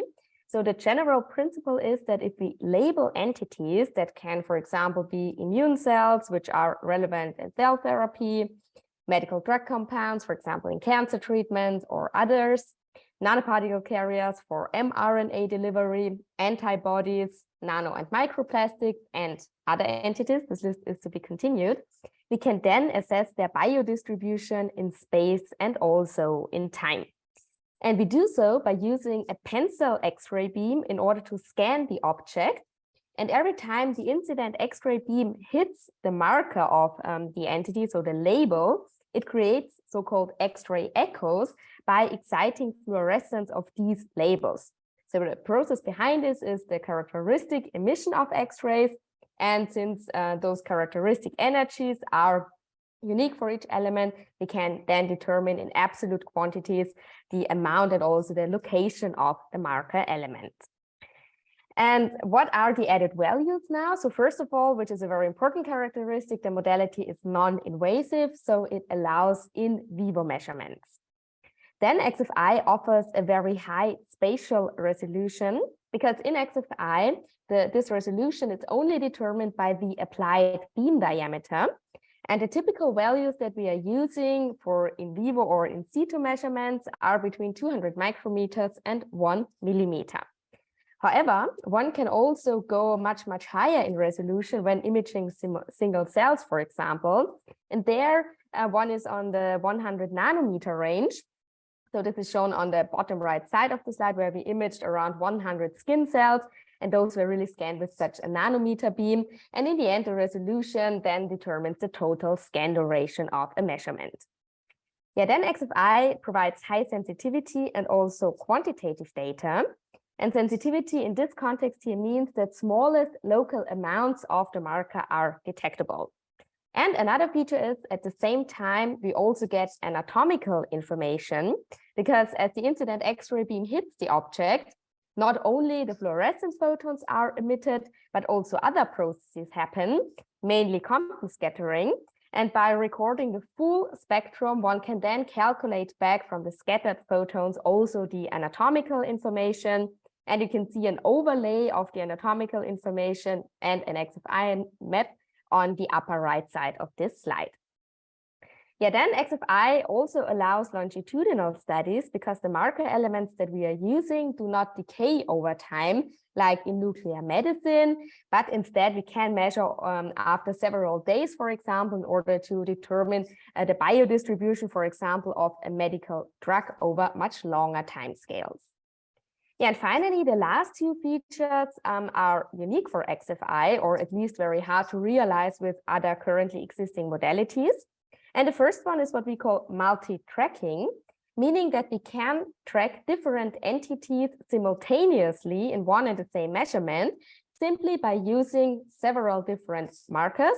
And as long as the incident X-ray energy is high enough to excite fluorescence of all of them, we can follow them in one and the same scan.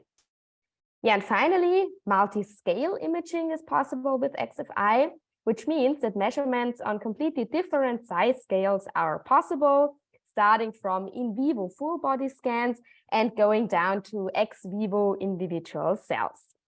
And an example can be seen here on the right-hand side on the pictures. So I already mentioned in figure A, you can see an overlay of the anatomical information and an XFI map indicated by the green rectangle. And you can probably tell from the region where this map is located that this is the thyroid of the mouse. And we then did a finer scan of this region. And in figure B, you can see this characteristic butterfly shape. And it was with that measurement, we could really determine the endogenous iodine content in a marine thyroid.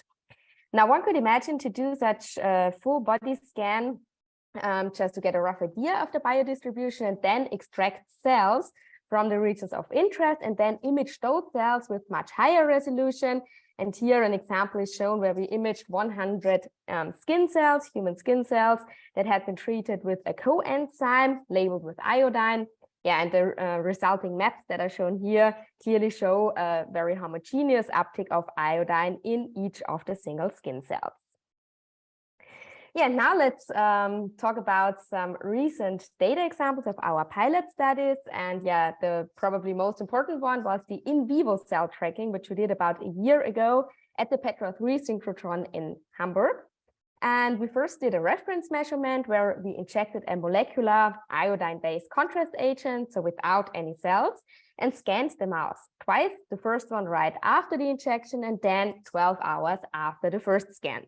And as you can see on the two maps here on the left-hand side, the contrast agent mainly stayed in the peritoneum, so the stomach region, and 12 hours later, the absolute amount decreased, which is to be expected from a contrast agent that is supposed to be cleared quite fast from the organism. However, the interesting measurement is shown on the right-hand side, because here we injected labeled macrophages and imaged their biodistribution 6 hours after the injection. And as a label, we used exactly this molecular contrast agent, but you can see that the distribution on the right-hand side looks quite different to the one on the left side. So this makes us confident that we did actually measure the cells and not the labels, so that they're really attached to the cells. And another cross-check we did is we calculated or reconstructed the total mass of iodine from our data and compared this value to the injected mass of the labels. This value can be determined with ICP-MS measurements, so inductively coupled plasma mass spectrometry. This is a commonly used modality, but it is highly invasive, so it cannot be used for in vivo measurements. Yeah, and those two comparisons make us quite confident that we could here really measure the distribution of the immune cells. The next example demonstrates this multi-tracking capability of XFI. because here we used two different subsets of macrophages and injected them into the same sites into the back of a mouse. And 50% of them were again labeled with molecular iodine, whereas the other 50% were labeled with palladium nanoparticles. On the left-hand side, you can again see an overlay of the atomical information and the fluorescence maps on the top for iodine and at the bottom for palladium. And here again, we did a cross-check with ICP-MS, and you can see that there's a very good agreement even over 2 orders of magnitude. Yeah, and the last example I would like to show you is a demonstration of 3D XFI, because all the scan maps I had presented so far were only 2-dimensional. However, we also developed an algorithm to do 3D scans, and we demonstrated it for the first time in April this year and did measurements with a mouse phantom. This dedicated phantom was developed by our university hospital here in Hamburg, and it contained palladium of different concentrations in the kidneys, the lungs, and also in the liver. Yeah, and the images that you can see here on this slide were already taken with 6 radiation detectors. This is important to mention because in the past, so also in the previous studies, we only had 1 tiny radiation detector, which means that only a very small fraction of the full solid angle was actually covered, and this limits the sensitivity. However, at the moment, we are working on a detector upgrade, and in the last beam time, only 1 week ago, we already used 10 detectors, hence we can increase our sensitivity quite a bit. And also another feature is that the applied dose here in those measurements was only 62 milligray, which is way below the upper dose limit for in vivo measurements. So this means that we could really translate this technique also to living mice. Yeah, so what are our preclinical goals now? So the 2 most important projects we are working on at the moment is first the in vivo tracking of medical drugs or nanocarriers in order to determine their pharmacokinetics. Because in the long drug development process, a lot of questions have to be answered.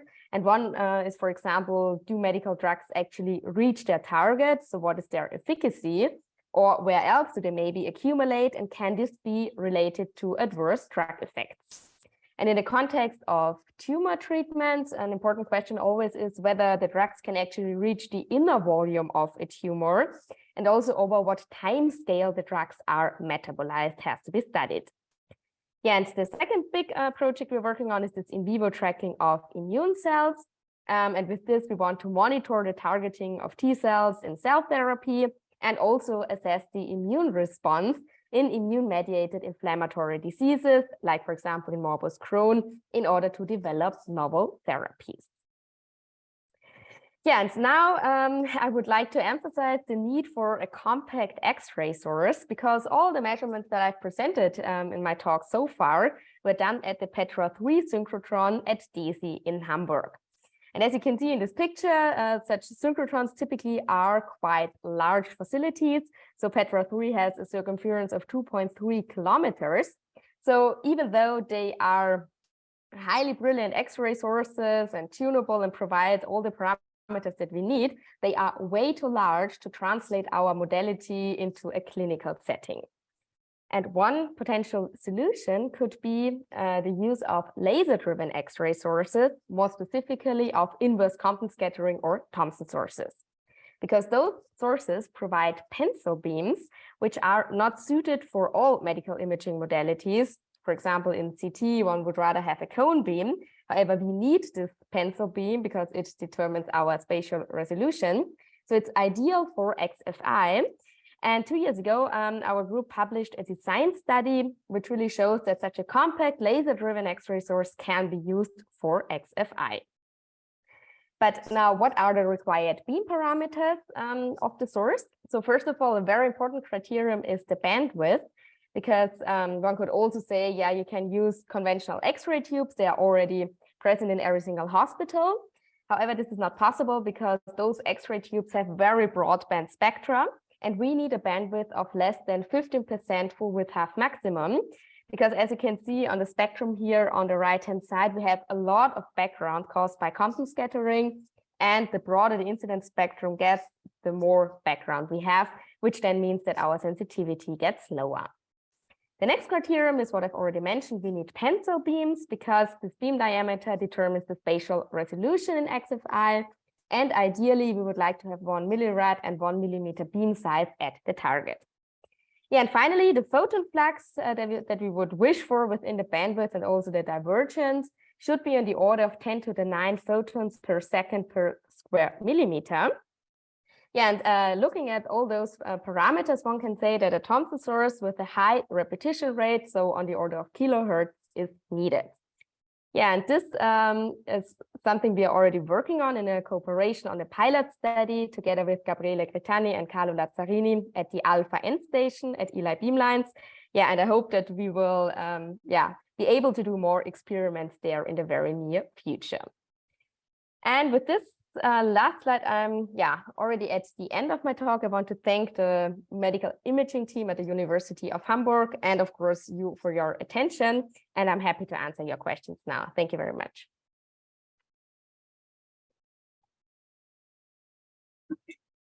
And I think we move then to the next speaker.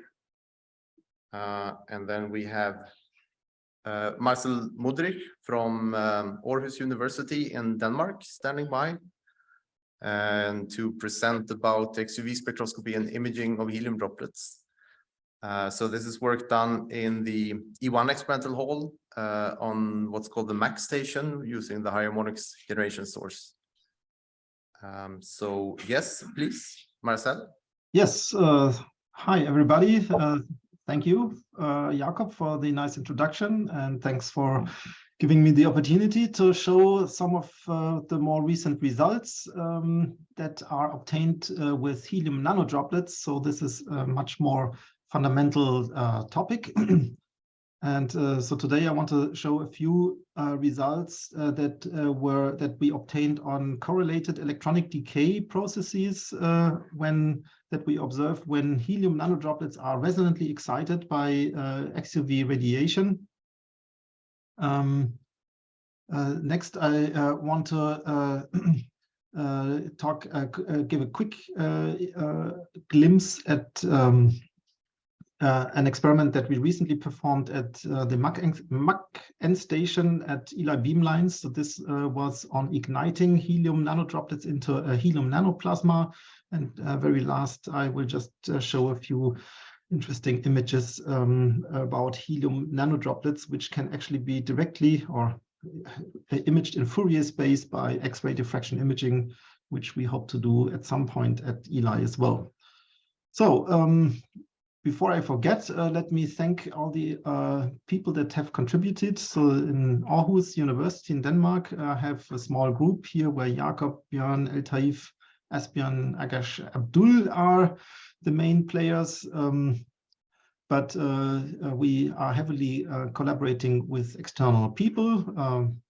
Very importantly, Maria Krikunova and Jakob Andreasen from the ELI Beamlines facility, and in particular all the MAC team has been very enjoyable to collaborate, and we are looking forward to the next experiment at ELI Beamlines. These experiments that I'm be talking about today are mostly done at the Fermi free electron laser. We do experiments at FLASH and at European EXFEL, and this is always larger international collaborations. Okay, let's now come to the helium nanodroplets. I mean, helium nanodroplets are made of helium atoms. Helium atoms are very well known and very simple, almost the simplest atom in nature. We know all the electronic excited states in helium atoms, but when we stick the atoms together to form a cluster or even a nanodroplet, then the situation becomes much more complicated.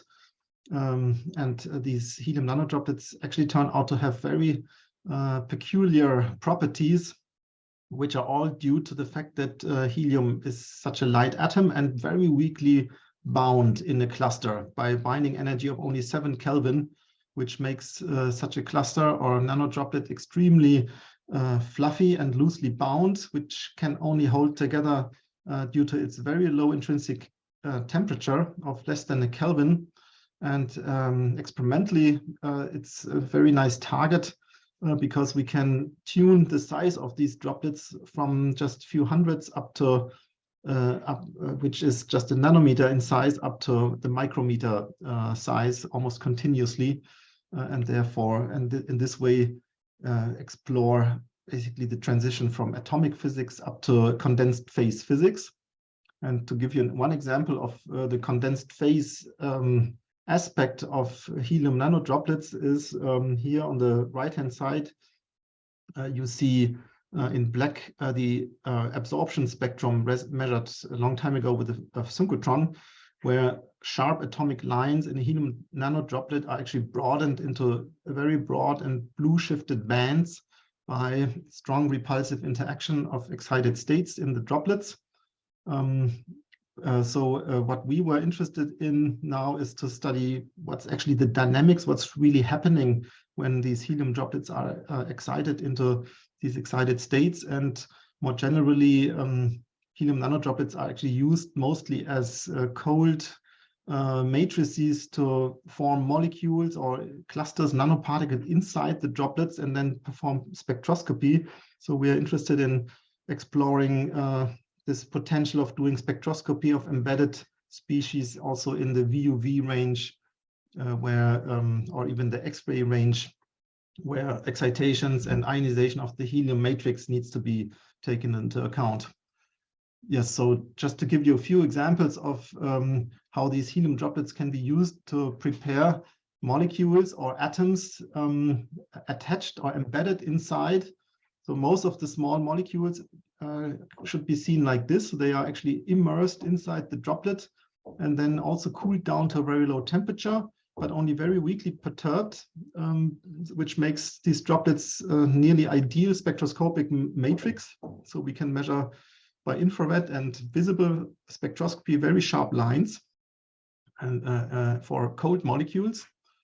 There's some specific cases like sodium or alkali atoms in general, which are attached just to the surface of the droplets. Other cases like magnesium, which form a foam-like structure inside the droplets. Then for large droplets, these quantized states of angular momentum have been observed, these vortex states, where particles tend to aggregate along the vortex lines. Also in larger droplets, interesting nanoparticles, like formation of nanoparticles by aggregation into core shell or nanorod structures have been observed. And in general, so due to the superfluid properties of helium nanodroplets, aggregation should be very exotic, and even like fractal structures should form. So this, of course, would be fantastic to actually image these aggregates forming in the helium nanodroplets. And I'll give you just an outlook onto that in the end. Just to mention that recently we contributed to a book that was published this year, which is all dedicated to helium nanodroplet spectroscopy, structure and dynamics, and it's open access.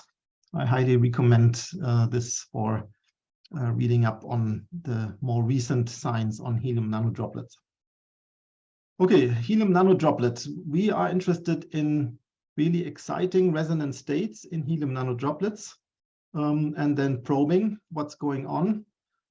Since the lowest excitations of helium are already in the XUV range, we need something like 20 up to 24 EV radiation to excite and ionize. We need either synchrotrons, free electron lasers, or harmonic sources for that. And next I will show you time-resolved experiments, a more recent one where we excited the helium droplets into not the lower strong absorption band, but even a higher excited band up here. And we were interested in following the dynamics, what's happening after excitation of this highly excited state here, which we probed by UV photoionization and measuring the electron kinetic energy. And yeah, to perform such an experiment, as I said, we need VUV pulsed radiation. An excellent source of such radiation is the Fermi free electron laser in Trieste. It's a first seeded FEL, so narrow band and tunable. That's this linear accelerator here. And the low density matter beamline that we are using is situated here. And the experimental setup that we typically use is just a continuous expansion of helium out of a cryogenic nozzle to form a helium nanodroplet beam, which then travels into a detection region where we cross the beam with the photon beam and detect electrons and ions, sometimes in coincidence. Sometimes we just measure time of flight in a magnetic bottle setup, for example, which we did here. So this shows now what happens when we excite into this second excited band of helium droplets and measure the photoelectrons emitted by ionizing the excited helium droplet by a second blue laser pulse at 400 nanometers.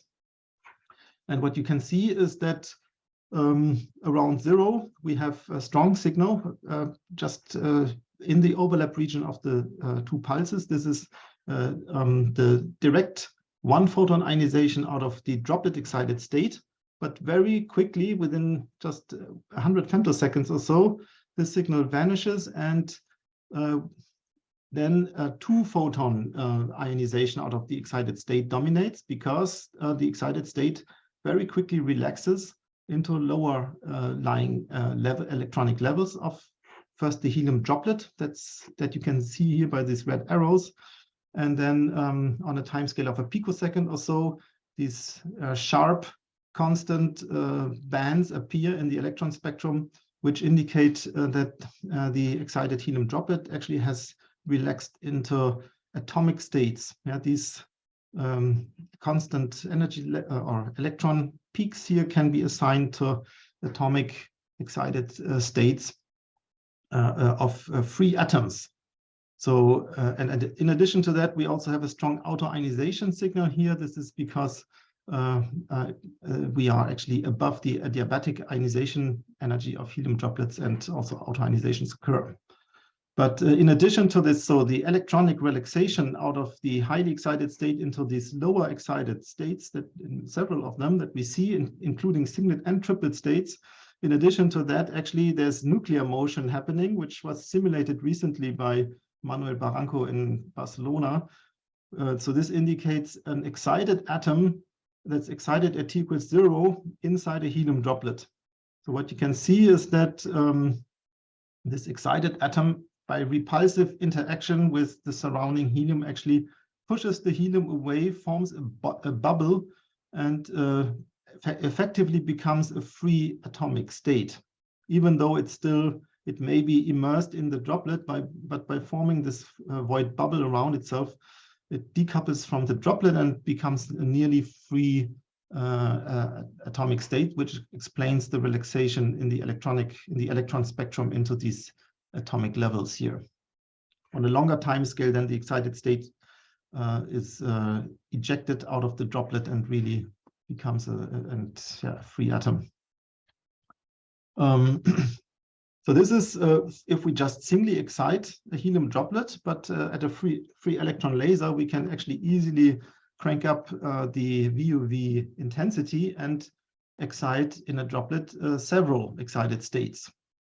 So instead of just exciting from the ground state one atom here into, let's say, the lower band, which relaxes into the atomic levels, this can also happen for a second atom nearby. And then, since both of these atoms have a lot of very high energy, internal energy on board, they can exchange energy by a so-called interatomic Coulombic decay process, where one of the atoms de-excites into the ground state and the neighboring atom is ionized.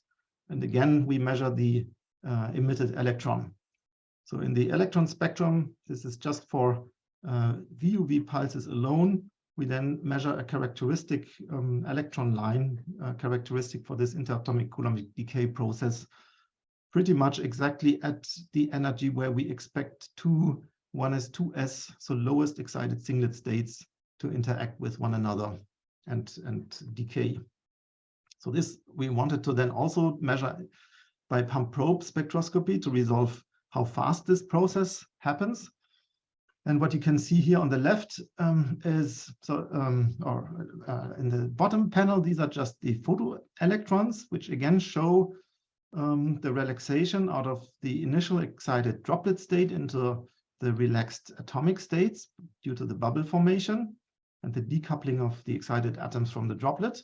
In the top panel, this is much higher kinetic energy. That's the 16 eV ICD electron, which actually in a short region around half a picosecond pump probe delay is actually depleted and then replenished after longer time pump probe time delay. And on the bottom panel, you just see we show the integrated signal. So the red is the photoelectrons signal, which rises as we photoionize the droplets. In blue, that's the ICD electrons, which are actually depleted in the range where photoionization happens, so that the probe pulse comes before ICD happens. So we deplete the excited state population and in this way suppress the decay process. Whereas for longer pump probe delays, ICD has enough time to happen before the photoionization pulse comes and then ICD happens. So basically from the rising edge of this pump probe signal, we can then deduce the time constant of how fast ICD occurs. And this turns out to be very fast, within 1 picosecond, and even independent of the density of excited states in a droplet and independent of the size. It always is pretty much the same time constant, which is unexpected if you just consider pairs of atoms, which would be spaced at different spacings, because obviously for larger initial spacing of the two atoms, the decay should be much slower, rather than for in a dense excited state sample, ICD should be much faster, but we always see more or less the same. And that again is explained by the nuclear dynamics, by this bubble formation, which is again simulated by Manuel Barranco's group for 2 excited atoms in superfluid helium. So what happens is you have 2 excited atoms in forming both their own bubbles. Then if the distance between the bubbles is short enough, the 2 bubbles can actually merge, and the excited atoms sitting inside of the bubbles are pushed together, collide, and undergo ICD. And so in this way, the ICD dynamics is fast and always the same, provided that the 2 atoms are close enough. For those pairs of atoms which are spaced by larger distances there, the chance is higher that an excited atom would just be pushed out to the surface and then just not contribute to the ICD process. Yes, we have modeled this. So the black is the experimental pump probe signal on a logarithmic delay scale here. And this is compared to model calculations. That's the solid lines in blue. It's model calculations for a frozen system where we assume that the excited states do not move in space. And then indeed, we would expect much longer, much slower ICD dynamics. But if we allow the excited states to move, just like in this molecular dynamics simulation, then we can actually nicely recover the experimental data. Another type of experiment can be done if we multiply excite the droplets, but then crank up the probe pulse intensity such that we not only just ionize and measure the photoelectrons that are emitted by direct photoionization, but we have enough intensity that several photons can be absorbed by the electrons even in the continuum. And this process is called above threshold ionization, because we ionize above the threshold higher up into the continuum. And the typical pump probe electron spectrum for this case is shown here. So again, at time 0, we have the signature of droplet excited states that are ionized. But in addition to these single photon emission feature, we have multiples of these features further up, higher up in the continuum. And then the whole pump probe dynamics is also replicated at exactly multiples of the probe photon energy. So I mean, ATI in atoms has been demonstrated before and is well known. But what is surprising here is that the ATI electron spectrum, which is now shown here on the x-axis, or the electron energies on the x-axis now, for just excited helium atoms, that's the red line, we have this typical exponential drop of the intensity of the ATI higher orders. But for helium nanodroplets, so where we can have many excited states in one droplet, you see that the drop is much slower, and we achieve by ATI electron energies or very high ATI orders and electron energies up to 50 eV or even up to 100 eV. So much higher, much more efficient ATI compared to just single excited atoms. This looks a little bit similar to what has previously been measured for C60 buckyballs, where the electrons form this kind of superatomic state, these delocalized pi electrons. So we think what might happen in our multiply excited helium droplets is that also these excited states interact with one another, exchange energy, and in this way enhance the ATI process. Okay, one more example about this pump probe spectroscopy of excited helium droplets.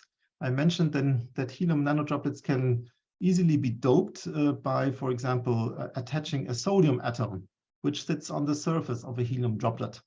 And it turns out that these alkali atoms on the surface of the droplets are very efficiently ionized by interacting with the excited helium in the droplet by, again, an ICD or actually Penning ionization type process.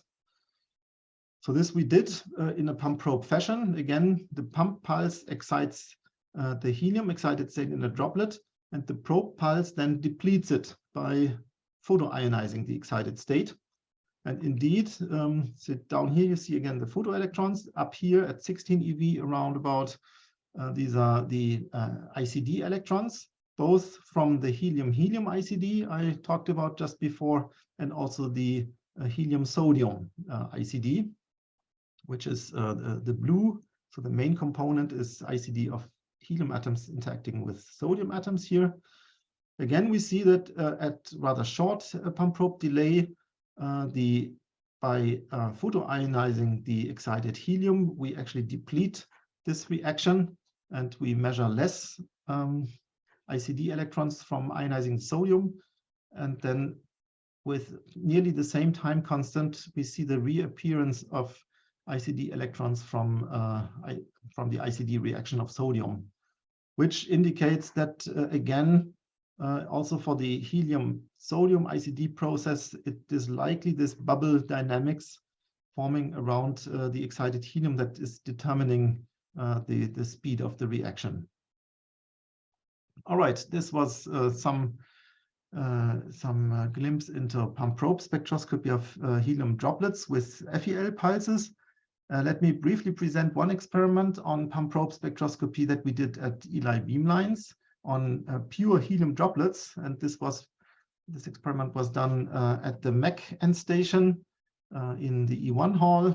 And it was done by combining collinearly near-infrared beam with the high harmonic beam tuned to the 19th high harmonic, which is about 30 eV photon energy. And what the experiment that we did here was at much higher intensity of the near-infrared pulse of 10 to the 15 watts per square centimeter, where helium droplets, at least doped helium droplets, can be avalanche ionized and converted into nanoplasma. So what happens is that even just an intense near-infrared pulse alone, provided that it creates a few seed electrons by tunnel ionizing dopant atoms, which are typically easier to ionize than helium, then these electrons are driven by the near infrared electric field, and mostly by electron impact ionization, very efficiently ionize the whole helium nanodroplet, even doubly ion, so fully ionize the helium atoms in the nanodroplet, which creates large amounts of charges at high charge density, and then induce the Coulomb explosion of this helium droplet. So this is called a nanoplasma state. And typical electron images that we measure with the velocity imaging spectrometer are shown here. So this is really shot by shot raw images showing rather bright electron distributions. Every electron distribution comes from one single helium droplet that is multiply ionized and emits hundreds or even thousands of electrons, which we can then map on an imaging detector. What we now wanted to measure is the dynamics of this process if instead of doping the droplets by a dopant species that is easy to ionize to form these seed electrons, we add an XUV pulse, which creates seed electrons by photoionization. And then comes the near-infrared laser pulse to drive the avalanche ionization. And typical pump probe traces are shown here for different near-infrared pulse intensities. So we can see that on the negative side, where the near-infrared pulse comes first, we have nearly no signal, or only for the highest intensities of the near-infrared. Some of the droplets are ionized, but we gain a lot of signal by irradiating the droplets with the XUV pulse first, which creates these seed electrons, and then the near-infrared laser pulse very efficiently drives the nanoplasma. So by adding really like a weak XUV pulse, we can nearly switch on and off the nanoplasma ignition process. And we see a maximum here, which is due to the dynamics of the electron cloud formed by the XUV pulse, which decays. So we can explain this short time dynamics similarly to previous experiments by forming a number of seed electrons in the droplet, which of course diffuses out of the droplet on a time scale of hundreds of femtoseconds, and therefore the avalanche ionization efficiency drops. But the surprising result in this experiment was that even after nanoseconds of pump probe delay, the helium droplets were still activated and were much easier to ionize by the near-infrared pulse compared to the helium droplets without interacting with the XUV. So somehow in the helium droplets, electrons and ions were retained on a nanosecond time scale to facilitate this avalanche ionization by the near-infrared pulse. So what we think happens is that the photoions form so-called snowball structures. So then on a nanosecond delay scale, snowball structures are formed by the ions, which also facilitates the avalanche ionization by lowering the ionization potential of the surrounding helium atoms. Plus these snowball, so these charged complexes tend to retain a few electrons in the droplets, which then are efficient in igniting the droplet when the near-infrared pulse comes. So this nanosecond activation of the droplet has not been observed before, and quite an interesting state of activation of these nanodroplets. And yeah, recently we have performed some molecular dynamic simulations, and this actually supports this interpretation. Okay, very. Yes, I need you to ask you to finish quickly. Yes, I'll do that. So just 2 slides more to give you some idea that we can also directly image helium nanodroplets by X-ray pulses. This was a recent experiment at the European EPFL with X-ray pulses, where we doped the droplets with different species, and as you can see, a large variety of diffraction patterns was measured, and we hope that we can perform such experiments at ELI Beamlines at some point in the future as well. So that's all I wanted to say. Thank you for your attention. Yes, thank you very much. So we will move directly to the next presentation, and we are happy to have the next presenter here. So I will introduce Mario Manuel from General Atomics. Great. Thank you, Jakob, and thank you all for allowing me to come and talk today about a lot of work we've been doing at General Atomics for rep-rated operation of HED experiments at sort of present day and hopefully future laser facilities.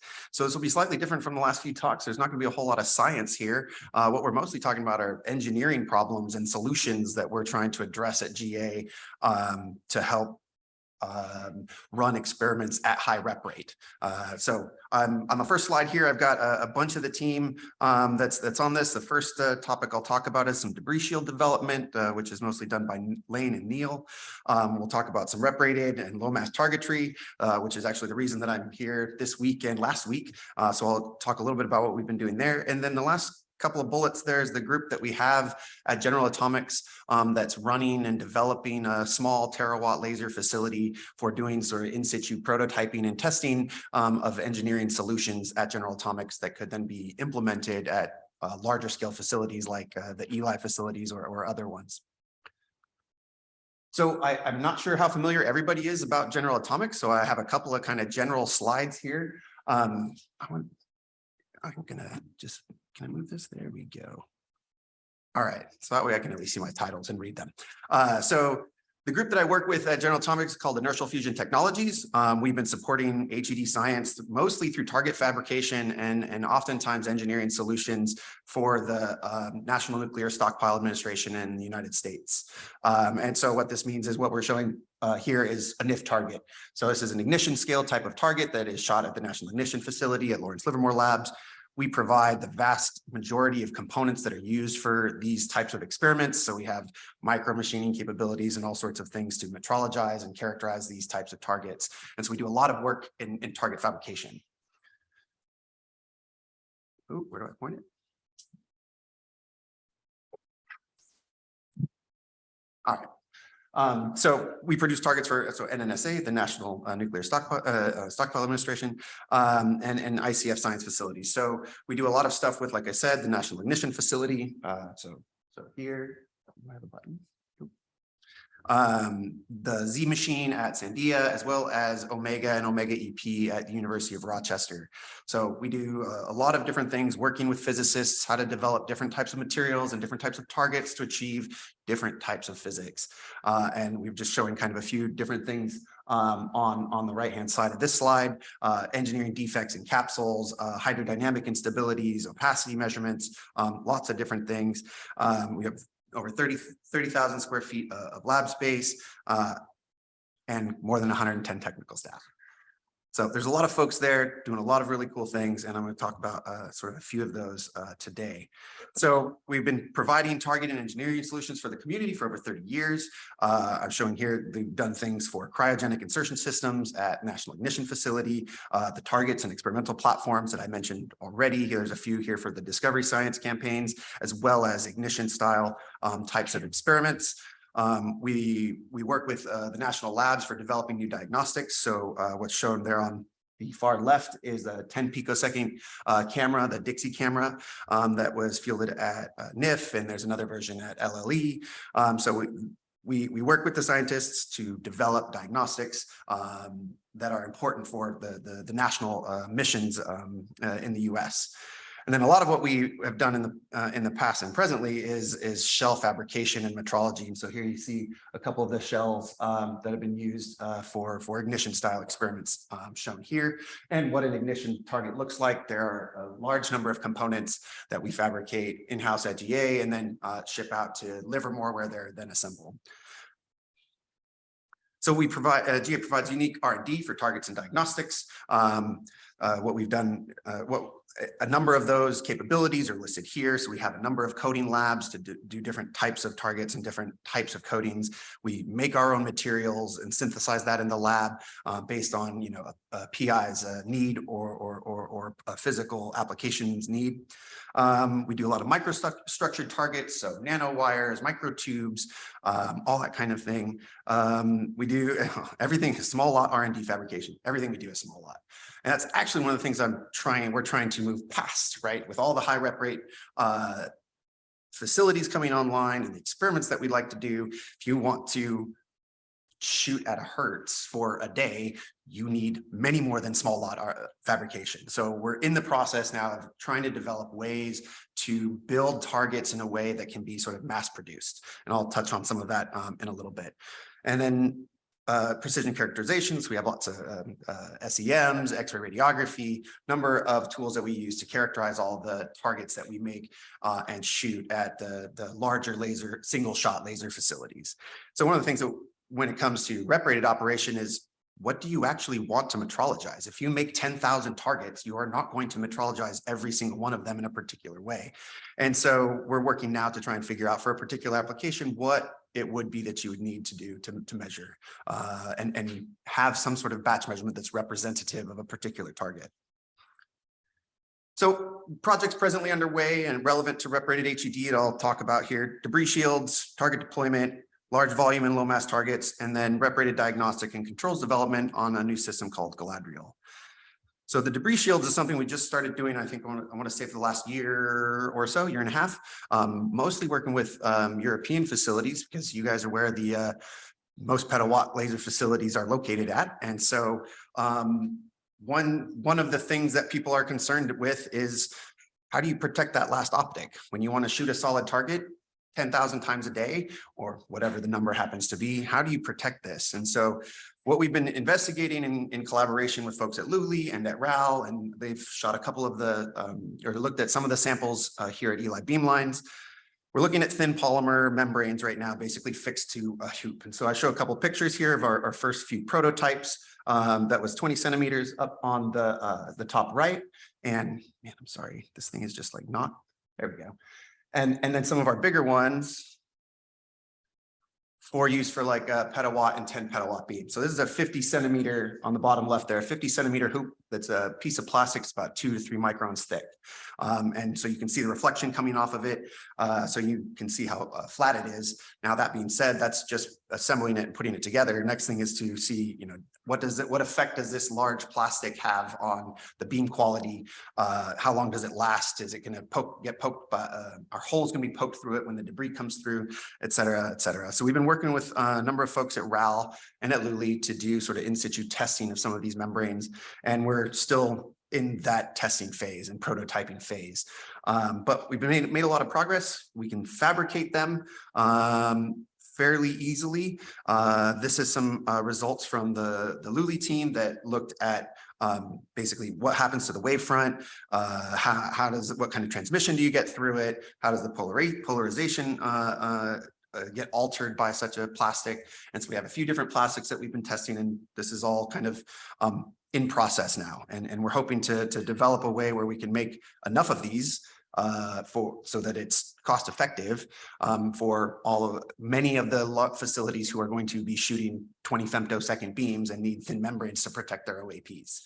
So if you want to talk more about this, I'm happy to do that offline. Where we're at right now, the assembly process is developed.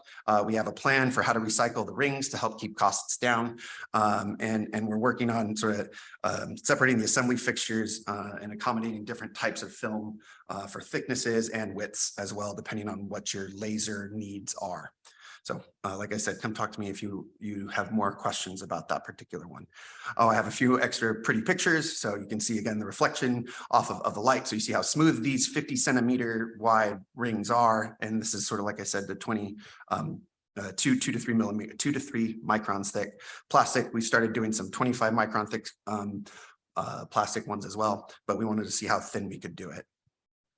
Lots of pretty pictures. This was a test that were done at Gemini. And so you can see some of the debris that this particular plastic collected. You can also see in the bottom there where some of the larger debris actually made pinholes. And so you see the black parts in the bottom there. Those are pinholes from debris actually making it all the way through, but the debris shield is still intact. So again, more work to do. Target deployment. So we've done things looking at raster targets. On the left is a raster target that we did for a small laser facility filled with 50 milligram per cc foam. So we've been doing a lot of development for foam structures. This particular type that is shown here is called GACH. It's a 1-to-1 CH polymer that we can get down to sort of the few milligram per cc range.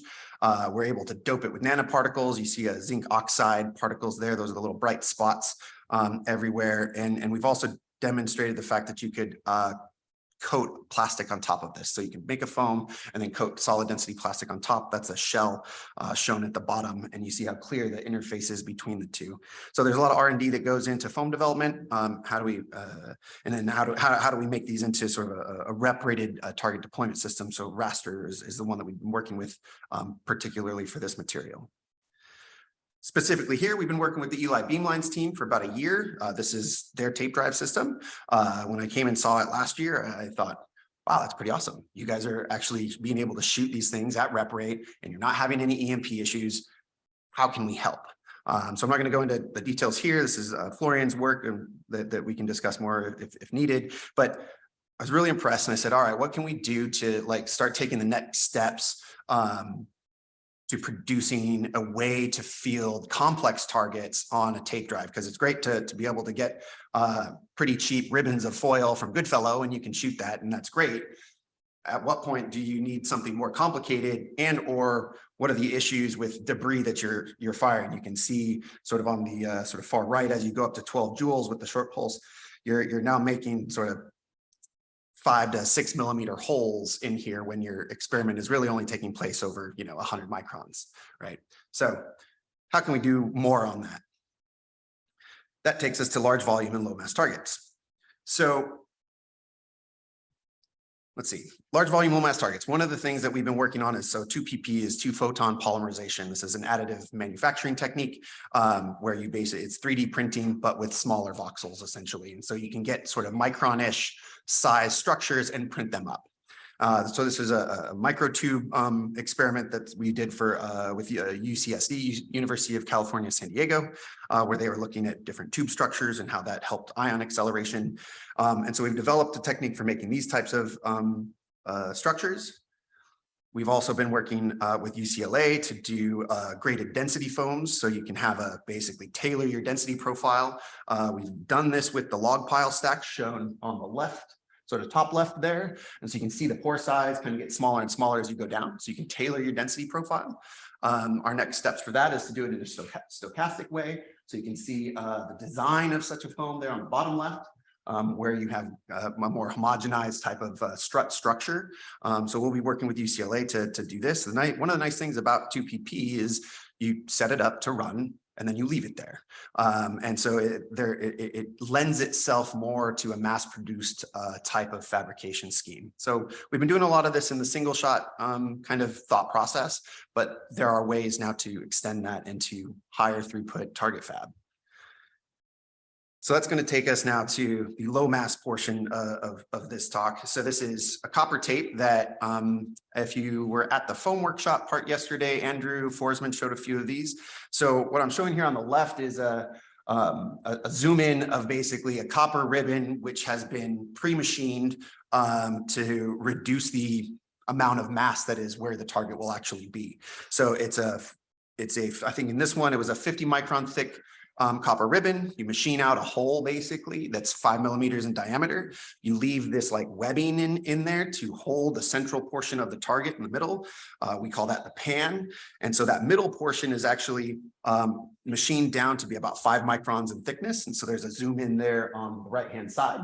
So that ring, the sort of support ring structure, I wanted to say is like 10 or 15 microns thick. And then the inside part is 5 microns thick. And so now you have this 5 micron thick piece of copper suspended in air as best we can in real life. in the middle of this ribbon that you can now have a series of targets in. We've done this also in copper, or excuse me, we've done this also in plastic in addition to copper. So this was a 30 micron plastic, or excuse me, this one I think was a 200 micron thick plastic ribbon that we put a 30 micron thick pan in. And so you can see the webbing kind of idea is similar to what we showed in the copper case. And for this particular image, we've also then printed using the 2PP technique, a foam or square cylinders or something like this, however you want to call this particular feature. This was more of a demonstration, but you see the SEM up on the top of what that structure looks like. The bar on the bottom is 100 microns. So this is about a 200 micron by 200 micron square with sort of like 2 or 3 micron features in it. And we print this right inside of the pan of this like web structure. Then, oh, I thought I had, sad. I thought that I put that other new one in there. So I wanted to say, because I thought there was one other slide in there. We actually brought this roll of tape last week to shoot here to demonstrate that we can actually get it on there. We shipped it on the copper tape. We had the 2PP printed foam structure. It was about 50 microns in height. You wrap it all up, you ship it over across the pond, and then put it on the tape drive. And we lost 0 targets. We were able to put it onto the tape drive and field it into the chamber. I was hoping to show some results this afternoon. I was sitting there in the lab all morning. Unfortunately, we're still working on diagnostic and laser issues, so I got nothing fun to show. Maybe that's why I didn't put the extra slide in there. But we're here, we're working on it, we're working with the team, and there's a lot of fun stuff going on there, and hopefully we'll have something to show and talk about maybe by end of tomorrow. We'll see. So the last thing I wanted to mention is Galadriel. So that's the GA laboratory for developing reparated instrumentation and experiments with lasers. And so this is a project of mine I've been working on at GA for the last couple of years. It is a small terawatt system. You can see it here. We have a cylindrical chamber with an optical table inside for diagnostics and optics and so forth. And you can see kind of like the layout in the bottom left for a laser wake field experiment, because that's what we've sort of started doing. The diagnostics that we're developing for that system, first there's an electron spectrometer and an X-ray spectrometer, and all of the diagnostics that we're building here are made to operate at rep rate. And what we're trying to do there is develop ways on analyzing data at rep rate and using that to feed back to the laser system or say the gas jet system or whatever it happens to be to develop those types of control algorithms. Let's see. Oh, we also had on there. So for the laser wake field side of things, we've been working on a Shack-Hartman wavefront sensor. So this is a different way to measure path integrated density.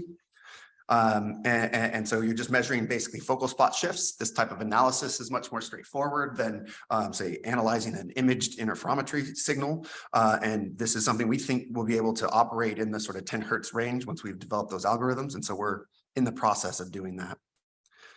I'm going to just actually skip to the end here so that I can take any questions if needed. But GA is working on a lot of fun things for reparated technologies. We're always looking for collaborators. We're looking for new concepts and new needs from the community when it comes to trying to find ways to mass produce targets or debris shields or something. We always are trying to get the costs down because we all need these things, but you have to come together to buy things in bulk if you want the costs to come down. So anyways, I'm happy to talk about any of the stuff that we're working on after the talk or later this evening, and I'll take some questions now. I think, one question maybe? Sure. Take a quick question, yes? Yeah, I might have missed it. What was the idea behind the very elaborate shape of these tapes? So well, we weren't trying to make it elaborate. We're trying to make it so that you didn't have material, so that you can have your target floating in air, right? What's the closest that you can get to that? So when you shoot your target, you make like you shoot your ribbon, you make a 5 millimeter hole in a 50 or 75 micron thick tape. Now when you shoot it, you're only blowing up, say, 100th of the mass that you would otherwise. So buys you an extra 100x in shot rate in shots that you could get done if the debris is the limiting factor in how fast you could shoot. And this 2PP shape that you printed on it? The 2PP can be not anything you want, but there's a lot of different structures that you can make with 2PP. So the demonstration for the the thing that I showed here is mostly a demonstration. If you wanted to put your foam on there, you could do that. If you wanted microtubes or nanowires or there are a lot of different things that can go on it. And so we're working on the production processes necessary to actually fabricate these things in mass. Right? We brought, I think, 300 targets, so 100 targets per roll, roughly, is what we made, but it could be extrapolated to much larger numbers. And the 2PP process lets you kind of in situ change what you're printing, right? So no, I know the process. I just didn't get the point where you printed it on the product. Okay, so that discussion needs to continue offline. So next presenter is the last one of the session, and it's Professor Michael Borghese from Queen's University in Belfast. So please share your screen and be very welcome to present. Thank you very much for the introduction, Jacob, and the invitation to present this talk. So I'll just cover briefly some of the research opportunities which will arise on the ELI beamline in ion acceleration and applications. I prepared this talk together with Lorenzo Giuffrida and Daniele Margarone of the ELI Beamlines facility. We had a presentation on the ELI Beamlines facility this morning and some description already of ELI user beamline. So this is a beamline which consists of an ion accelerator section where laser accelerated protons or other ions are produced through a number of mechanisms. These are then transported by capture and transport section based on conventional magnets, and then delivered to an irradiation station. Okay, so essentially the mission of ELI is the provision of proton beams with controlled properties through this system for multidisciplinary user-driven applications. It is aimed mainly to provide beams for external user, which then will do experiments in various areas with them. But in this talk, I just wanted to briefly discuss the research opportunities that will arise at every step of the process above. So there will be opportunities related to the ion acceleration process, for example, scaling of the proton beam properties or the demonstration of advanced acceleration mechanisms. There will be opportunity for new research in terms of techniques for beam collimation or enhancement of efficiency of the transport of the particles. And finally, of course, there will be a lot of opportunity for applications using these beams. And in particular, I will discuss briefly application in the radiobiology area. And as Daniele also was mentioning earlier on, I mean, in his presentation, that one of the flagship experiments, FLAME, is based on the ELI beamlines. FLAME stands for Flash Ultra Dose Radiobiology with Laser Accelerated Ions for Medical Research. And this is a very good example of an integrated activity which will exploit, let's say, advances in each of the areas that I've discussed before. You need a high-quality ion source, you need to transport it efficiently, and then finally, you need to deliver it and apply it for some innovative radiobiology experiments. And there will be a dedicated workshop tomorrow afternoon dedicated to this experiment, which is still at the planning stage. So I would invite anybody interested in attending this parallel session. The laser driving the ELI beamline is the L3, ALPS laser. This is 1 petawatt system. The design performance is to provide 1 petawatt at 10 Hz, so 30 joule in about 30 femtoseconds. At the moment is operating at specs which are somehow reduced, so 300 to 500 terawatt, and in experiment it's been providing 40 femtosecond pulses. But it will be ramping up its performance during the next couple of years. So next year we should be already petawatt power on a shot-on-demand basis and then the repetition rate will increase. And if you want to provide protons with such a system, the best thing that you can do is to rely on a well-established and widely known, let's say, acceleration process like the target normal sheet acceleration or TNSA, which simply relies on the interaction of an intense pulse with the front surface of a foil, the generation of hot electrons through ponderomotive processes, and then the very strong fields that will be generated by these electrons at the surface of the foil, which drives the acceleration of the ions. And this is a surface acceleration process. It's mostly active on proton contaminants, and essentially, regardless of the target that you use, you will always have a plentiful supply of protons in your beams. This gives typically broad spectrum diverging beams, and the cutoff energies of these beams typically scales with lesser intensity of energies. And so far, I mean, 90 MeV have been demonstrated for picosecond pulses, petawatt level, petawatt class system, and 60 MeV for femtosecond petawatt class system on the Draco laser at Dresden. What has been obtained so far on ELI-Maya? As I said, by focusing the L3 laser with these parameters here at an intensity typically of 10 to 21 watt per centimeter square, in the basic commissioning, what was achieved were energy of the order of 15 MeV and a typical thickness dependent energy. You cannot go too thin, otherwise the pre-pulse start damaging the target. But more recently, in the advanced commissioning that earlier this year, there has been a marked increase in the energies available, achievable, let's say, proton energies, and by decreasing the level OAC arriving onto the target, the ELI Beamlines researchers have been able to demonstrate 25 MeV protons from targets of, let's say, of thickness of the order of 10 micron or so.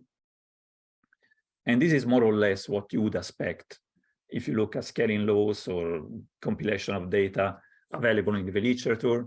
This is taken from the paper that by Zimmer that was shown in the slide before. You would expect similar performance at this level of intensities and pulse duration. And of course, it's not only the energy that is important, but also to supply a beamline, but also the reliability with which you can provide these protons. And therefore, this stability tests have been performed during these commissioning phases.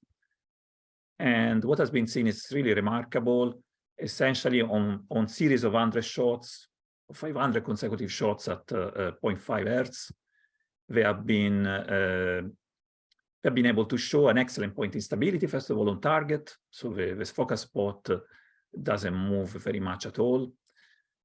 And this also leads to a very, very, very remarkable stability in the parameters of a proton beam, which is generated. So as you can see, these are the result of one of these series, and the fluctuation in the maximum proton energy and flux are quite small, of the order of 1%. The next phase, of course, we'll see the ramping up of the laser power, and an interesting question is to ask actually what energies will be achievable when we move from 10 joule, which are available now on target, to 30 joule. And then the proton energy will ramp up from 25 MeV to some unknown quantity. As I said, the current performance is in line with expectations. For example, these are comparators taken on the Gemini laser with essentially the same characteristics and giving similar energies. Or another interesting comparator is what has been published in this paper by Nick Dover for results obtained on the J-Karen laser at QST in Japan, which not only has similar parameter as the L3 laser, but also similar focusing. Essentially, the focusing, which is parabola, which is used is f1.5. And the energies are similar, but from this paper, you can also derive a scaling law, which is a fit, let's say, to the experimental data. And if you follow the scaling law, which is of the order of the EL, the to the 0.6. This suggests that the energy of a proton should reach 50-60 MeV when you move to 30 joule 1 petawatt pulses. I have to say that this is already interesting research, because essentially, as far as I know, there are several petawatt facilities. None has delivered the full 30 joule on target so far. And beyond that, there is further optimization which is possible through secondary factors like adjustment of the laser profile or the phase of the laser. And for example, through optimization work, 40-60 MeV have been obtained on the Draco laser with 20 joule laser energy. So in principle, one can certainly go beyond the 60 MeV values and deliver these protons to the beamline. Beyond TNSA, of course, there are a range of advanced mechanisms for enhanced beam provision that can be investigated or accessed. These typically require the high contrast. So this will be possible after the plasma mirror chamber will be commissioned, which is not at the moment, but will be in the near future. And there are several mechanisms that can be investigated. I will focus just on two, on which our group is active at the moment. One is a new acceleration process, which has been proposed in a paper of 2021 by Bing Kiao and Alexander Pukov's group, which relies on the generation of surface plasma waves. And instead of focusing onto the target near normal, like normal is done in TNSA, in this case, the laser pulse propagates parallel to the target. And through this process, you can generate a surface plasma wave on the surface of this foil, which accelerate electrons and accelerate electrons very efficiently, so that the energy that are reached are much in excess of what you will reach ponderomotively. The number of electrons is quite large as well, and essentially these electrons propagate along the surface and generate a very strong sheath at the end, at the edge of the target. And due to the characteristics of electron beam, you can accelerate protons from the edge quite efficiently, having a strong collimation and also a monoenergetic feature at the end of the spectrum. And the energies that are predicted are well in excess of what one can reach with TNSA. We did some simulation recently, which are published in a paper from this year. We showed that a similar regime can be accessed at grazing incidence, so very small angles with the surface. Again, you can, for conditions that are achievable even now, if you have a plasma mirror, of course, on L3, one could reach, according to the simulation, very significant energy in excess of 100 MeV or so for the protons. And there is some experimental verification forthcoming. For example, an experiment on Gemini should be 2023, next year. But of course, it would be very interesting to test mechanisms like this on the ELI station as well. There is a lot that can be done also in terms of acceleration from ultra-thin foils. This is something that we have been involved in on the Astra Gemini laser over the last number of years. In this case, if you interact with a very thin foil of the order of tens of nanometers or so, you can drive bulk acceleration of ions from the foil via radiation pressure acceleration. This is quite a demanding process, of course. You need very ideal conditions. Essentially, you need ultra high contrast and possibly circularly polarized pulses, because you want to minimize as much as possible the electron heating. The idea is just to push the electrons a little bit forward so that they can accelerate the ions left behind as a compact layer. And the campaign that we have carried out on the Astra Gemini laser show that in this regime you have a strong dependence of the polarization as expected, and a strong dependence on the target thickness. And under particular conditions, you can accelerate very efficiently the carbon ions, for example, from the bulk of a carbon target. This has been the subject of a couple of papers published on PRL over the last few years. And yeah, essentially, there is an optimum thickness for carbon acceleration. And at this optimum thickness, thickness under optimized condition, you can accelerate a pure carbon beam without significant proton contaminants, which will be extremely interesting for application. One question, of course, is how does it scale to higher intensities and higher power? We carried out simulations of what would be expected by increasing the intensity on target. And it turns out that actually the way you focus the beam is also important. So things change quite significantly if you focus with an F2 of an F1, for example, and with an F1.5 as you have on L3, you would expect something in between these two scalings. But everything indicates that in the range of intensity that you can reach 1 petawatt pulse, you should be able to provide 60, 70 MeV per nucleon carbons to user, which is a very significant energy, would be very interesting for applications.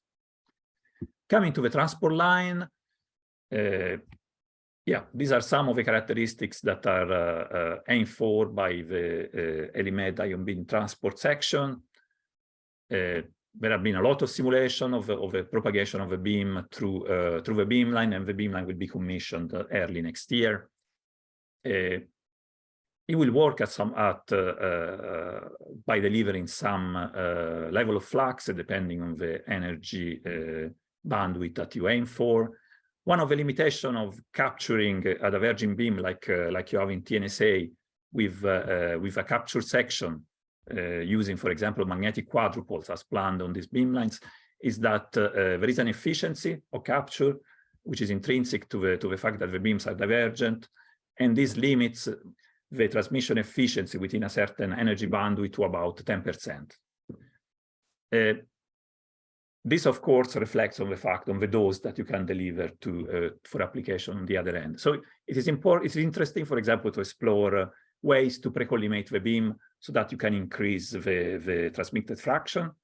One way to do that is employing a technique which we have developed a few years back at Queen's. This employs a collimation section, which is essentially an helicoidal coil, which is attached behind the foil from which you accelerate a proton via TNSA. What happens is that during the interaction, an EMP, an electromagnetic pulse, propagates through the coil, moving to ground, and this is part of the neutralization process of the charge imbalance, which is formed during the acceleration, during the interaction. And since this pulse is very short, it's like having a charge ring, more or less, moving along the coil.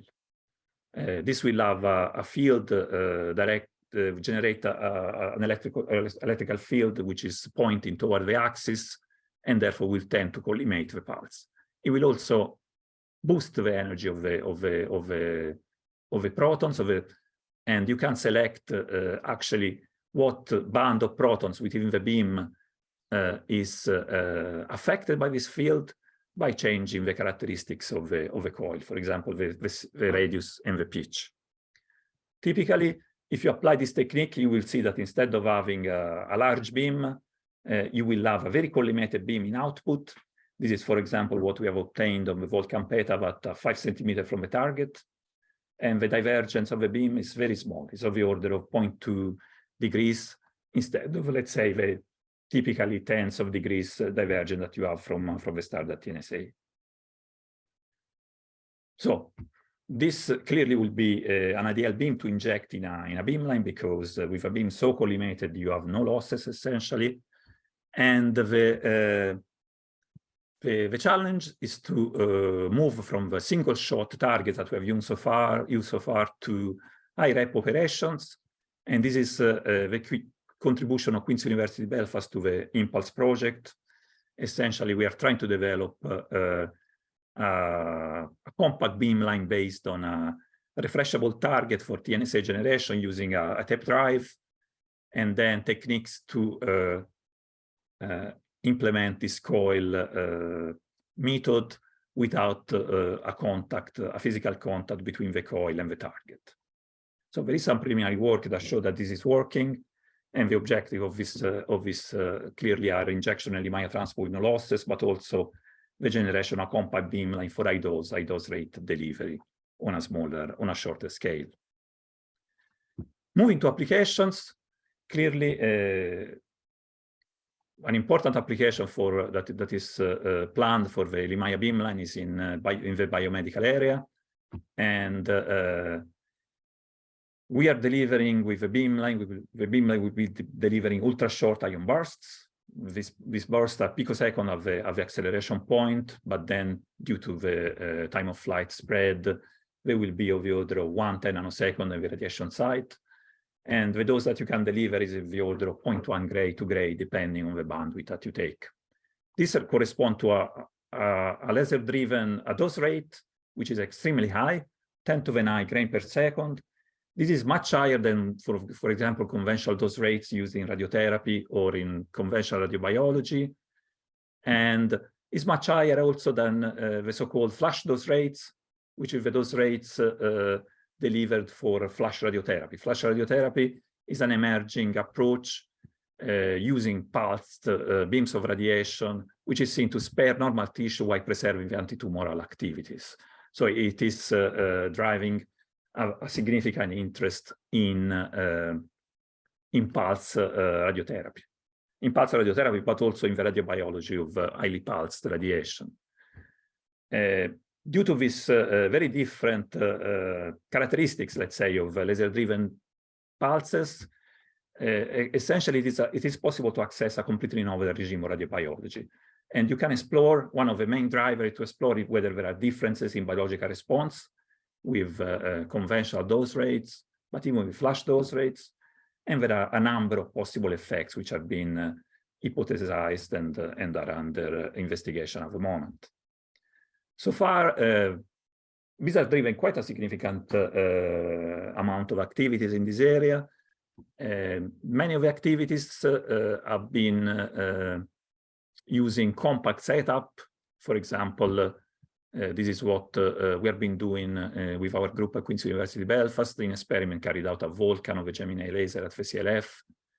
We have used simple setups, employing a large magnet and quite powerful, to disperse the particle accelerated by the laser, and then deliver them disperse them, deliver them on cells present on the, which are located just outside the interaction chamber.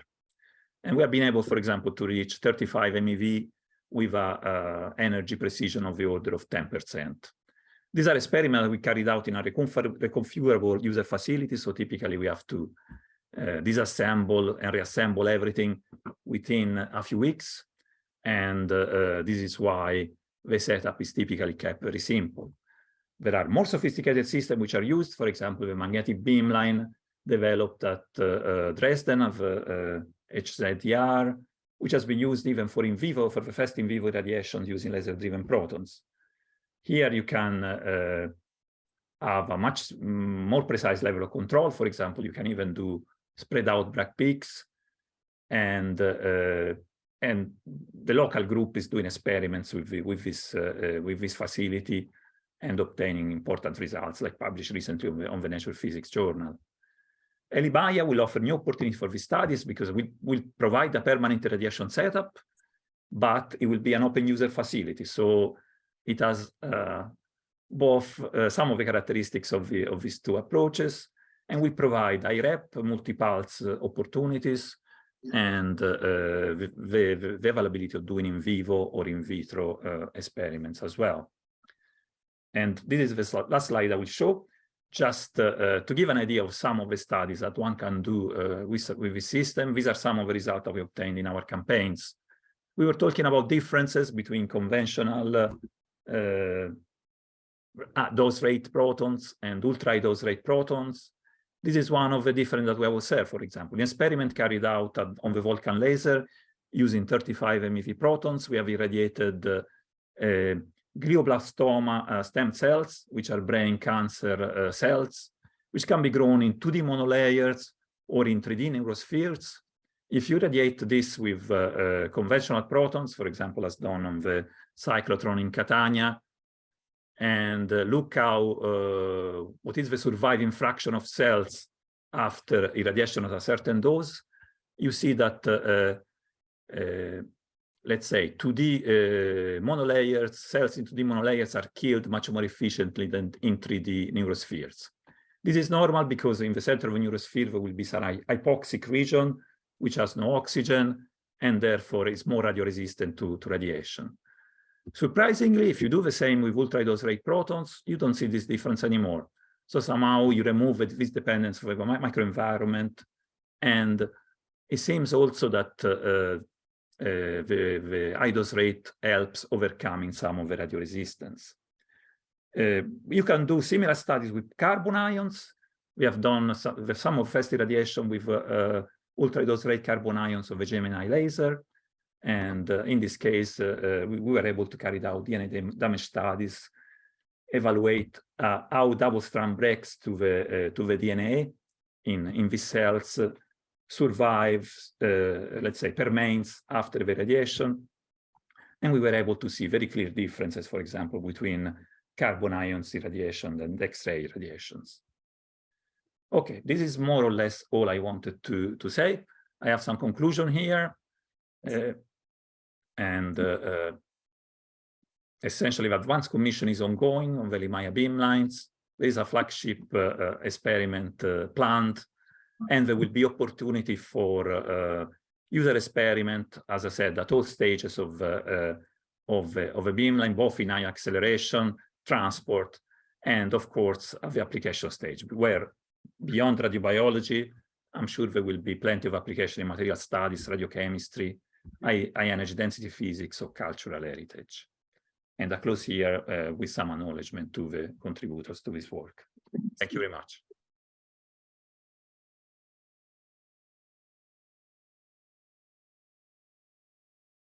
I guess I can start. Okay, so good afternoon, everyone, late afternoon. And we will start this user proposal session from ELI-NP. We have 3 talks this afternoon. The first one, all of these talks are related to users' proposal, either during the commissioning time or during this first call that we have together. So I would like to thank the speaker for being with us so late, and all the attendees also. Thank you for being with us. And we start with Kazou Tanaka, professor at Osaka, previous scientific director here. And I hope, Kazuo, you hear me? Yep. Okay, so I give you the floor and you can start.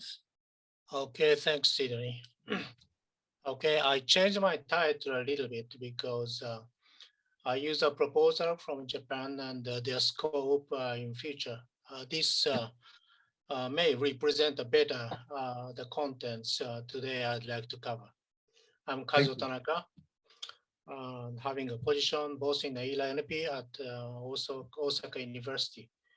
And these are the teams from ELI-NP and directors and the department heads and the scientists. These names are also in the proposal I'm covering today.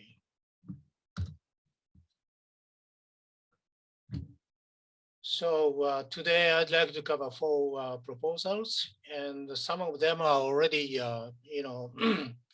launched, and some of them are planned very soon, and some of them are, proposed in the future. So the first one is the dark matter search, and this is a user proposal, and but it has been already launched as a commissioning experiment at the 100 terawatt, because these are originally proposed from Hiroshima University, Japan, and it's been approved, in 2016 by the International Scientific Advisory Board to go ahead to be included in the first series of commissioning experiments. And that's why it's already started, but it's covered as a user proposal. Second one is X-ray spectroscopy for defining a focus intensity of a tempered laser beam. And this one is planned as a tempered commissioning in 2023. and then the neutron production for resonance spectroscopy. And this one would come as a user proposal. And the fourth one is a laser interaction with nanowire targets.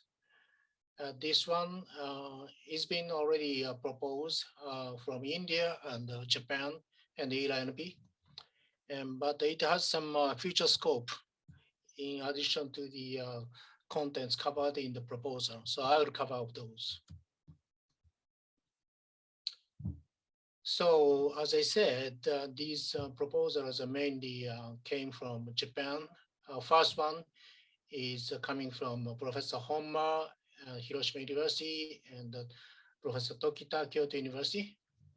The second one, X-ray spectroscopy to define the focused laser intensity, is coming from Yuji Fukuda, QST, KPSI, and also Pikutsu and Martinenko. And the third one, neutron production for resonance spectroscopy, is coming from mainly Kifumi Yogo, ILI Osaka University, and his colleagues, and also Hayakawa, National Institute of Quantum Radiological Science and Technology, and Milfuazi, Tokamak Energy UK, and Carr, Queen's University, Belfast. And the fourth one, PI, is Ravindra Kumar and colleagues from TIFR India, also Habara and colleagues from Osaka University, and Nagai from Kanazawa University, Japan. So today, Calin, project director of ELI-NP, gave you all the specifics and the characterization of the laser system. And now you can see, laser beam bay, and also laser beam transport system that's 80 centimeter diameter vacuum tube carrying the 10-petal laser beam to the experimental areas in the vacuum. And all the laser system at 100 terawatt, 1 petawatt, and 10 petawatt are all running. And typical energy is about 230 joule, and the pulse duration 23 femtosecond, and the stir ratio is better than 0.95. And actually, recent in the alignment session of a 10-petal laser beam, they show that less than 3 micron focus spot, that corresponds to the 2 times 10 to the 23 watt per square centimeter, if it's focused in that way. And we'll see how this one can be focused. And one of the nice point about this 10-petal laser pulse is it can be actually operated every 1 minute. And this graph shows, how this 10-petal laser pulse can be operated in every 1 minute, ramping up the energy from 75 joule to 30 joule. And this was done in November 17th, 2020, in front of a 250 Zoom audience, including Joel Morrow and Dana Strickland, 2 Nobel laureates in 2018. And we could show that this laser system is pretty robust and tanky laser system. So as I said, dark matter search is collaborated with the ELI-NP, and PI is Kensuke Honma, Hiroshima University, and also collaborated with the Kyoto University. And they call this project Sapphire.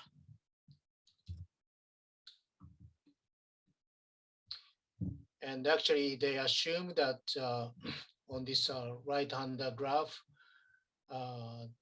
dark matter material is a very low energy, less than 1 electron volt. And they assume that embedded in the high vacuum.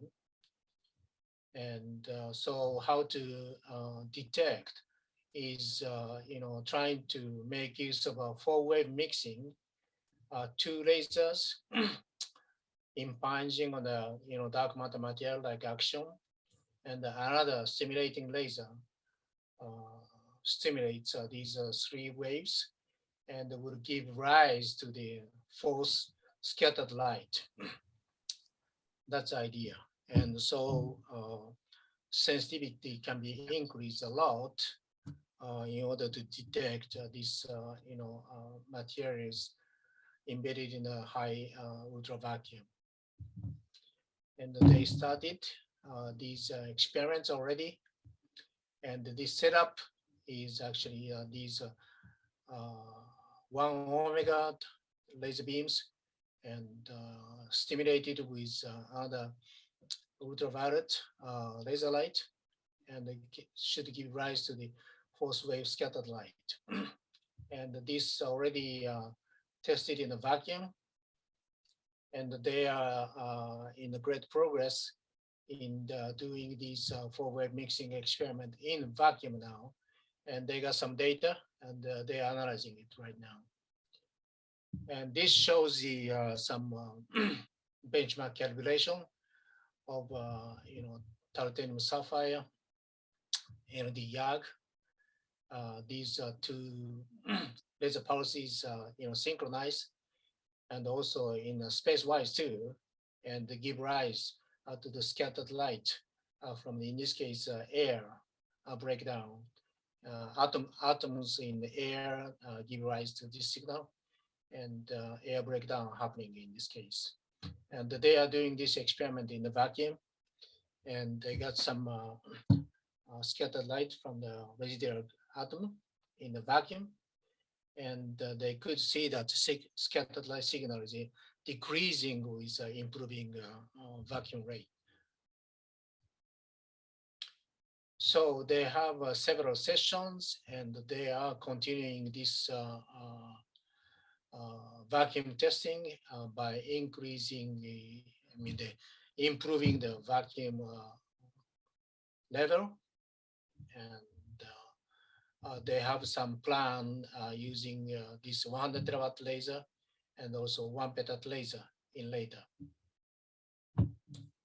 And they already have a ultra high vacuum chamber ready to go in these experiments. And as I said at the beginning, how to focus these 10 petat laser is a very good question. And even we focus it in alignment session. We did, focusing very well in less than 3 micron. That's correspond to 10 to the 23 watt per square centimeter. And but when high energy 10 petat shot, how are we going to measure is a very good question. It's not easy at all. And one solution we are proposing is to make use of the gamma ray flash, where the relativistic laser, highly relativistic laser intensity shake the electrons, and that increase the mass of the electrons. So such a heavy electrons is shaped within the electric field with a laser field that start, emitting gamma rays all of a sudden in a very high efficiency. That's one way to, characterize a focus spot. But Yuji Fukuda is proposing this way in X-ray spectroscopy. They propose to use an argon cluster or xenon cluster. And in this way, since we are shooting a cluster, we don't need to worry about the backscattering, which may damage the laser system. And by shooting this argon K-shell, we can get these K-shell spectrum and helium alpha and so on. And these are set up. They have done that in the past experiment. So they know how to do this, and they obtain the result. And some of the earlier result is already published in these papers. And 3 times 10 to 18 watt per square centimeters. They did show that, contrast ratio, that's main pulse to the pre-pulse ratio, gives some sensitivity to this observed X-ray spectrum. And also for the higher contrast ratio of 10 to the 10 or so, they start looking at the hollow ions. And these are the, K shell gets vacant and start giving rise to this very peculiar spectrum, which is indicative of the very high intensity. So they are planning to do apply this method and they are expecting to start seeing these spectrum from hollow ions. And of course, this is unprecedented intensity we are stepping in. So these models should be improved based on the already existing method. And also neutron production for resonance spectroscopy is proposed by Akifumi Yogo and other collaborators. You can see it here. Collaborated also with the ELI-NP here. And what he found is petawatt laser at Osaka University. That's 1 picosecond laser basically. So he found a very steep neutron production scaling with focused laser intensity. And so from 10 to the 18 to 10 to the 20 watt per square centimeter, this scale goes with laser intensity to the 4th. It's very steep. And they have done that,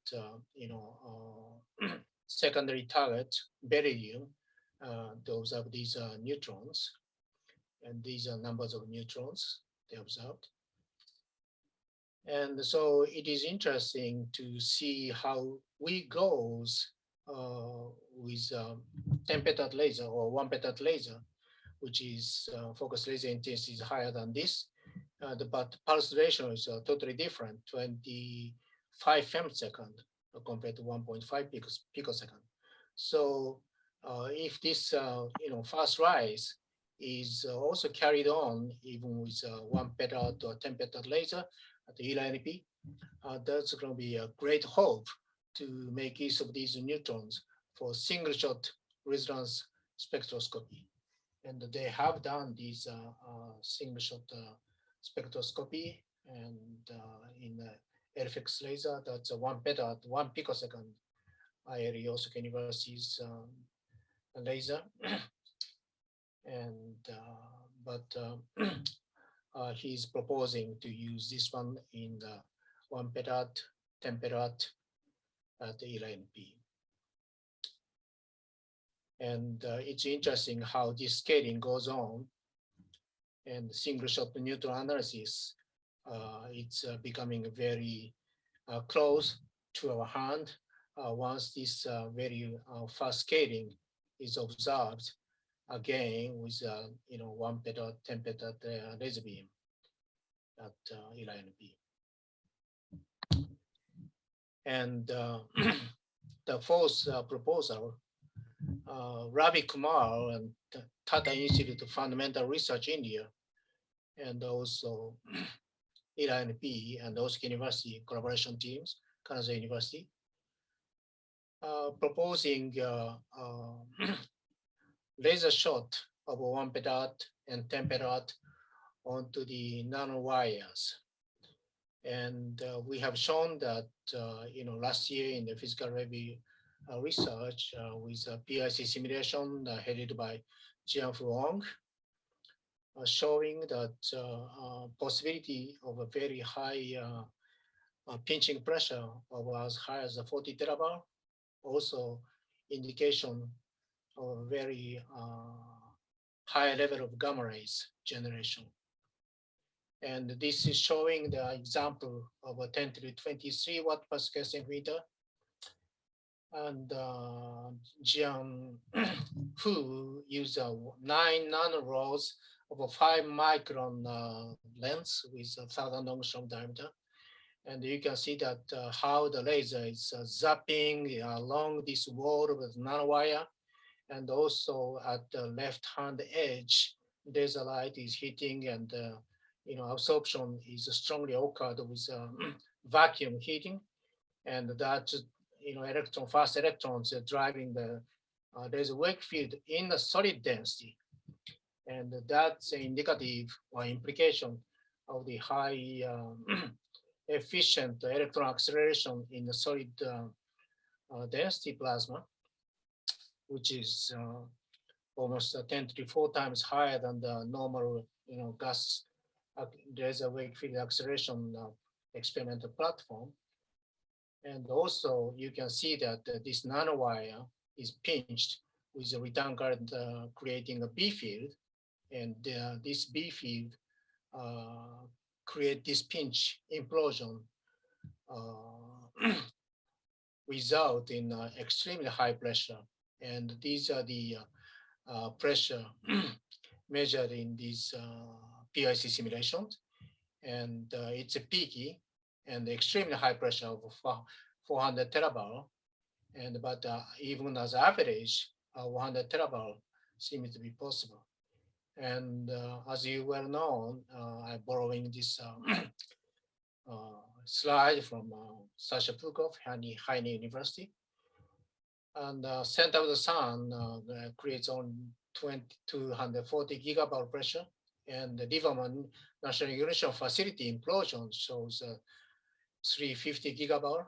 But once we creating a 10 to the 22 or 24 watt per square centimeter laser onto this nanowire structure, these return current pinching seeming to be creating extremely high pressure.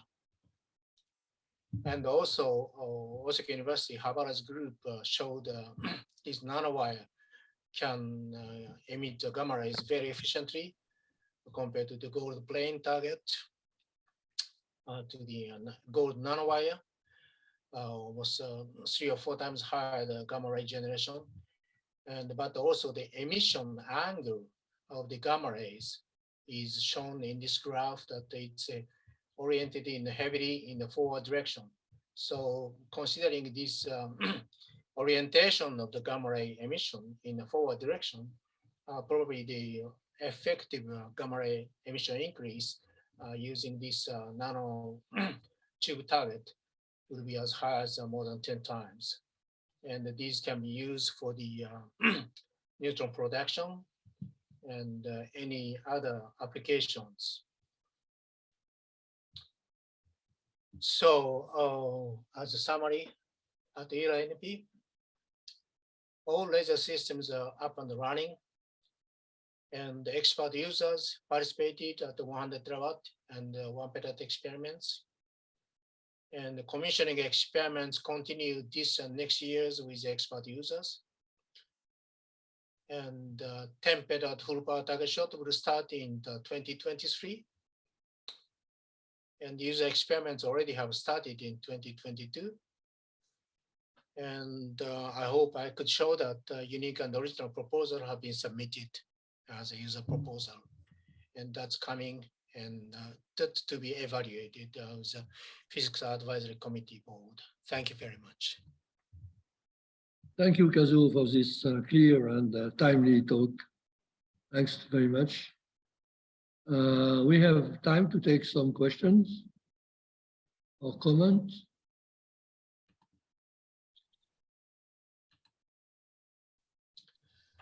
Okay, I think I have one question. On another of the simulation with intensity 10 to the 23 watt per second, there is a strong radiation reaction effect, which would be significantly alter the interaction. Was this induced in the peak? Also, what kind of a pusher was used in the peak? As Boris pusher would not work.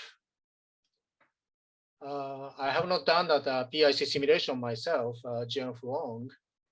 And in the 10 to 23 watt per centimeter, I don't think we have observed any effect of radiation reaction, because it hits cold solid nanowire itself. It's not the impinging or the fast electrons or something like that, which usually we expect for the stronger radiation reaction. Okay, and I didn't understand the second question on the pusher. Sorry. Okay. Any other comment or question to Kazou? Let's move on and go to the next talk. So the two next talks are bright and example of the future also, because the two next talk are the result of this first call of users, and these two next talk are the talk was ranked A, was a pack and selected. So the next one is about 1 petawatt experiment by Phil Watford. Phil, you hear me? I do, yes. Can you hear me? Yes, okay, sure. The floor is for you. Go ahead. Thank you. Thanks very much. Well, it's lovely to be here. It's very kind of you to let me talk. I'm very excited, yes, to talk about this experimental proposal that was recently approved for ELI-NP. And we're particularly interested in looking at the propagation of pulsed electromagnetic fields as they propagate down laser-driven targets, and the effect of plasma dispersion relation on that. And this is a big collaboration amongst well, all of the partners that you can see at the bottom of the screen now. So first of all, I just want to introduce you in a relatively brief way to laser-driven electromagnetic pulses, particularly those that propagate along wires and targets. Then I'm going to talk a bit later about the work that we've actually done ourselves as part of our collaboration with relativistic lasers driving targets and producing very transient polarization pulses. And then finally, I'll talk specifically about our proposal for ELI-NP. So to begin with, we're interested in the interaction between a relativistic laser and a solid target. And basically the concept is your laser comes in, it irradiates the target, it produces a population of hot or superthermal electrons that can then escape the target, and they leave behind a positive potential. And this potential is then able to spread over the surface of your target. It forms a polarization pulse or a polarization current. This is sometimes called a discharge current as well. And then this propagates over the target essentially until it reaches the nearest ground. And this is usually the chamber. And when this happens, it can draw a return current. So this is a slower motion that eventually neutralizes that charge that you've developed in the target. And the propagation of this return current up this stalk that you can see on the left of the slide here, this can also lead to antenna radiation and the sort of gigahertz frequency. So in the literature, there's already been done a relatively large body of work on the prompt fast polarization pulse. And so this happens when the hot electrons cross the target vacuum boundary.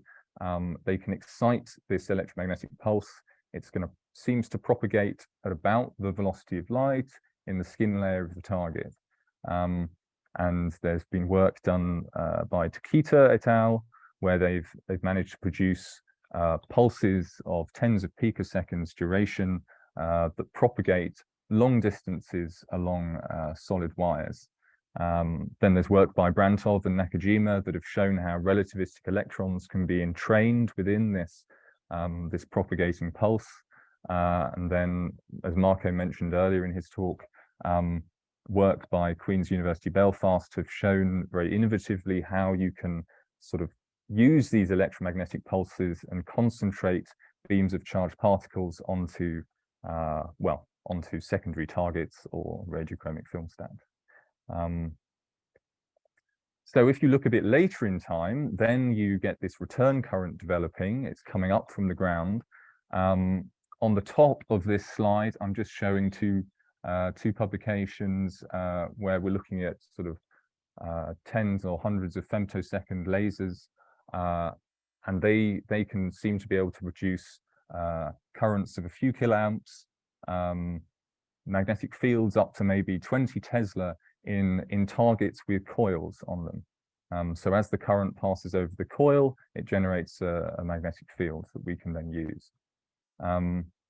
Interestingly, a similar phenomenon is observed at lower intensity. So if we stretch our laser pulse duration, and usually we increase the energy somewhat, then we can use what we call capacitor coil targets, which you can see on the bottom left of your screen here, to generate a sort of quasi-static magnetic field.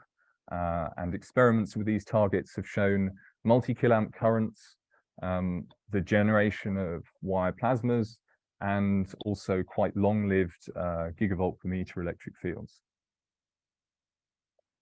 The last thing I want to touch on in this section is one exciting application of this work, which is in supplying a secondary source of radiation.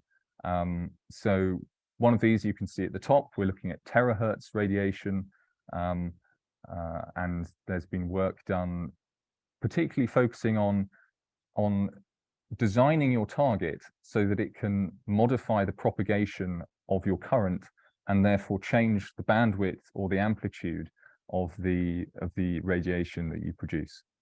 And actually you can attempt to do a similar thing at gigahertz frequencies as well. So many of you will be familiar with the damaging or disruptive effects of gigahertz emission from the target, and this is where your return current is propagating along the target support and emitting dipolar antenna radiation. And basically, this can often be very problematic, but you can also modify the shape of your stalk, and that can to some extent change the properties of your radiative emission. Right, so now I'm just going to talk about some of the work that we've done before on these relativistic laser interactions and the types of prompt transient pulses that we've managed to produce. So this first experiment, this was done at Felix by some of my colleagues. The idea is they take an intense laser at mid 10 to the 18 watts per centimeters squared, and they focus it down onto a target that you can see here. It's a type of omega loop target where you have the discharge propagating down the stalk and then through the loop. And you can use this as a charged particle focusing platform. Now, at the same time, they bring the other half of the laser pulse onto a solid foil that is placed a small distance from this wire. And this generates a beam of multi-MeV protons that pass across the wire. They're deflected by the Lorentz force proximate to the wire, and then they continue onto a stack, so multiple layers of radiochromic film. And you can see the results in the top right of my slide here, I hope anyway, which is in green. So the first thing you'll notice is that each layer in that stack corresponds to a different energy of proton. And different energies of protons probe your target at different times. And so you can build up a time history of your interaction. And the sort of prominent feature that you can observe in these RCF layers is a caustic structure. So you find that the protons are deflected strongly away from the wire surface, and they form like two caustic bands on either side, which you can track the progress of the electromagnetic pulse induced by the laser. And so as a first pass, you can use the width of that caustic to calculate the likely deflection angle that your proton went through as it passed the wire. And this is what I'm showing in the bottom right of this slide here. That's these blue points. So these are showing you essentially the shape of your discharge pulse in time. And so we find this is like a Weibull-like distribution. And then secondly, you can take this shape and you can vary the amplitude of the charge inside it.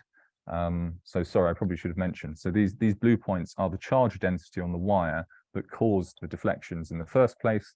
So if you play around with the amount of charge in your packet, then you can produce synthetic radiographs that match those of the experiment. And so that's what I'm showing in these red sort of synthetic RCF layers on the right here.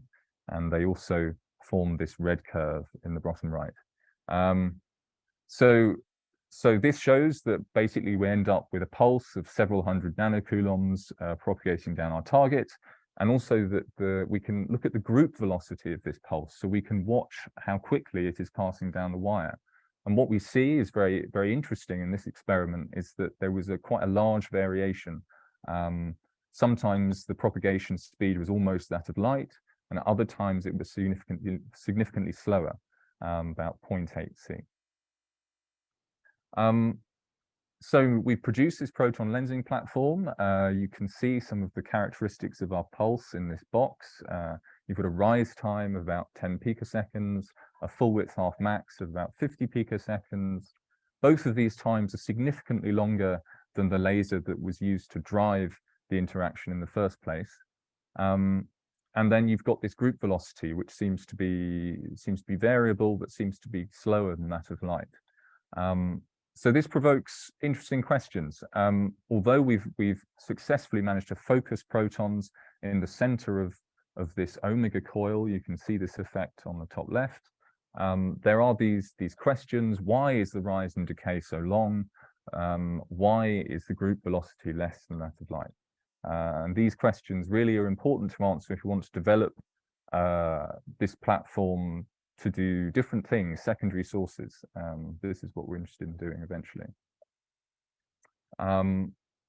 So I've talked a little bit about this slower propagation velocity of the pulse. If you just have a Sommerfeld wave propagating along a completely ordinary solid conductor, then you would expect that propagation velocity to be about that of light. Since we see something slower, does this mean that plasma is forming on the wire surface and in some way perturbing the propagation of the electromagnetic pulse? Also, we see some interesting, unusual features in some of our radiographs, what we call a sun ray pattern. So these are these striations that are being that are sort of radially directed away from the omega loop, and indeed the entire length of the wire. And there's this internal void feature as well inside the coil. And so the question is this a function of our target in some way? Is the roughness of our target being imprinted on the potential distribution, or in some way on the plasma wave, the phase of the plasma wave itself?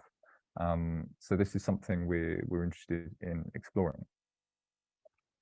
The first thing the team did is they ran PIC simulations, and you can see example images on the left of this slide. All of the spatial scales have been compressed just to make these simulations tractable. But the experimental conditions are, broadly speaking, what we were looking at previously. The first thing that's interesting to see is that there is a clear difference in velocity between the EMP that is propagating down your wire and that which is propagating in free space around it. And you can see that in this central figure here. The rise time associated with this discharge pulse that's propagating down your wire in the simulations appears to be on the order of a picosecond or so, which is too fast to probe with the type of TNSA proton radiography that I showed previously. And what's more, these PIC simulations, they seem to show some evidence of electrons, a cloud of electrons around the wire, which could be indicative of either a plasma or of relativistic electron bunches that are just entrained in the propagating pulse itself. So this is something else we're interested in seeing. we can take a different approach.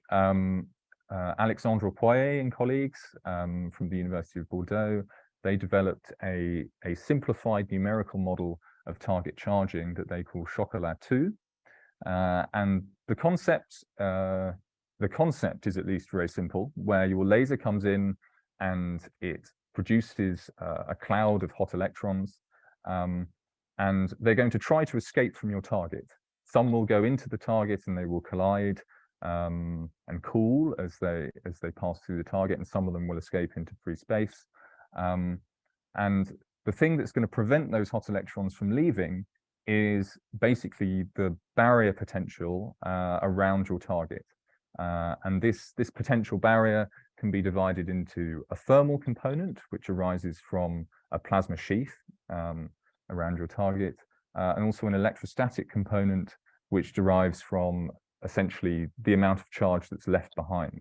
So the more electrons leave, the more positive charge is left on your target, and this builds up a potential barrier that stops more electrons from leaving. You can see in this mathematical formula I've given on the left, this is essentially the escaping electron current, and it's basically just the product of the number density of the electrons with energy higher than the potential barrier times their average velocity, and then you've got a geometric factor that accounts for the size of your electron cloud. And what's interesting when we run simulations with this code is that you can find that your target charges really for a very long time, much longer than the duration of the laser, which is driving that charging process in the first place. So on the right, I'm just showing a plot of charge against time for a very intense laser interaction, and essentially what we're seeing is this charging process is going on for, you know, an order of magnitude longer than the pulse duration itself. And there are various reasons for this, but an important one is the long hot electron collisional cooling time. These electrons are sticking around for quite a long time in the target and can continue to escape. So this is Philip. Yeah. Just a warning. You are 5 minutes left. If you. Oh goodness gracious! Right. Okay. It's okay. I will accelerate somewhat, and hopefully will. No, thank you. Thanks very much. Okay. So another thing we can talk about is modeling of the plasma on the wire, because this is going to have some sort of an effect on our EMP propagation. And so I've just got a plot here of the plasma dispersion relation for a generic EM pulse propagating through a plasma. And what I want to highlight is that essentially, so the y-axis is the group velocity and the x-axis is the frequency associated with your discharge. And as you change that frequency of the discharge, so you could change your laser pulse duration from say 25 femtoseconds to 200 femtoseconds, that is going to have an impact on the velocity of the EMP pulse as it moves down your wire. So this is very interesting. This may help us to understand or discriminate between the different physical processes that are at play. So finally, let's get on to the experiment, since I've seemed to have almost run out of time. The important thing we saw in the previous slides was that proton radiography has insufficient resolution to fully characterize and understand the shape of the discharge pulse. This is on ELI. We would like to do essentially higher resolution images of the field structure. We want to do parameter scans with the laser energy, with the laser pulse duration, and the focal spot size. This is something that it really means that we need to work on the ELI-NP. This is something we couldn't do really anywhere else. We want to study the impact of this plasma formation on the propagation of the pulse, and see what effects our targets have, whether we can develop trains of pulses or even shape them for different applications. So how are we going to do this? We're going to do this with optical probing. So we're going to use a very short, sort of 40 femtosecond or a laser pulse to probe the density in the target, but also the magnetic field that is formed. So I'm just showing an image just to illustrate this process. This was taken recently on an experiment with Professor Pisarcik's team, and you can see in the left-hand part of the image we're doing complex interferometry. We've got an image of an expanding plasma propagating out from a solid target that we've irradiated with the PALS laser. Side, we're doing Faraday rotation, and so we're basically measuring the polarization rotation of a probe beam as it passes close to your target, and it's rotating as a result of a magnetic field that is inside a magneto-optic crystal that is placed close to your wire, and you can basically measure the rotation in the polarization of your probe and extract a measure of the magnetic field and therefore the current in your target. Right, so this is essentially our proposal. We're going to be shooting these sort of omega loop targets on ELI-NP. We've got 2 primary diagnostics to characterize the plasma formation. We're going to use interferometry and X-ray spectroscopy, and then we're also going to use this Faraday rotation method to characterize at very, very high resolution the propagation of currents down the target stall. So just to conclude then, I hope I haven't gone miles over time. Well, I hope I've shown that there are still some important questions remaining about the velocity, the amplitude and the shape of these transient currents that propagate down these laser-driven targets. On ELI, we're going to try to measure the evolution of this current at 10 times better resolution than has previously been achieved with proton radiography.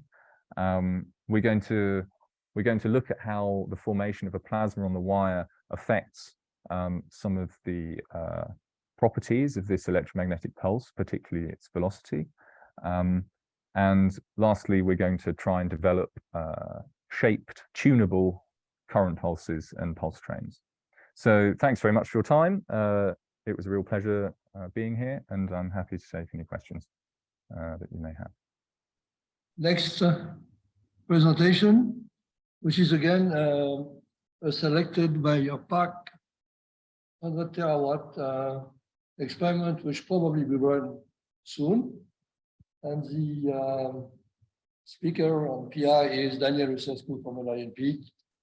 Good evening, everyone, and I will say a few words about the experiments, the 100 terawatt output of the HPLS, high power laser system at ELI-NP. A few words about the prospective studies towards strong fields. So the outline of my talk is here. So why we want to do spectral broadening, it's motivated by the wish to reach stronger and stronger laser fields for investigating the strong field QED. So what we want to do is spectral broadening for post-compression, so to increase a bit the field or the energy density in the focus of our laser pulses. And what we've done up to now, it was there were several steps in the improvement of our preparations for going to apply this technique of spectral broadening to HPLS. And we applied for the first beam time to learn a little bit what we can do at the 100 terawatt level. And then we hope to upscale the method to 10 terawatt. So let's start with why we need strong field. So basically, the laser experiments have 2 parts, the theory part and then the laser part, target and detection, so experimental part. So one way to bring added value to the experiment is through the developments on the laser side. So laser is part of the experiment. And this was also, these laser developments are also included in our, as you see here, TDR at ELI-NP. And we have what you see here, it's a TDR number 2, we call high field physics and field experiments at ELI-NP. Then we also have 2 updates written by our ELI-NP team in collaboration, led by Sydney, and 1 update from Kazou. And basically, the bottom line is there are a number of experiments like nonlinear quantum scattering, electron-positron pair production, vacuum birefringence, radiation reaction with high peak intensity. So basically, we want to go for this high peak intensity. So where we stand now. So if you have a laser system at 300 terawatt, 1 petawatt, 10 petawatt, and so on, you can assess how much peak intensity you can achieve depending on your focusing optics, which is qualified by this F number. And at our 10 petawatt level, we expect to be able to reach 10 power 23 watts per centimeter, but with a F number of about 2.7.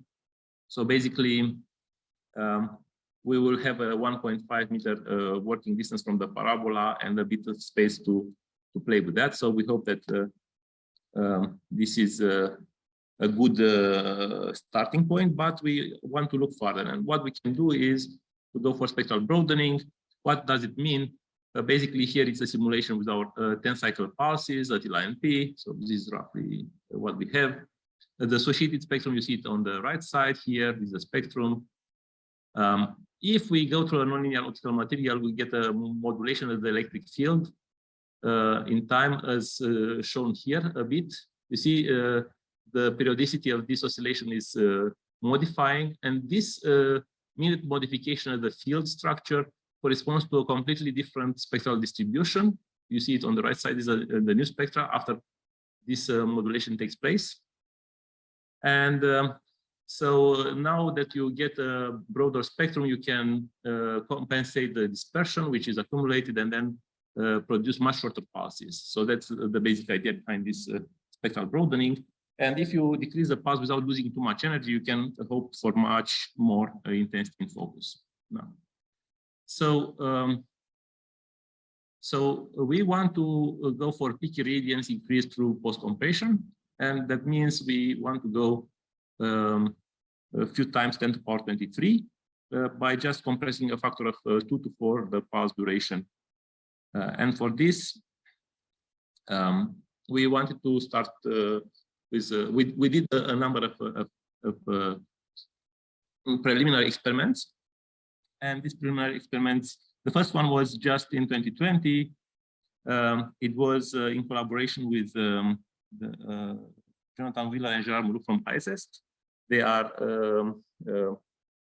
leading this, they pushed very much for this post-compression technique. And we were very happy that they also helped us in setting up this research plan here. But we had also significant contribution from the local people, and also a few people from Thales team contributed also. So where we did the experiments, we did it in E4. Basically, this is a small experimental area. It's just 12 meter long and 6 meter wide here. This is a zoom, how it looks like inside. We have, well, a bit extended vacuum system with 2 chambers here, where basically we developed already campaigns on electron acceleration and dark matter search. And we also intended to have some parasitic experimental area for beam time here at the back of the experimental area, which we designed as a LIDT station, so as a modular, with a modular design, where we wanted to do some research from time to time, whenever within the beam time, so to say. So this is a station built on with off-the-shelf components. It looks pretty much like this. It has 2 parts, and this is a zoom of it. So on the right, you have the top view of the LIDT station, the so-called LIDT station in E4.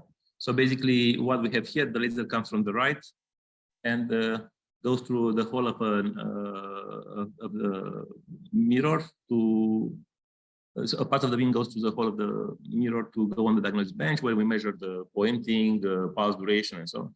So basically, just to have an idea what is our starting point. But most of the beam is redirected to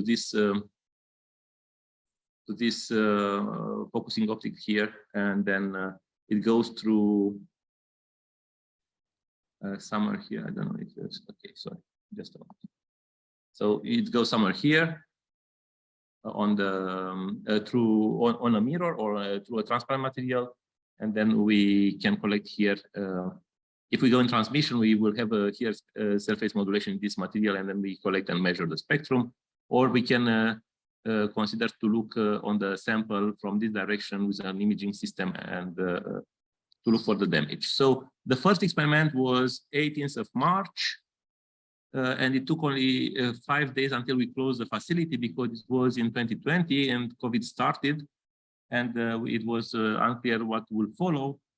So basically, we had only a few days of measurements, but however, we managed to put 2 types of transparent nonlinear materials, BK7 1 millimeter thick and OKP 100 micron, and we were able, thanks to the Dazzler system, so installed in the laser, to modulate the pulse duration, the chirp, to control the dispersion of the laser, and we went from about from -300, -3000 femtosecond square to +300 femtosecond square, and at 0 we have basically best compression. And of course, when we are at best compression, we have something like 23 femtoseconds here, or 400 femtoseconds at 300 at -300 plus 300 3000 femtosecond square. Basically, we play with the pulse duration, and we recorded the spectra, and we could clearly see the signature of this modulation, the onset of the modulation of the surface modulation. But as I said, so in both in BK7 and in OKP, both similar behavior, but we did not have the chance to work anymore there for about 1 year, and then there were other experiments coming up from the back. So it was the first baby experiment at ELI-NP on surface modulation. Then we continue with a new experiment. This time it was thanks to the project Impulse, which is done in collaboration with ELI Beamlines, and we have also further partners from all Europe. This time it's about the work package 4.1, which is about optical components and qualification. So we mostly pushed for having some LIDT, laser-induced damage threshold test bench, where we wanted to measure the damage using our laser pulse. You see, this is a beam profile. This is a bit of a dirt on the filters on the camera, but basically the beam looks pretty round and pretty flat.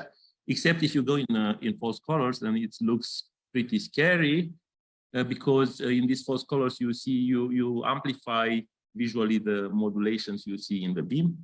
So basically, this is our beam profile we wanted to use for damage tests, and it's important to use large beams. This was the central point was to make the first LIDT experiments with femtosecond pulses in vacuum and large beams, and this is what we got when we put, for example, silver protected mirror, a different number of pulses, 10 pulses, 100 pulses in one side, and 1000 pulses in one side. You see, really reproducible what's going on. We, from these images from the microscope, we produce the mask of damage. So white it's damaged, black is not damaged.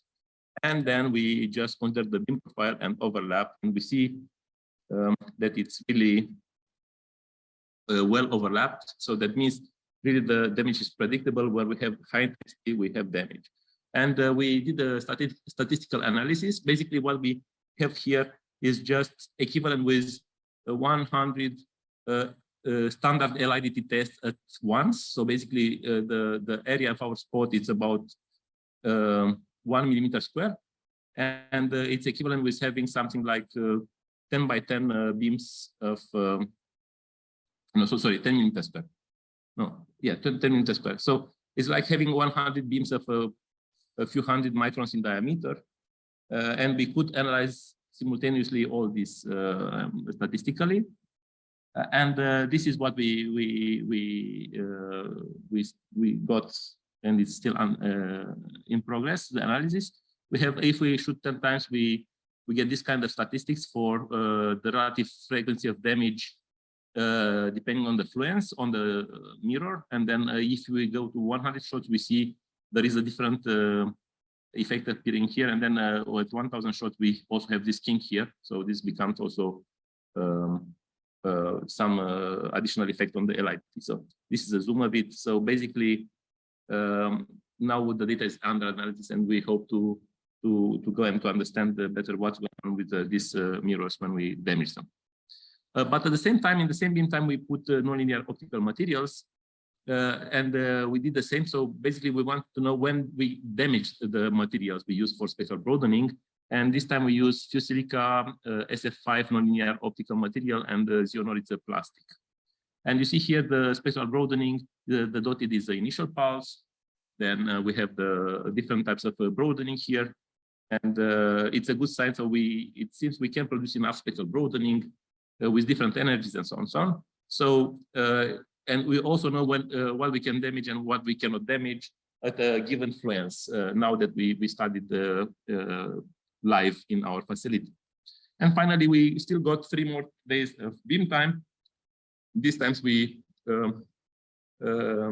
had again a team from ELI-NP and also collaboration with our colleagues in ELI ALPS and ELI Beamlines, which also provided samples. What was new in this setup, it was that we managed to install this imaging system here to look for the damage in the samples. And then we are kind of happy with how it's going on. So what we managed to do is to monitor live the damage we build on the mirrors for different types of mirrors, 2 silver protected mirrors and 1 dielectric mirror. You see the damage evolves differently for them. And well, this is the final picture after 1000 shots or after 100 shots. And you see now we have to make again the statistic and to see and to analyze the electronic microscope what kind of modification of the surface and so on and so on. But we are happy that now we have a station where we can look for the damage of these components. Unfortunately, we were not able to redo the test for spectral broadening, but we still learned some things. From the first beam time, we learned that, so as I said, it was a short one. We started to learn how to handle this E4 experimental area. We recorded some spectral broadening. We learned how to play with the dazzler, what are the limits which are allowed by the facility, and actually they are pretty generous.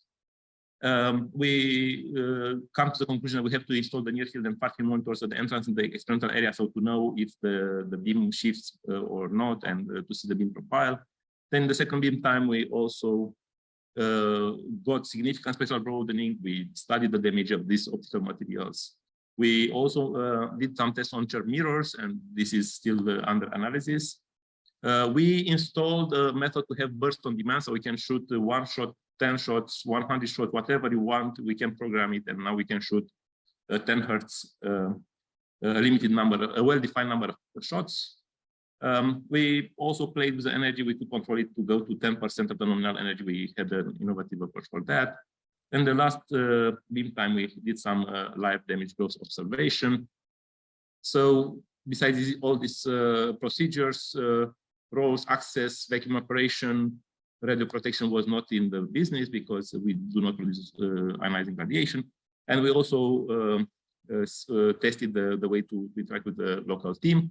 So basically, we have the chance to learn about some challenges of the spectral broadening, what are the nonlinear materials behavior in these moderate fields, how to do the metrology, what is the beam profile stability, how to do synchronization of all the devices there. And we also play with a bit of damage of Chergui mirrors and the nonlinear materials. Now, in addition to that, I have 3 more slides. So we did also introduce in our laser system on the 1 petawatt output a helical faceplate.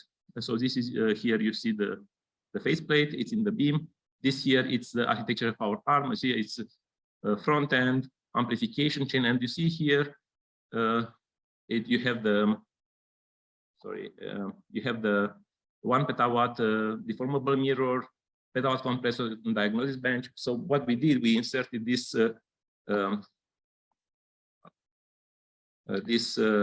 faceplate just after deformable mirror. So we were able to generate a helical wavefront, but strongly aberrated with astigmatism and so on. But also we could play with the deformable mirror, the second part of the story. So we have dazzler, we have deformable mirror, we can play with them. We get a donut shape here. We are happy on this side. So, but we also propagate the beam to E4 experimental area, and we also preserve this donut shape. We did not have too much time to optimize it, but I think it's a good, it's a promising result. We could use helical beams in E5 at 1 petawatt, and we also will implement it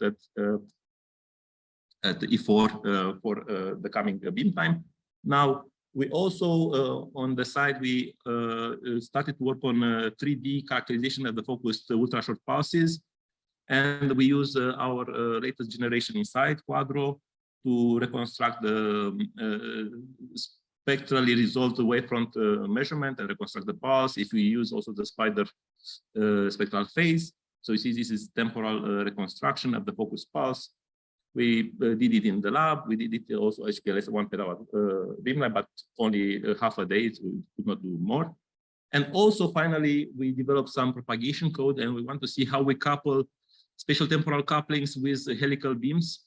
And this is different types of propagation at so it's 50 millimeter beam diameter, which is propagating in this direction at the beginning. If you focus it, and you have a spatial chirp, this whole of the helical beam rotates, and this is an X in one section, this is the other section.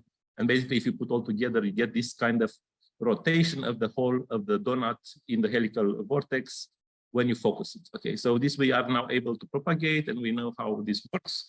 And taking into account all these developments on spectral broadening, on vortex beams, and on simulations, we proposed at the first ELI ERIC call spectral broadening of large aperture vortex beams to test them in E4. And these are the goals here: optimization of spectral broadening, partial compensation of the nonlinear chirp, using chirp mirrors, and some extensive characterization of the pulses. So yeah, that's our journey. We just starts here, it does not end. And thank you for your attention. Thank you, Daniele. Thank you very much for these presentations. We have also, it's late for everybody, even later for us, because we are 1 hour later than you. We are ready to take question or comment if there is. Yeah, so thank you, Alan, for the